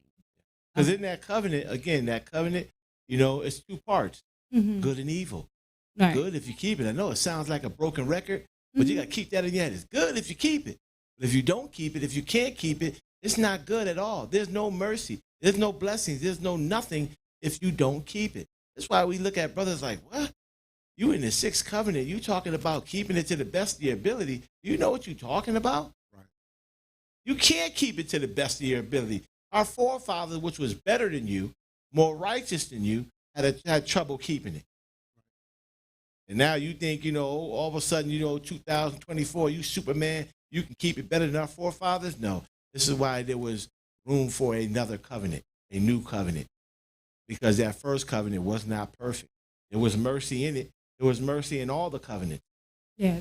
Because without those covenants, there would be nothing. Can I add some, Priest? This, because you brought this out in your portion. So in the first book of Adam and Eve, chapter 3 and verse 9, so this would be an explicit example of mercy being synonymous with covenant. And I'll read it.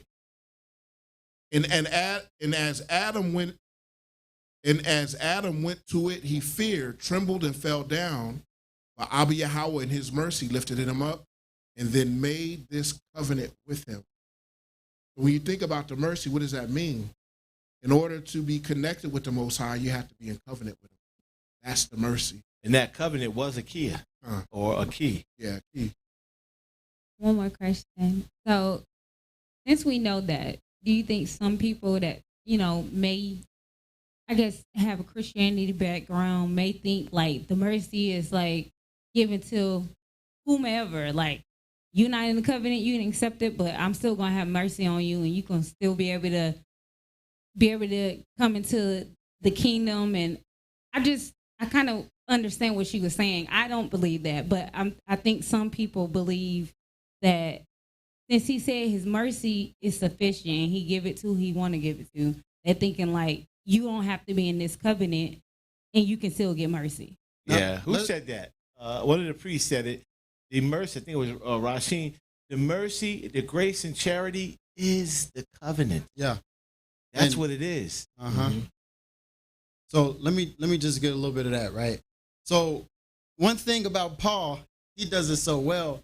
He quotes the Old Testament like so flawlessly. You thought he said it.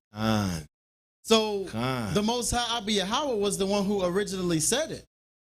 So Priest Rasheen, matter of fact, don't hold. Grab Romans 9. And we're just gonna jump for the sake of the point. I know we're getting ahead on the time. Start at the fourth verse. Romans chapter 9 and verse 4. Who are Israelites? To whom pertaineth the adoption? The adoption, remember, Paul said it earlier. He said, and now we are adopted into the covenant. Therefore, we call him Abba, Father, no longer servant. Go on. And the glory and the covenant. Book, chapter, verse, right here. Close the book. We can end right now. But we're going to keep going. And the glory and the covenants. What else? Plural. That's right. Plural. And the giving of the law. And of the sacrifices. Go on. And the service of Abba Yahweh. One more time. and in the service of Abba Yahweh and the promises. And the promises. Jump to verse 6. Not as though the word of Abba Yahweh hath taken none effect, for they are not all Israel which are of Israel. So everybody who's Israel won't be of Israel. I mean, you ain't going to be in this covenant. Some of y'all are going to get left out. Out of that cluster of grapes, I'm going to take one. All right, but we're not going to go too deep into that. We could cover that next week. Let's keep reading. Verse 7. Neither because they are the seed of Abraham. Not because they are Abraham. Go on. Are they all children? But in Isaac shall thy seed be called. That is, they which are the children of the flesh. These are not of the children of Abba Yahweh. So we got two. We going back and forth. Read on. But the children of the promise are counted for the seed. What's the promise? Come on. Or should we hold that? Yeah, we'll hold it. That's the new covenant. New covenant. Go with the synergy that we were started with, the new covenant. Go ahead. Verse 9. For this is the word of promise. At this time will I come, and Sarah shall have a son. So Paul's right there. Think about, because we're going to be going deeper into this series, think about what was brought out last week. He said we got Hagar. Yeah. And we got Sarah. Read that one more time. Verse 9. For this is the word of promise. At this time will I come, and Sarah shall have a son. The free woman and shall have a son. Read on to verse 10. And not only this, but when Rebekah also had conceived by one, even by our father Isaac. Jump to verse 12. It was said unto her, the elder shall serve the younger. Okay, we know who that is. We talked about that earlier in the Q&A. We're talking about Jacob. Go ahead. As it is written, Jacob have I loved. Once again, as it is written. Paul is quoting other prophets that came before him. Go on. But Esau have I hated.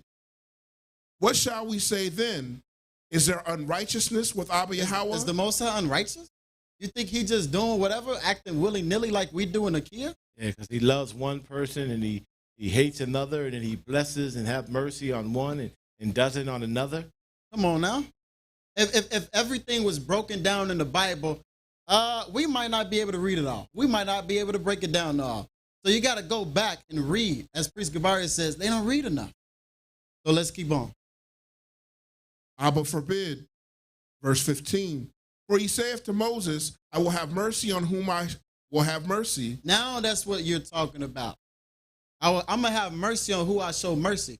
Don't question what I got going on. You see what I'm saying? But why is he having mercy? That's the question. It's pertaining to two people, right?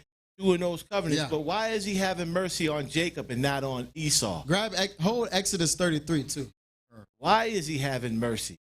And why is he not having mercy on the other? Because one, in the Kia, he's keeping it.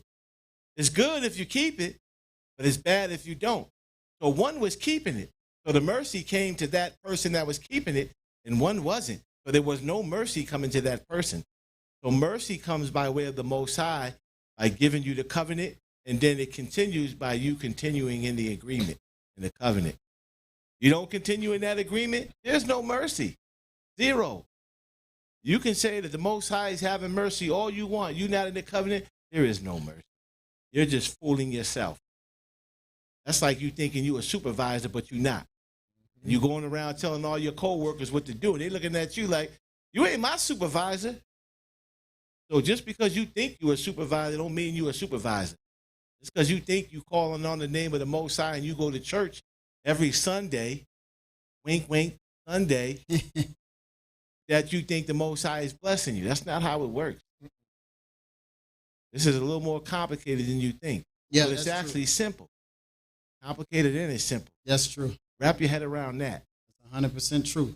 So, and then, priest, for the sake of time, jump down, and we just jump, we summarizing it, but we can go deeper. But jump down to the 32nd verse, and then go 32nd, 33, and go over to Exodus 33:19. 32 and 33. Okay. Exodus chapter 32 and 33. And the Most High said unto Moses. No. Back in Romans. Oh, Romans. Romans 32 and 33.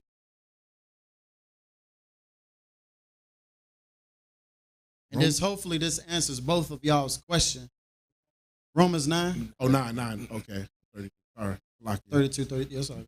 As it is written, behold, I lay in Zion a stumbling stone and rock of offense. So some people just ain't going to come into this. They're going to have their minds seared with a hot iron, as it says in somewhere in the New Testament. Don't quote me right now. That's Romans 1. Okay, that's it. They just ain't going to get it. Yeah. That offense is just going to be too hard for them. But based off of Romans 10, with a preacher, with the sent man, with the gospel of peace, read on, priest. And whoever believeth on him shall not be ashamed. So whoever believes on the Messiah, they ain't going to be ashamed. They ain't going to have to worry about that. Right. So let's go over to Exodus chapter 33 and verse 19. And he said, I will make all my goodness pass before thee, and I will proclaim the name of the Most High before thee. Oh, I will proclaim the name of the Most High. Now, the backstory to this is chapter 32. They broke the covenant. He broke down the tablets, grinded it into dust, and then he got rid of it. So everything that was going on, that's what happened. Then we go over to 33. He said, look, we're going to do this again.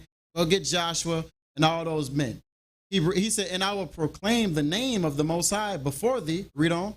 And will be gracious to whom I will be gracious. You see? That's Priest Gabar used to say. Let's read on. And will show mercy on whom I will show mercy. All right. And show mercy on whom I will show mercy. And he said, thou canst not see my face. But then go over to Exodus 34. And just for the sake of time, go to the 28th verse. And he was there with the Most High 40. Start at the 27th verse. And the Most High said unto Moses, write thou these words. For after the tenor of these words, I have made a covenant with thee. I made a covenant with thee. I'm going to have mercy on who have mercy, grace on whom I'm going to have grace, charity on whom I'm going to have charity on. Seventh covenant all the way. Any other way, hey, it's a wrap for you. Third division, straight there. That's what it is. That's what it's saying right here. After we just went over to Romans 9, Exodus 33, Priest Gabaria said what he said. Rasheen, we done talked about all throughout today's class. And he said, a covenant with those who I'm going to show forth my mercy. That's who it's with. And then in the previous chapter, remember, it said, hey, you can't even see my face.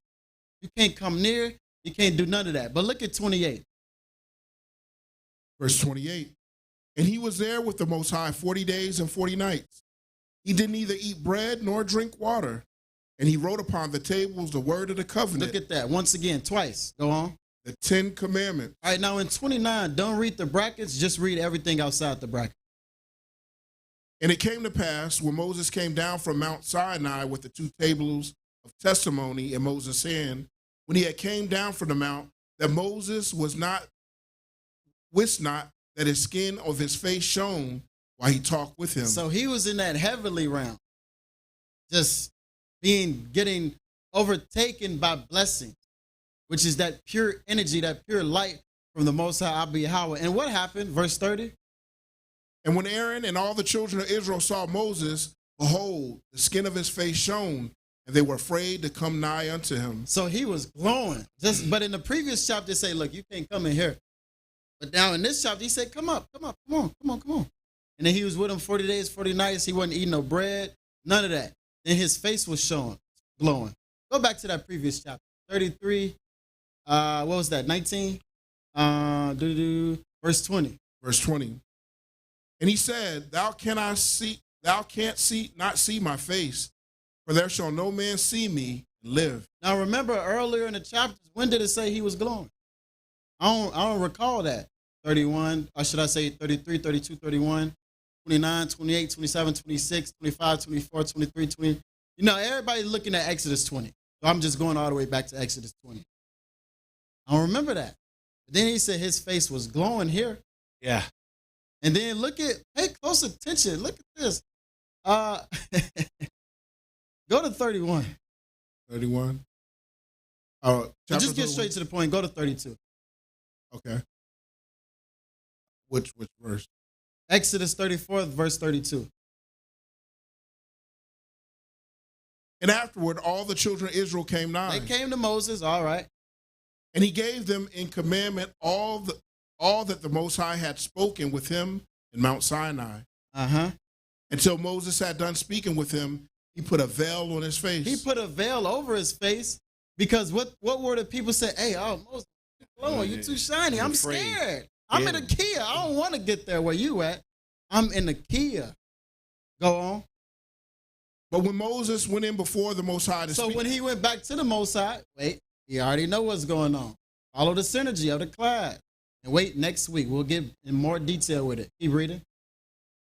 But when Moses went in before the Most High to speak with him, he took the veil off. So now he's back in that heavenly abode, that abode in which paradise, where Adam was. We went over paradise. It said 8 times paradise in one chapter.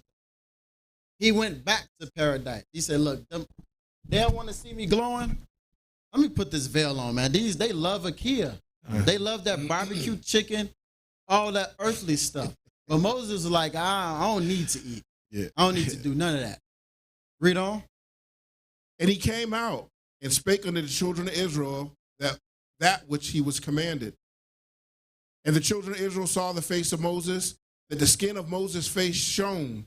And Moses put the veil upon his face again until he went in to speak with him. Look at that. So when Moses received that covenant, after being there 40 days and 40 nights, I'm going to show mercy who I show mercy, grace and who I show grace.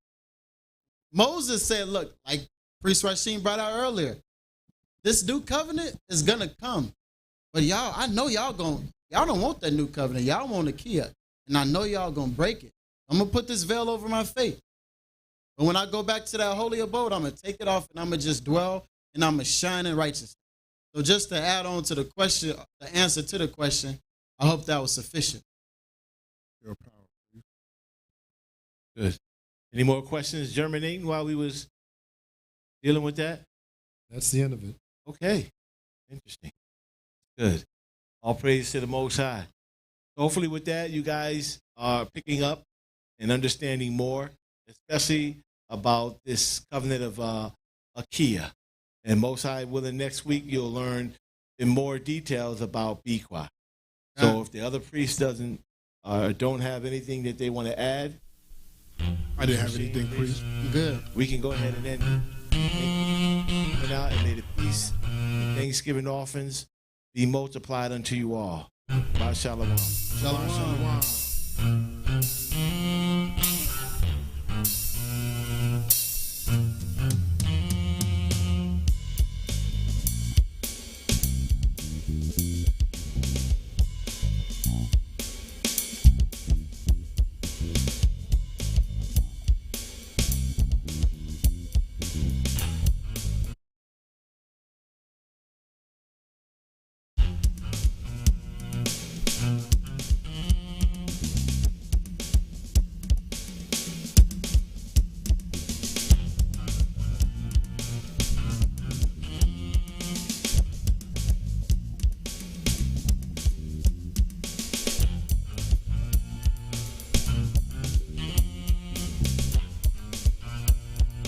Mm-hmm.